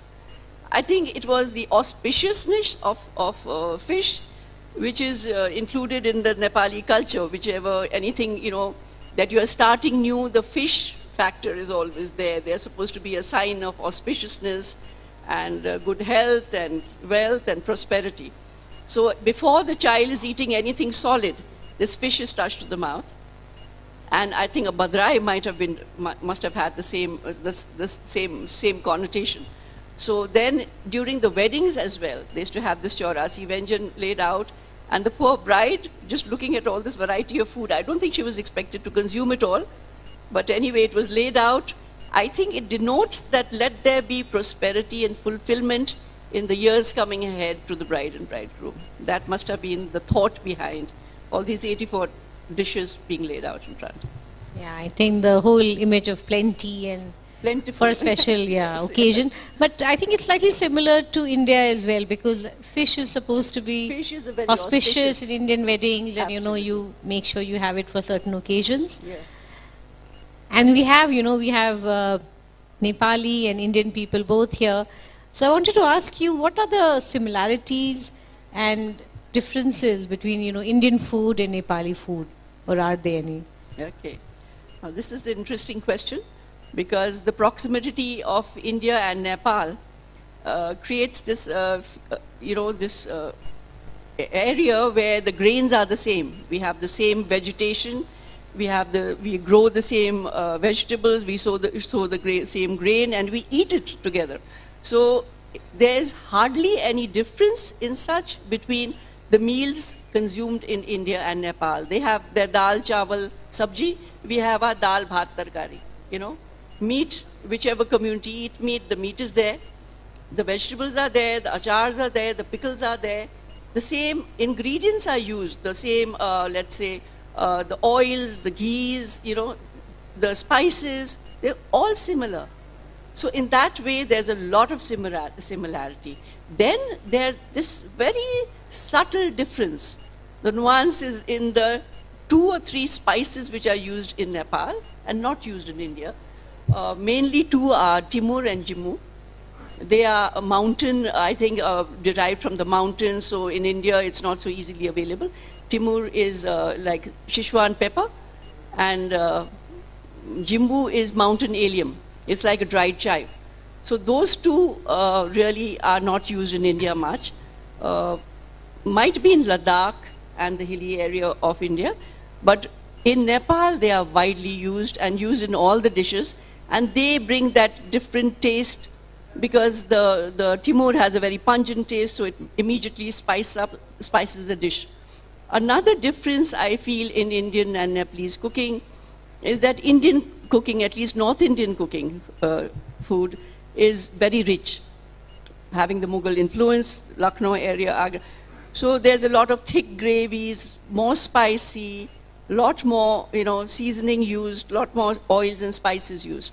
While in Nepal, I've been here for a long time now, and the food is the most nutritious, I think. Lot of greens. A lot, it is so well balanced. Our diets here in Nepal, every Nepali once a day at least eats his dal, bhat, tarkari. And that's a perfect combination of carbohydrate, protein, fiber. You get your greens. Every day they must have their saag.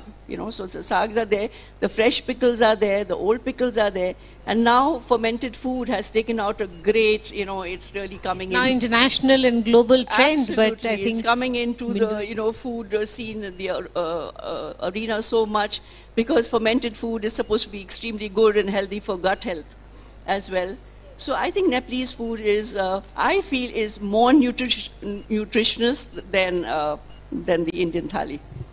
Okay, we'll take your word for it, but I think they both have, their own uniqueness. India being a very big and diverse country has various cuisines in different states. Yes. So we'll leave it at that. But, I found some, anecdotes and stories in your book really fascinating.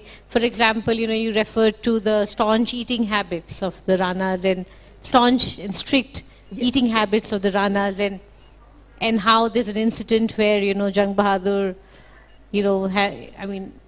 unconsciously there's a faux pas at Queen Victoria's dinner table. So why don't you tell all of us a little more about it? Right. So this real epic character, Jang Bahadur, who created history, I must say. So his first journey to Europe was in 1850. And he was one of the first South Asian important people to visit Europe and to visit England. He went to UK and then on to France and Europe. Basically, he went to create good relations with the British and to imbibe their culture and learn and come back and try to promote whatever he learned from there. A lot, I think, had to do with the military, but other architectural, if you see after his journey, the architecture of Nepal, Kathmandu literally changed, and a lot of other, the costumes that the people wore, the formal costumes were worn by the army were copied from Britain and France. One thing that was very interesting and created, I think, a bit of furrow with the people looking after the Nepalese delegation, which was quite massive, was their eating habits. their culinary habits.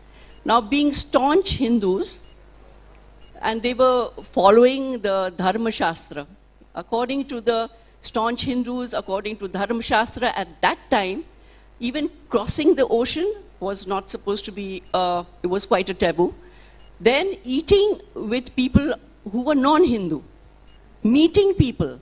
This was Malech Sambandh, Sampark.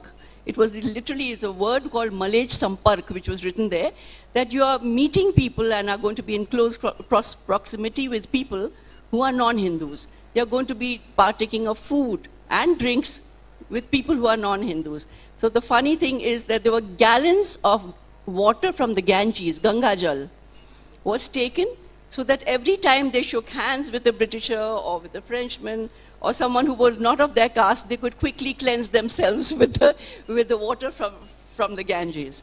And they would be drinking it and cleansing themselves with it. Then the food habits. They had their own retinue of Brahmin cooks who would cook their food in their quarters, because Hindus at that time did not eat rice cooked by another caste, except for their own wives and family or of a Brahmin. So the Brahmin cooks went along so that they could, feed them that one meal of rice at least. Whenever they were invited, I hear, to Queen Victoria's banquets or whatever, they would only take fruits.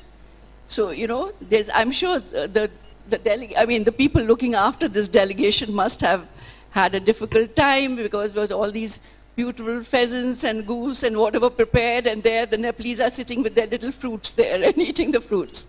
So that is the story of Jang Bahadur's trip to England. Must have been quite a sight. Quite a sight. Because banquet and then you just stick to fruits, I think. Yes. You can very easily stick out. Through this festival, we have been talking about Shakti and Bhakti yesterday and even today. And I wanted to ask you about the relation between Shakti, Bhakti and food. Right, okay.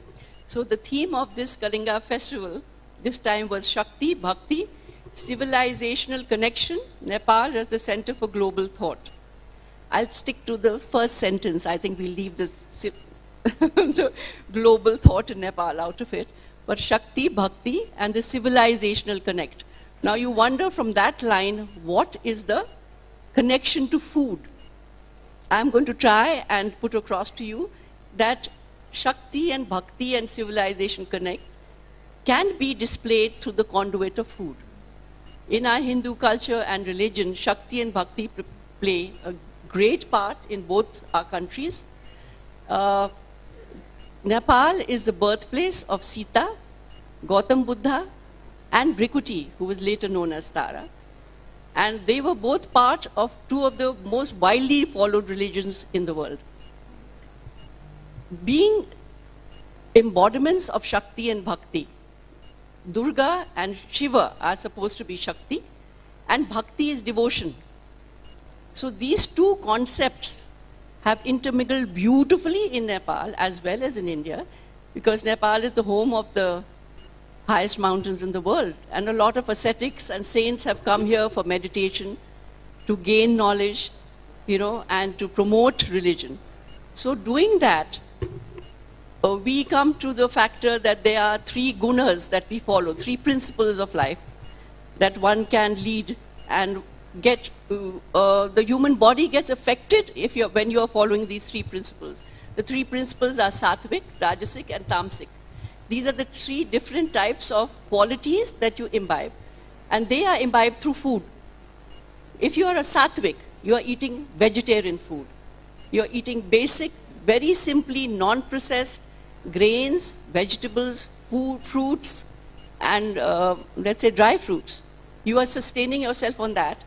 According to the Hindu religion, it's supposed to be proved scientifically now, all these principles of eating this very, very light vegetarian food calms the mind, and you are allowed to perform your yoga skills better, and it's not an agitating factor. It's all supposed to be calming the mind, peace of mind, and you can meditate more easily. While on the other hand, Rajasic and Tamasic gunas are the other side of the spectrum, where they embody strength, power, and Shiva and Shakti are both embodiments of power and force, destruction. Now those things are imbibed by the tamasic guna that we have. Tamasic is onions, garlics, meat, alcohol, spices, all these, and even fermented food. All these things, if when eaten and imbibed by the body, create restlessness, create energy, create strength. So Shakti and Bhakti are the two embodiments, which I think in Nepal, because we have the tantric religion still going on, where, like I just mentioned, we offer meat. In fact, we do sacrifice, goat, buffalo, chicken sacrifice in front of our deities. We offer alcohol and of course consume it later ourselves. Now the other spectrum where people are not like that, which are vegetarian, are doing the vegetarian, they're living on fruits and vegetables. So both the embodiments of Shakti and Bhakti are very closely entwined in our country. Well, thank you for explaining it so well, because we sort of maybe have not linked it to food in this way. Although we talk about, the Rajasic qualities and Tamasic and Sattvic, of course, which is difficult to follow, I suppose, for most of us.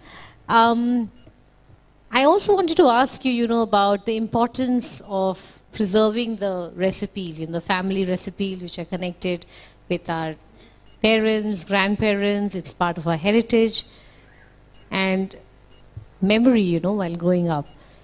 So how important is that to you? Okay, the old recipes, preserving them, going after lost recipes is a subject very close to my heart. When I was doing the Rana cookbook, I encountered a lot of recipes which are not in practice these days. People, because they are so labor and time intensive, that people have stopped cooking them. I'll just tell you just two examples of kancho bari and doodh swari. Kancho bari is a chicken ball which is made out of pounding chicken meat. You have to pound it until it becomes light and fluffy. Each piece of chicken is pounded. And then when you fry it, it fluffs up like a ball because of the amount of air that has gone in during the pounding process. Doodh swari is another one where these liters and liters of milk come out and they boil, and then they're allowed to cool down again and then boil. And the film on top that forms, the cream, the thick film that forms on top of the milk is slowly, turned into one thin crepe. So liters of milk are used for that one crepe, And one of my aunts, Jayapuja, came and she showed it to me. And I said, who has the time to do that? And she said, in the old days, that was an exotic thing to be, if the royalty were visiting, doodh swari would be made because, that was such an exotic dish. Today's world, where do we have, we have the time, the main thing is time, labor, who has the time and the people to do things like this. So in my book, I have given a few suggestions where you can make it a little shorter and, help yourself. But I thought if these recipes are not documented, they would definitely die natural death. People who prepared them have all gone. Even the knowledge of how to prepare them, even the thought, people even don't know about them. The techniques also, the little things when you actually make it. Even eating them, is such a lost art nowadays. In our fast time of, just fast food and on-the-go food, and, no one has time for kacho baris and doodh swaris, though they are really tasty, I can assure you. You've made all of us very, very curious. And on that note, I also wanted to ask you about your new book, the next book, which is coming out in January. Tell us a little bit about that. Okay, my new book. While my first book was waiting to get published, it was lying with Random House, and they suggested that I wait, much to my agitation, because the pandemic was on. And Tarini, who was one of the girls I was dealing with in Random House, and she said, I don't want to lose such a beautiful book to the pandemic. Because she said the sales are so low now that, even if you print it, there'll be no. And my thing was, everyone's cooking during the pandemic, shouldn't it do well? And she said, no, you can't imagine how bad the sales are. So while I was waiting 10 months for the book to get published, the idea of a new book came into my mind. And I thought, how can I just write about the Ranas? How about the different ethnic communities of Nepal? How could I leave them out of my food spectrum? So I started the research there, and there are about 126 ethnic communities here in Nepal. Of course, I could not document all of them. I've just chosen 10 or 11 of the main ethnic communities from which it was easy to get the recipes. So the second cookbook, the idea germinated during the time of the incubation during the pandemic, and I started working on that at that time. And I have tried in this book, it's like a kaleidoscope of the different ethnic communities. It tries to portray their culture, mainly through food, through the conduit of food. My forte is food, so it's based on food in the different recipes. But while doing it, I just, researching, traveling, looking at the different ethnic communities, I was so fascinated by the rich cultural heritage that Nepal has. The costumes are exotic, the jewelry is beautiful. So I have tried to put in a little bit of that as well. While going through the journey of food, I have just touched the tip of the iceberg. I can never do justice to what Nepal has as a cultural society, but I've just touched the tip of the iceberg. And that's what the new book is about. Well, sounds fascinating, and you can mark your calendars for January when the new book will be out, which is the Nepali cookbook. Thank you so much. I think it was lovely, lovely talking to you and giving us a little teaser about your new book. If you have any questions, we can take them before we close the session. Okay, can you please pass the mic around?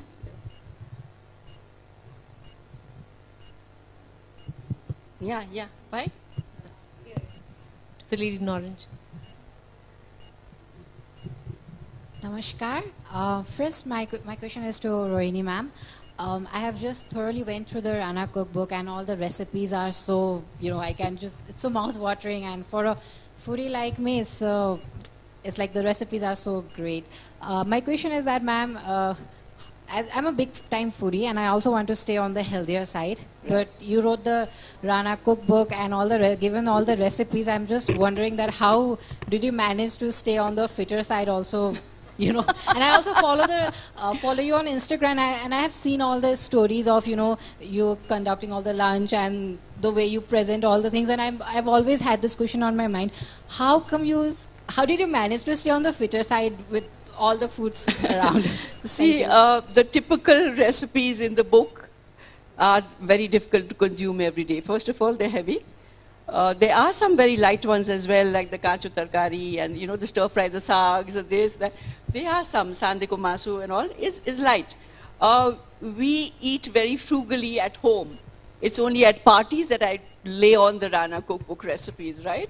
But on a every day-to-day basis, our food is very much lighter. It's like a typical dal bhat tarkari jhol, masu. So that is so much lighter if you eat that sort of food every day. But like I say, once a week, any festival, whatever time, you're allowed to treat yourself, and you'll still be slim. All right, any more questions? Okay, with this we come to the end of our session. Thank you so much, Rohini. It was wonderful talking to you, and I can't wait for the new book. Thank you very much. Thank you, Millie. Thank you, Aishwarya. Thank you so much, ma'am, for a wonderful session on food, culture, and more. It is often said that you can find a person's personality from the food they love. And as a foodie, I can totally relate to whatever you have said in the session. It's very enlightening. Thank you so much for the brilliant session. I'd like to call upon author and poet Adyasha Das ma'am to please felicitate the speakers on behalf of the Kathmandu Kalinga Literary Festival team.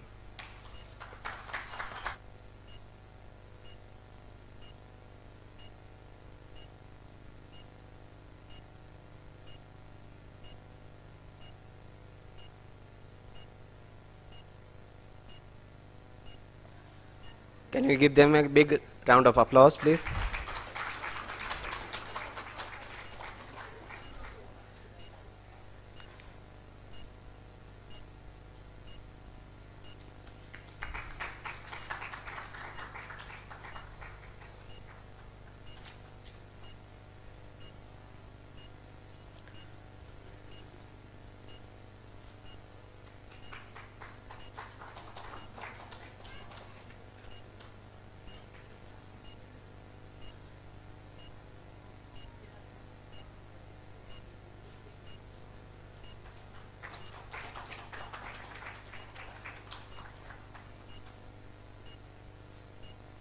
Thank you so much, honored guest. So this will be the last discussion session we have for the day, and following this session we will be having a fabulous performance coming up by Abhilipsa Panda, mostly famous as the Harar Sambhu singer.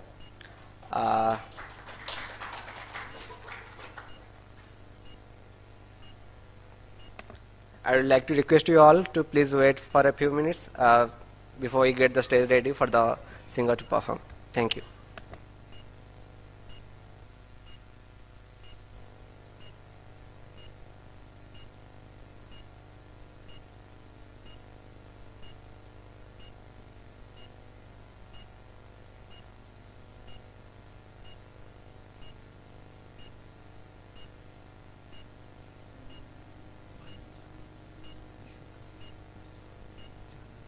को ज्ञान अनि त्यो ज्ञान हस्तान्तरणको प्रक्रिया हो संस्कृति। हामी नेपालीहरूको सांस्कृतिक विरासत निकै गहिरो, खँदिलो र फराकिलो छ। कला, साहित्य, संगीत हाम्रो इन्द्रियले संस्कृतिका संवाहकहरू हुन्।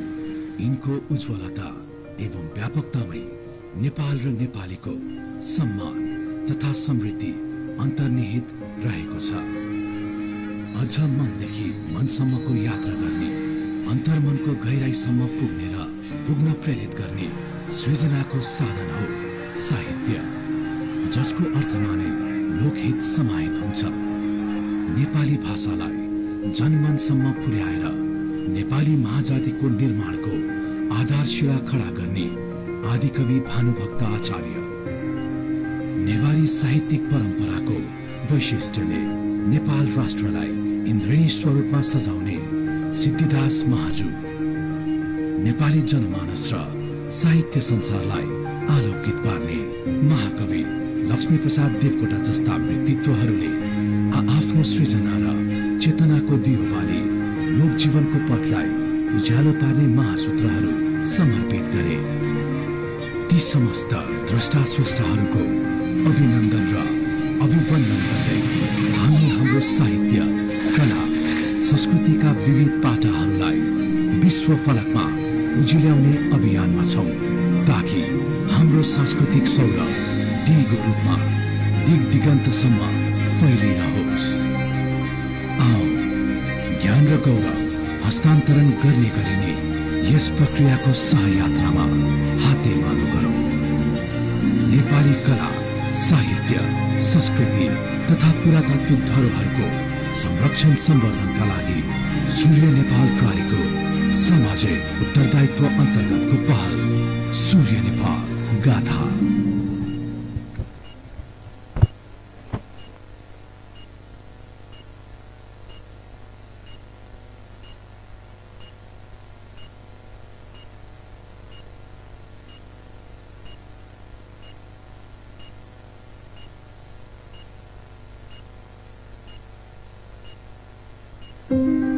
भनिन्छ विश्वका सर्वोत्कृष्ट विचार र व्यवहारहरूको ज्ञान अनि त्यो ज्ञान हस्तान्तरणको प्रक्रिया हो संस्कृति।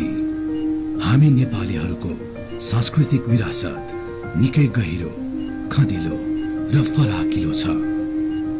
कला, साहित्य, संगीत हाम्रो इन्द्रियले संस्कृतिका संवाहकहरू हुन्। यिनको उज्जवलता एवं व्यापकतामै नेपाल र नेपालीको सम्मान तथा समृद्धि अन्तर्निहित रहेको छ। अझ मनदेखि मनसम्मको यात्रा गर्ने, अन्तर्मनको गहिराईसम्म पुग्ने र पुग्न प्रेरित गर्ने सृजनाको साधन हो साहित्य, जसको अर्थमा नै लोकहित समाहित हुन्छ। नेपाली भाषालाई जनमनसम्म पुर्याएर नेपाली महाजातिको निर्माणको आधारशिला खडा गर्ने आदिकवि भानुभक्त आचार्य। नेवारी साहित्यिक परम्पराको वैशिष्ट्यले नेपाल राष्ट्रलाई इन्द्रेणी स्वरूपमा सजाउने सिद्धिदास महाजु, नेपाली जनमानस र साहित्य संसारलाई आलोकित पार्ने महाकवि लक्ष्मीप्रसाद देवकोटा जस्ता व्यक्तित्वहरूले आफ्नो सृजना र चेतनाको दियो बाली लोक जीवनको पथलाई उज्यालो पार्ने महासूत्रहरू समर्पित गरे। ती समस्त द्रष्टा स्रष्टाहरूको अभिनन्दन र अभिवन्दन गर्दै हामी हाम्रो साहित्य, कला, संस्कृतिका विविध पाटाहरूलाई विश्व फलकमा उजिल्याउने अभियानमा छौं ताकि हाम्रो सांस्कृतिक सौरभ दिगो रूपमा दिग दिगन्तसम्म फैलिरहोस्। आओ ज्ञान र गौरव हस्तान्तरण गर्ने गरिने यस प्रक्रियाको सहयात्रामा हातेमालो गरौं। नेपाली कला, साहित्य, संस्कृति तथा पुरातात्विक धरोहरको संरक्षण सम्वर्धनका लागि सूर्य नेपाल प्रणालीको सामाजिक उत्तरदायित्व अन्तर्गतको पहल सूर्य नेपाल गाथा।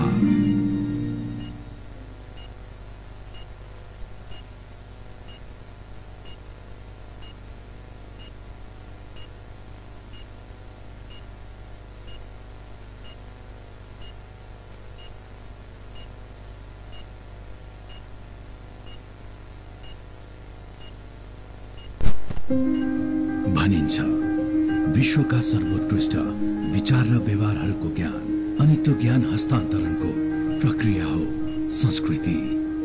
हामी नेपालीहरूको सांस्कृतिक विरासत निकै गहिरो, खँदिलो र फराकिलो छ।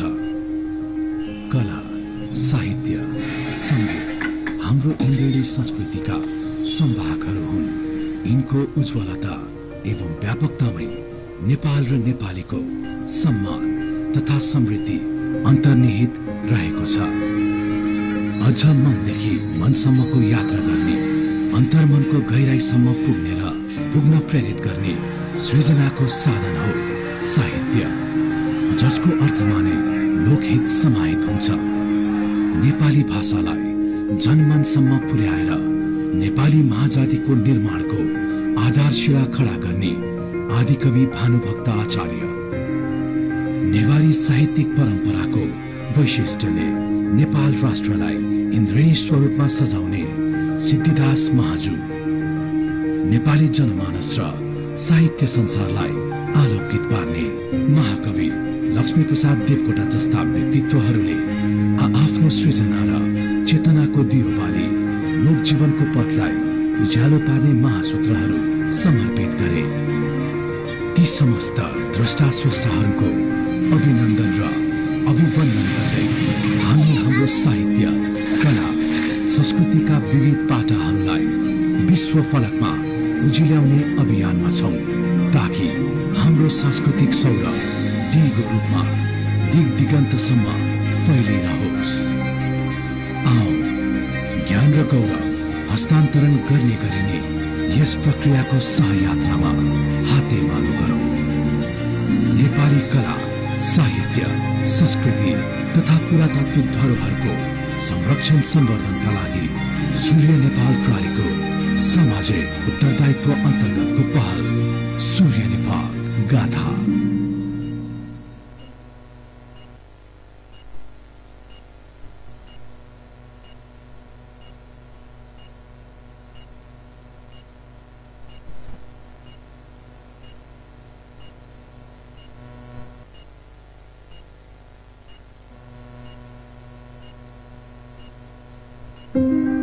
भनिन्छ विश्वका सर्वोत्कृष्ट विचार र व्यवहारहरूको ज्ञान अनि त्यो ज्ञान हस्तान्तरणको प्रक्रिया हो संस्कृति।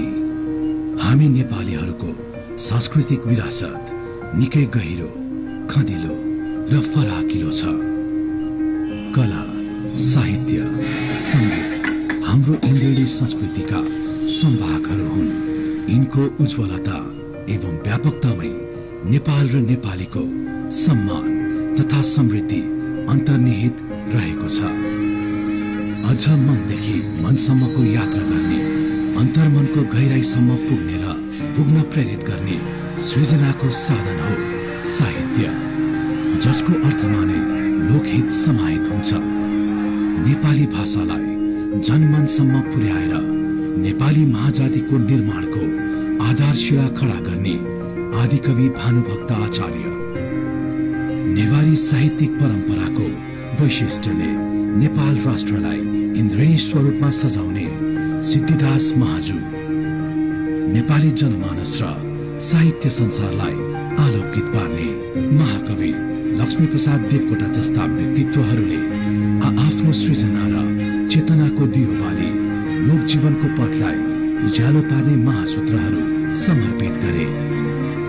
ती समस्त द्रष्टा स्रष्टाहरूको अभिनन्दन र अभिवन्दन गर्दै हामी हाम्रो साहित्य, कला, संस्कृतिका विविध पाटाहरूलाई विश्व फलकमा उजिल्याउने अभियानमा छौं ताकि हाम्रो सांस्कृतिक सौरभ दिगो रूपमा दिग दिगन्तसम्म फैलिरहोस्। आओ ज्ञान र गौरव हस्तान्तरण गर्ने गरिने यस प्रक्रियाको सहयात्रामा हातेमालो गरौं। नेपाली कला, साहित्य, संस्कृति तथा पुरातात्विक धरोहरको संरक्षण सम्वर्धनका लागि सूर्य नेपाल प्रहरीको सामाजिक उत्तरदायित्व अन्तर्गतको पहल सूर्य नेपाल गाथा।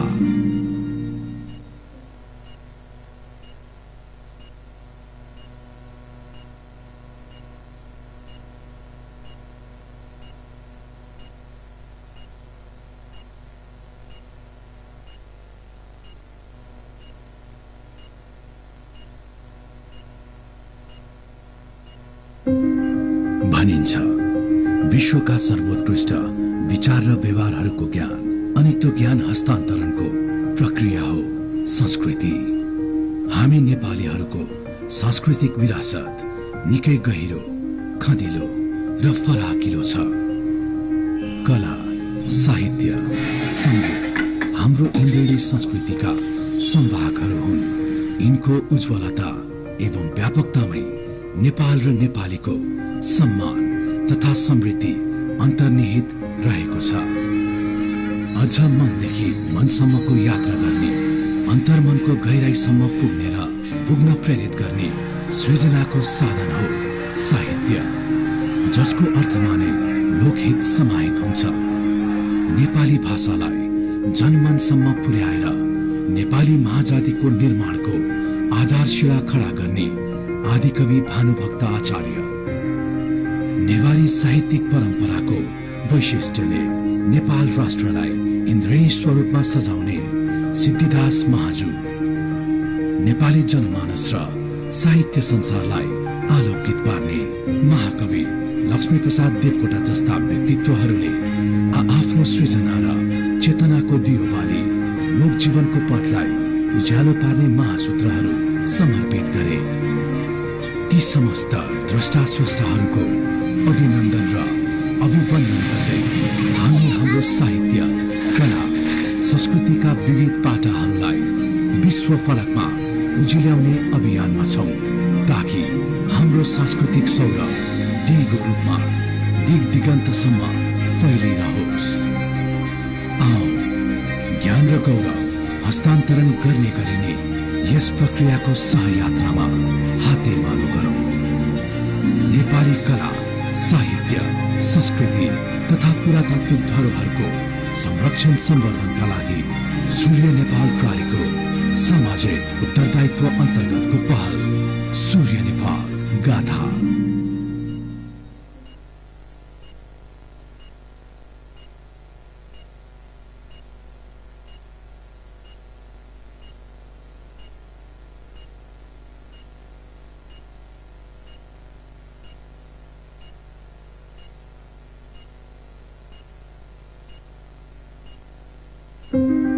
भनिन्छ विश्वका सर्वोत्कृष्ट विचार र व्यवहारहरूको ज्ञान अनि त्यो ज्ञान हस्तान्तरणको प्रक्रिया हो संस्कृति। हामी नेपालीहरूको सांस्कृतिक विरासत निकै गहिरो, खँदिलो र फराकिलो छ। कला, साहित्य, संगीत हाम्रो इन्द्रिणी संस्कृतिका संवाहकहरू हुन्। यिनको उज्जवलता एवं व्यापकतामै नेपाल र नेपालीको सम्मान तथा समृद्धि अन्तर्निहित रहेको छ। अझ मनदेखि मनसम्मको यात्रा गर्ने, अन्तर्मनको गहिराईसम्म पुग्ने र पुग्न प्रेरित गर्ने सृजनाको साधन हो साहित्य, जसको अर्थमा नै लोकहित समाहित हुन्छ। नेपाली भाषालाई जनमनसम्म पुर्याएर नेपाली महाजातिको निर्माणको आधारशिला खडा गर्ने आदिकवि भानुभक्त आचार्य। नेवारी साहित्यिक परम्पराको वैशिष्ट्यले नेपाल राष्ट्रलाई इन्द्रेणी स्वरूपमा सजाउने सिद्धिदास महाजु, नेपाली जनमानस र साहित्य संसारलाई आलोकित पार्ने महाकवि लक्ष्मीप्रसाद देवकोटा जस्ता व्यक्तित्वहरूले आफ्नो सृजना र चेतनाको दियो पारी लोक जीवनको पथलाई उज्यालो पार्ने महासूत्रहरू समर्पित गरे। ती समस्त द्रष्टा स्रष्टाहरूको अभिनन्दन र अभिवन्दन गर्दै हामी हाम्रो साहित्य, कला, संस्कृतिका विविध पाटाहरूलाई विश्व फलकमा उजिल्याउने अभियानमा छौं, ताकि हाम्रो सांस्कृतिक सौरभ दिगो रूपमा दिग दिगन्तसम्म फैलिरहोस्। आओ ज्ञान र गौरव हस्तान्तरण गर्ने गरिने यस प्रक्रियाको सहयात्रामा हातेमालो गरौं।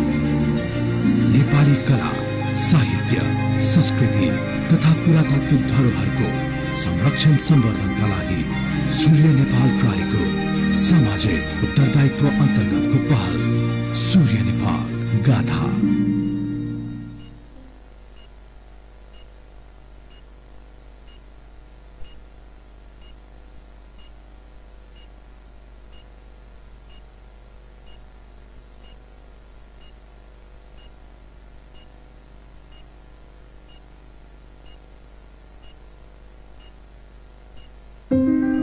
भनिन्छ विश्वका सर्वोत्कृष्ट विचार र व्यवहारहरूको ज्ञान अनि त्यो ज्ञान हस्तान्तरणको प्रक्रिया हो संस्कृति।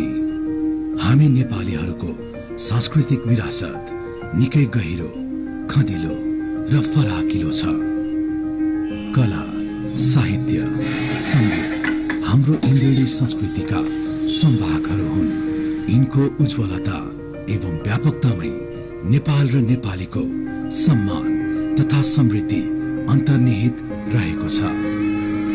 अझ मनदेखि मनसम्मको यात्रा गर्ने, अन्तर्मनको गहिराईसम्म पुग्ने र पुग्न प्रेरित गर्ने सृजनाको साधन हो साहित्य, जसको अर्थमा नै लोकहित समाहित हुन्छ। नेपाली भाषालाई जनमनसम्म पुर्याएर नेपाली महाजातिको निर्माणको आधारशिला खडा गर्ने आदिकवि भानुभक्त आचार्य, नेवारी साहित्यिक परम्पराको वैशिष्ट्यले नेपाल राष्ट्रलाई इन्द्रेणी स्वरूपमा सजाउने सिद्धिदास महाजु, नेपाली जनमानस र साहित्य संसारलाई आलोकित पार्ने महाकवि लक्ष्मीप्रसाद देवकोटा जस्ता व्यक्तित्वहरूले आफ्नो सृजना र चेतनाको दियो पारी लोक जीवनको पथलाई उज्यालो पार्ने महासूत्रहरू समर्पित गरे। ती समस्त द्रष्टा स्रष्टाहरूको अभिनन्दन र अभिवन्दन गर्दै हामी हाम्रो साहित्य, कला, संस्कृतिका विविध पाटाहरूलाई विश्व फलकमा उजिल्याउने अभियानमा छौं, ताकि हाम्रो सांस्कृतिक सौरभ दिगो रूपमा दिग दिगन्तसम्म फैलिरहोस्। आओ ज्ञान र गौरव हस्तान्तरण गर्ने गरिने यस प्रक्रियाको सहयात्रामा हातेमालो गरौं। नेपाली कला, साहित्य, संस्कृति तथा पुरातात्विक धरोहरको संरक्षण सम्वर्धनका लागि सूर्य नेपाल प्रहरीको सामाजिक उत्तरदायित्व अन्तर्गतको पहल सूर्य नेपाल गाथा।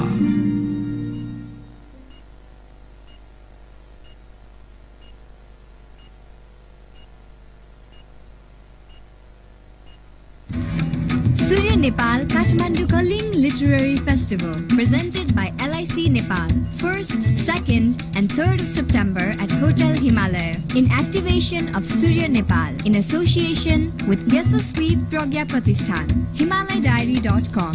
Kalinga Literary Festival. Central theme of the festival, Shakti, Bhakti and civilizational connection. Nepal as center of global thought. Attraction of the festival. 300 writers to join the festival. 200 writers from Nepal, 50 writers from India, Sri Lanka, Bangladesh and Bhutan, and 50 women writers of South Asia. Celebrity writers Dr. Madhav Prasad Pokhrel, Dr. Jagmohan Gurung, C.K. Lal, Monisha Koirala, Dr. Vivek Devori, Divya Datta, Sudarshan Patnaik, Neel Madhav Pandey, Dr. Aruna Mohanty, Biswa Parajuli, Ranjit Ray, Suhasini Haidar, Kanakmani Dixit, Millie Aishwarya, Suchitra Pyakurel, Lakshmi Mali, Rohin Rana, Binju Sarma, Har Har Sambhu Singer, Abilipsa Pandey, and others.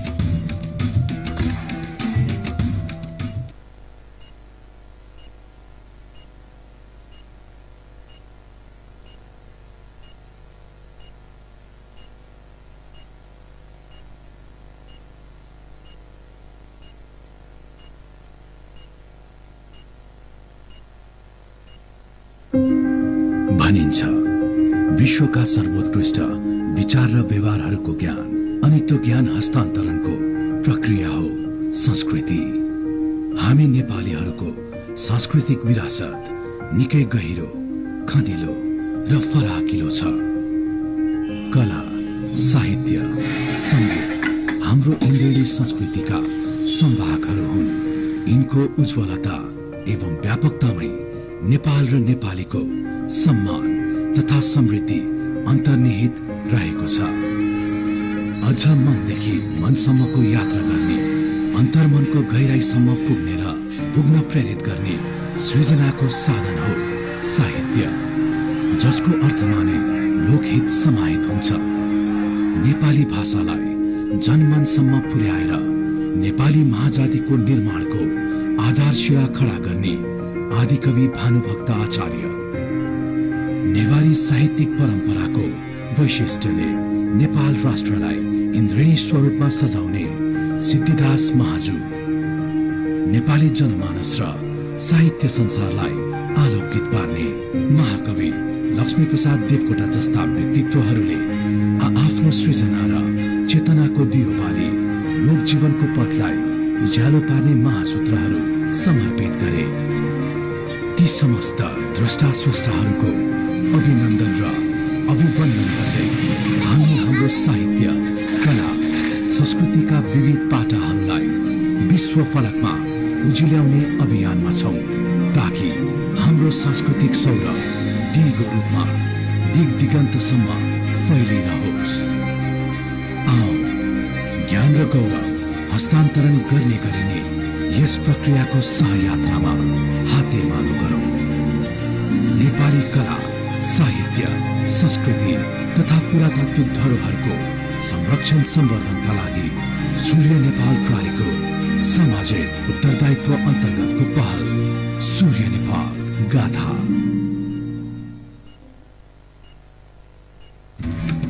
Surya Nepal Kathmandu Kalinga Literary Festival, presented by LIC Nepal, 1st, 2nd and 3rd of September at Hotel Himalaya, in activation of Surya Nepal, in association with Yasaswi Pragya Pratishthan, HimalayDiary.com.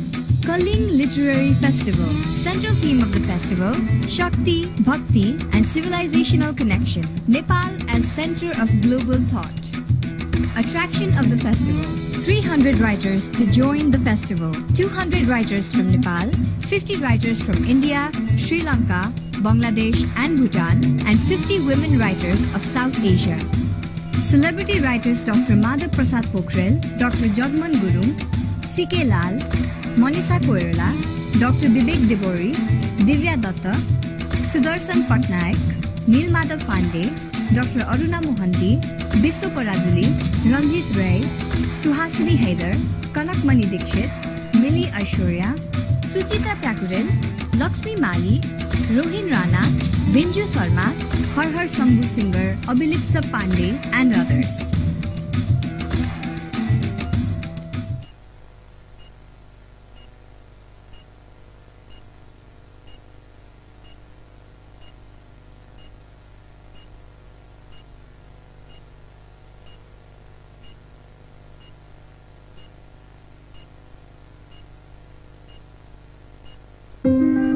भनिन्छ विश्वका सर्वोत्कृष्ट विचार र व्यवहारहरूको ज्ञान अनि त्यो ज्ञान हस्तान्तरणको प्रक्रिया हो संस्कृति। हामी नेपालीहरूको सांस्कृतिक विरासत निकै गहिरो, खँदिलो र फराकिलो छ। कला, साहित्य, सङ्गीत हाम्रो इन्द्रिणी संस्कृतिका संवाहकहरू हुन्। यिनको उज्जवलता एवं व्यापकतामै नेपाल र नेपालीको सम्मान तथा समृद्धि अन्तर्निहित रहेको छ। अझ मनदेखि मनसम्मको यात्रा गर्ने, अन्तर्मनको गहिराईसम्म पुग्ने र पुग्न प्रेरित गर्ने सृजनाको साधन हो साहित्य, जसको अर्थमा नै लोकहित समाहित हुन्छ। नेपाली भाषालाई जनमनसम्म पुर्याएर नेपाली महाजातिको निर्माणको आधारशिला खडा गर्ने आदिकवि भानुभक्त आचार्य, नेवारी साहित्यिक परम्पराको वैशिष्ट्यले नेपाल राष्ट्रलाई इन्द्रेणी स्वरूपमा सजाउने सिद्धिदास महाजु, नेपाली जनमानस र साहित्य संसारलाई आलोकित पार्ने महाकवि लक्ष्मीप्रसाद देवकोटा जस्ता व्यक्तित्वहरूले आफ्नो सृजना र चेतनाको दियो बाली लोक जीवनको पथलाई उज्यालो पार्ने महासूत्रहरू समर्पित गरे। ती समस्त द्रष्टा स्रष्टाहरूको अभिनन्दन र अभिवन्दन गर्दै हामी हाम्रो साहित्य, कला, संस्कृतिका विविध पाटाहरूलाई विश्व फलकमा उजिल्याउने अभियानमा छौं, ताकि हाम्रो सांस्कृतिक सौरभ दिगो रूपमा दिग दिगन्तसम्म फैलिरहोस्। आओ ज्ञान र गौरव हस्तान्तरण गर्ने गरिने यस प्रक्रियाको सहयात्रामा हातेमालो गरौं। नेपाली कला, साहित्य, संस्कृति तथा पुरातात्विक धरोहरको संरक्षण सम्वर्धनका लागि सूर्य नेपाल प्रणालीको सामाजिक उत्तरदायित्व अन्तर्गतको पहल सूर्य नेपाल गाथा।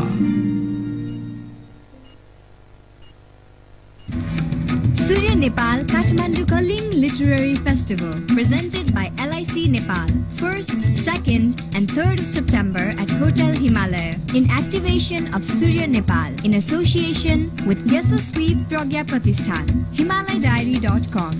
Kalinga Literary Festival. Central theme of the festival, Shakti, Bhakti and civilizational connection. Nepal as center of global thought. Attraction of the festival. 300 writers to join the festival. 200 writers from Nepal, 50 writers from India, Sri Lanka, Bangladesh and Bhutan, and 50 women writers of South Asia. Celebrity writers Dr. Madhav Prasad Pokhrel, Dr. Jagman Gurung, C.K. Lal, Manisha Koirala, Dr. Vivek Devori, Divya Datta, Sudarshan Patnaik, Neel Madhav Pandey, Dr. Aruna Mohanty, Biswa Parajuli, Ranjit Ray, Suhasini Haider, Kanakmani Dikshit, Millie Aishwarya, Suchitra Pyakurel, Lakshmi Mali, Rohin Rana, Binju Sarma, Har Har Sambhu Singer, Abilipsa Pandey and others.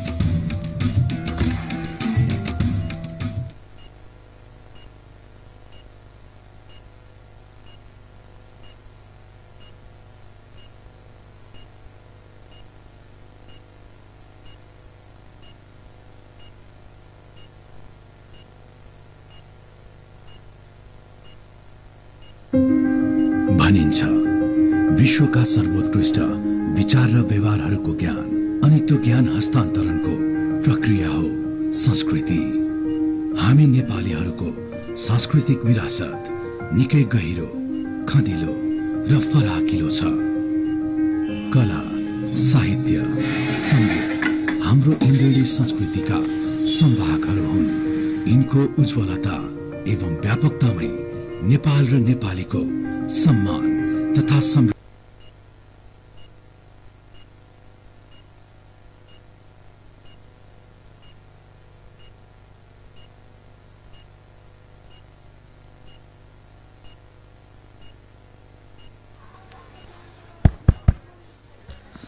Thank you everyone for patiently waiting for our last performance of the day. Let's please welcome Ms. Abilipsa Panda, singer of Har Har Sambhu, on the stage.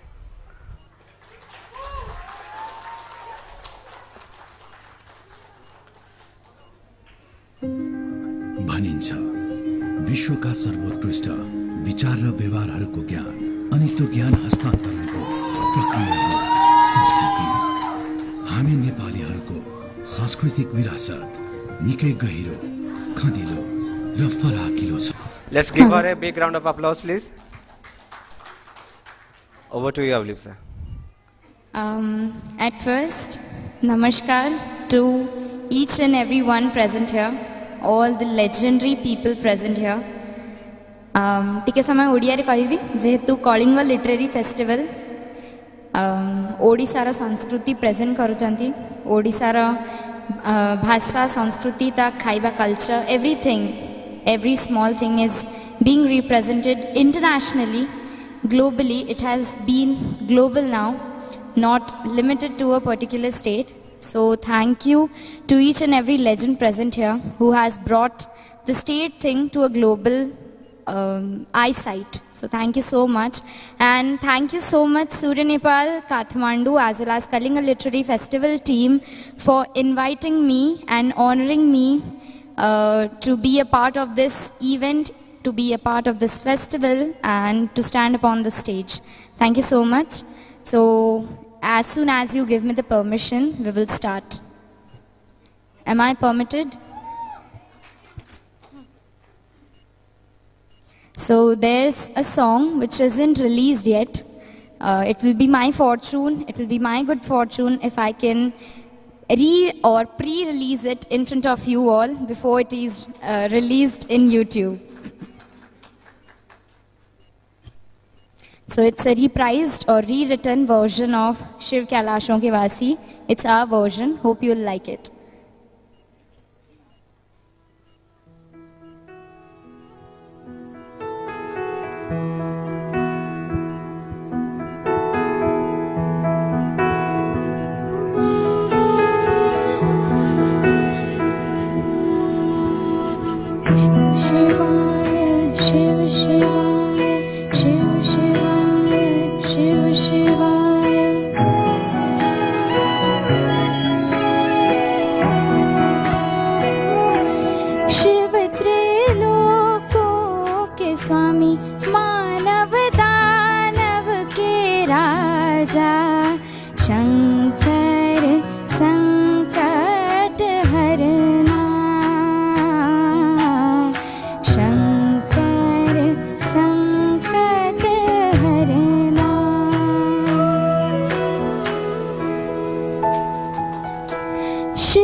thank you so much. So we'll raise the beat a bit, then afterwards the song by which you know me, by which I could make a place in all your hearts.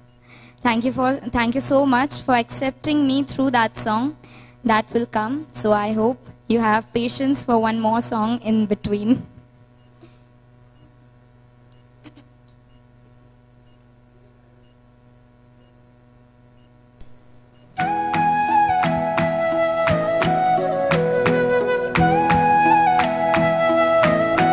I would love it if you clap your hands according to the beats.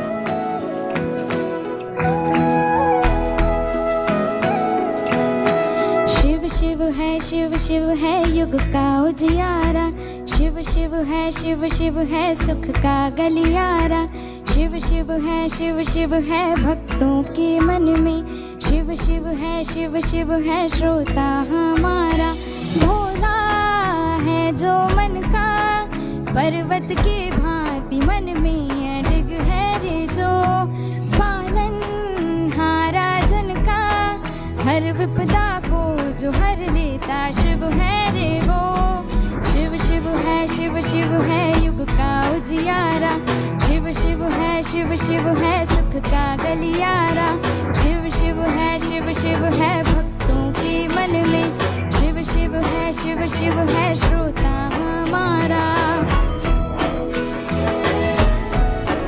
This has described how is Shiv important in all our lives.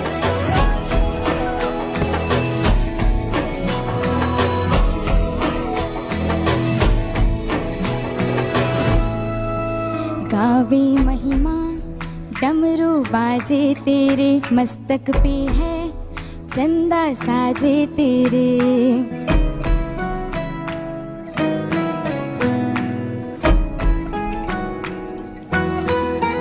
गावे महिमा डमरू बाजे तेरे, मस्तक pay है चंदा साजे तेरे, क्रोधित होके चक्षु खोले अगर आडंबर क्या जग का आगे तेरे, तू करता धरता हमारा, तू ताना बाना है रे, है पर्वत आसन तुम्हारा, नभ तो सरहाना है रे, शिव है ये मंथन में, शिव है इस बेकल मन में, शिव है गागर अमृत की, शिव है विष के मंथन में.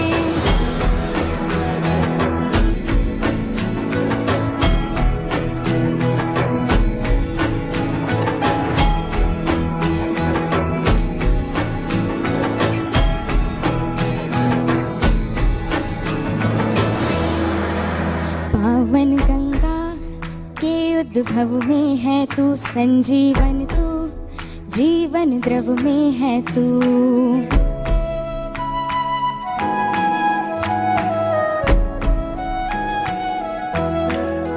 पावन गंगा के उद्भव में है तू, संजीवन तू जीवन द्रव में है तू, मोती में तू है कलरव में भी तू, ज्योति में तू हर उत्सव में है तू, सुन हृदय स्पंदन की भाषा, ला आशा की ये जली, मन तेरे दर्शन का प्यासा, मैं कैलासा को चली, शिव है युग का उजियारा, शिव है सुख का गलियारा, शिव है भक्तों के मन में, शिव है श्रोता हमारा, भोला है जो मन का हर विपदा को जो हर लेता, शिव है रे वो, पालन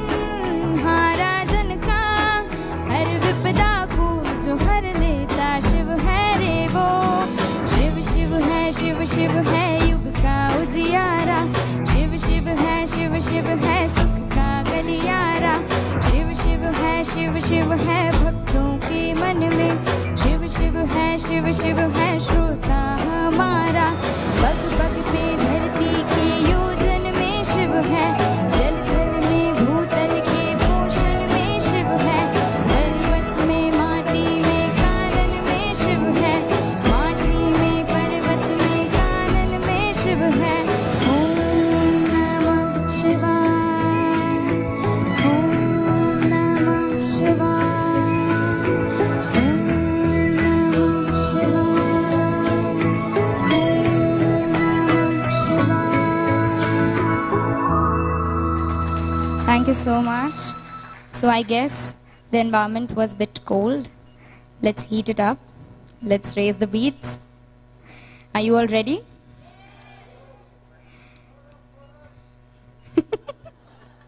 Please.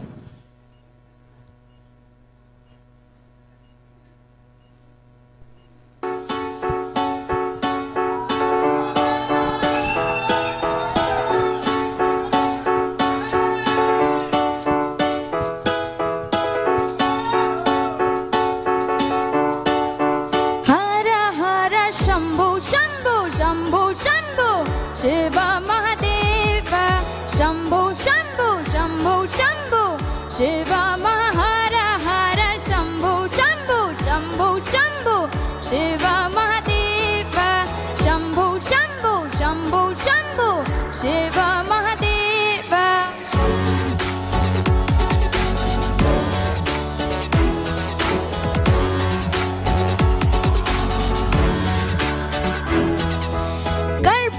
कर्पूरगौरं करुणावतारं संसारसारं भुजगेन्द्रहारं, कर्पूरगौरं करुणावतारं संसारसारं भुजगेन्द्रहारं, सदा वसन्तं हृदयारविन्दे भवं भवानी सहितं नमामि, सदा वसन्तं हृदयारविन्दे भवं भवानी सहितं Namami.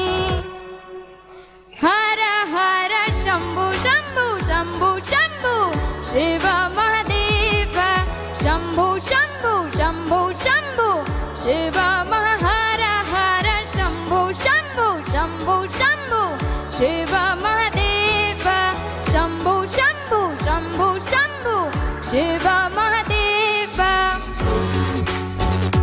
I would love it if you clap your hands according to the beat.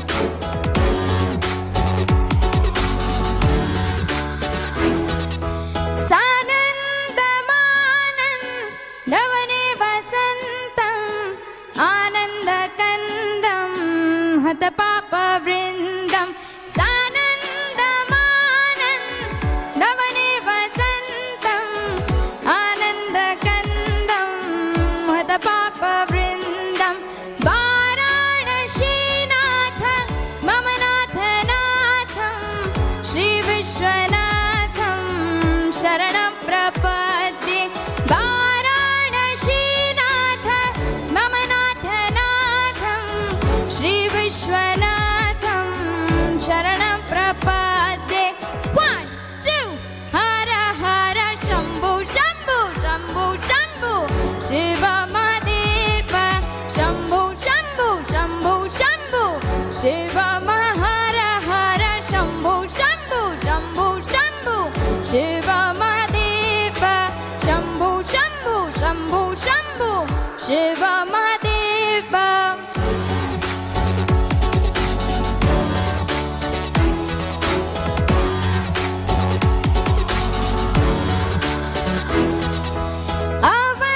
अवन्तिकायां विहितावतारं मुक्तिप्रदानायां च सज्जनानाम्, अवन्तिकायां विहितावतारं मुक्तिप्रदानायां च सज्जनानाम्, अकालमृत्यु परिरक्षणार्थं वन्दे महाकाल महासुरेशम्, अकालमृत्यु परिरक्षणार्थं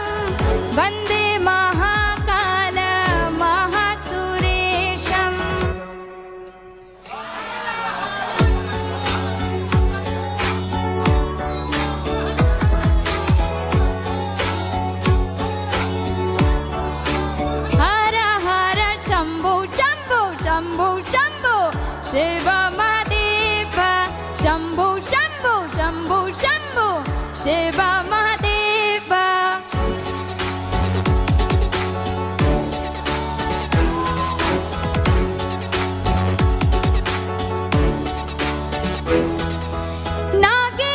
नागेन्द्रहाराय त्रिलोचनाय भस्मांगरागाय महेश्वराय नागेन्द्रहाराय त्रिलोचनाय भस्मांगरागाय महेश्वराय नित्याय शुद्धाय दिगंबराय तस्मै नकाराय नमः शिवाय नित्याय शुद्धाय दिगंबराय तस्मै नकाराय नमः शिवाय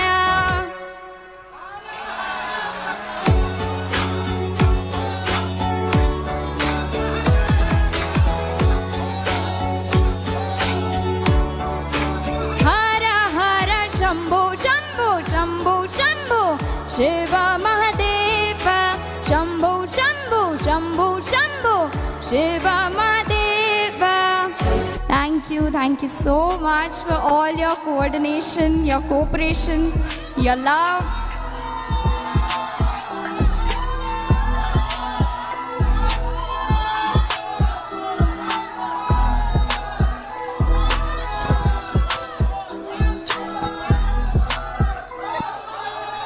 Okay. Thank you so much for loving it. I have a small request. I hope you'll keep it. The room is a bit dark, so if you don't mind turning on your flashes, I would love that. If your phone still has battery, please do turn on your flashes.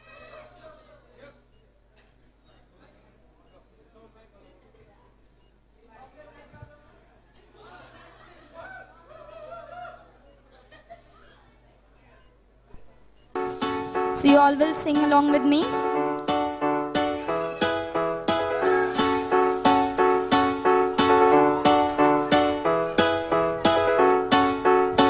One, two.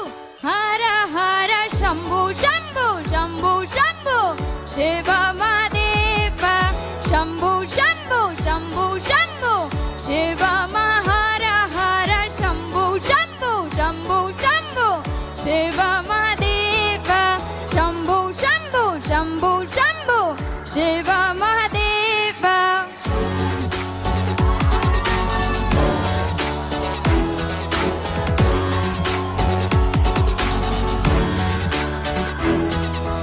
Karpura Garam Karunavataram Sansara Saram Bhujagendra Haram Karpura Garam Karunavataram Sansara Saram Bhujagendra Haram Sada Vasantam Hridayarvinde Bhavam Bhavani Sahitam Namami Sada Vasantam Hridayarvinde Bhavam Bhavani Sahitam Namami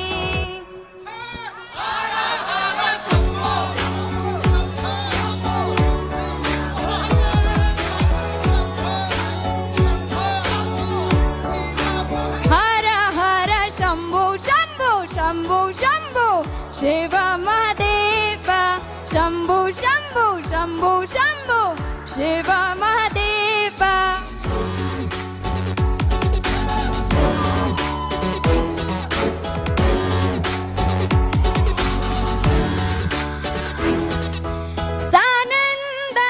Sanandamanan Vasantam Anandakandam Hatapapa Vrindam Sanandamanan Davane Vasantam Anandakandam Hatapapa Vrindam Varanasi Natha Mamanatha Natham Shri Vishwanatham Sharanam Prapadye Varanasi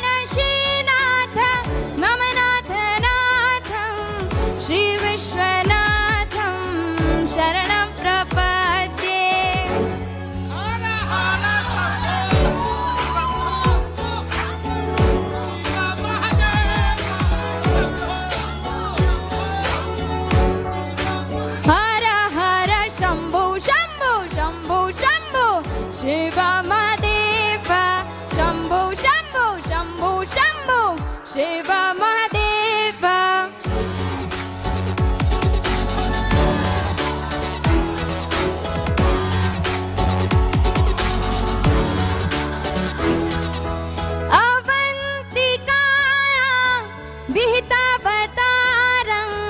Mukti Pradhanayam Cha Sajjananam Avantikaya Vihitavataram Mukti Pradhanayam Cha Sajjananam Akala Mrityu Parirakshanaartham Vande Mahakala Mahatsuresham Akala Mrityu Parirakshanaartham Vande Mahakala Mahatsuresham.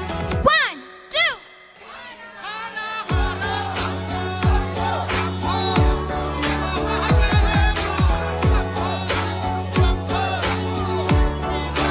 Hara Hara Shambhu Shambhu Shambhu Shambhu, Shiva Mahadeva.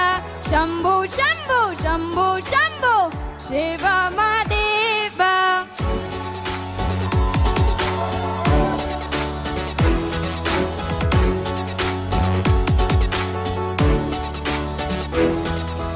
Nagendra Haraya Trilochanaya Bhasmangaragaya Maheshwaraya.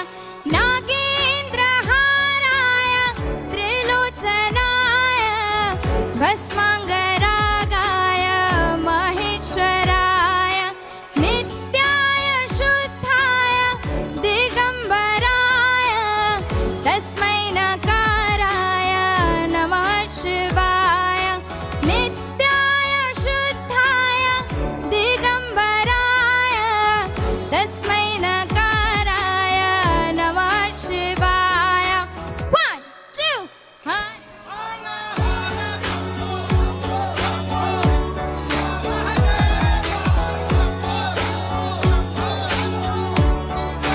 Hara Hara Shambhu Shambhu Shambhu Shambhu, Shiva Mahadeva. Shambhu Shambhu Shambhu Shambhu, Shiva Mahadeva.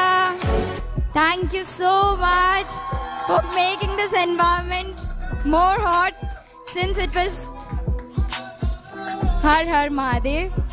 Since it was a lot cooler, you made the whole environment hot, warm. Thank you so much for giving me such a warm welcome, giving me so much love. Like, I feel so much blessed today, standing in Lord Pashupatinath's land. Jai Pashupatinath. Jai Bole. I literally feel so blessed. I literally feel so blessed standing in the Dev Bhumi, standing amongst you all. That's a really pleasing moment as well as honorable moment for me. Thank you so much. I hope you'll keep loving me. You'll keep loving your little sister, your daughter, whatever you think me. Thank you so much. I hope you'll keep supporting and keep loving me forever. Thank you so much.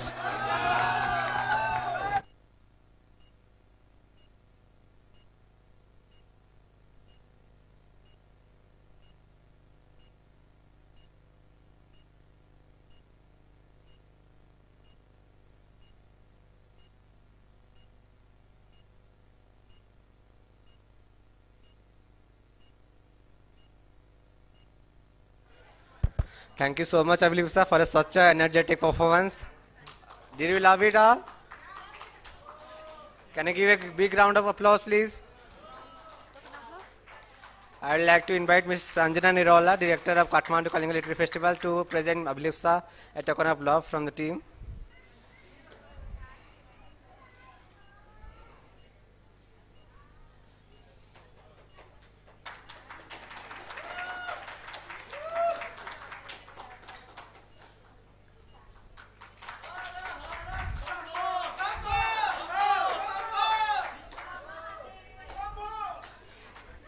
Thank you everyone for making this night a very memorable and beautiful night. Thank you.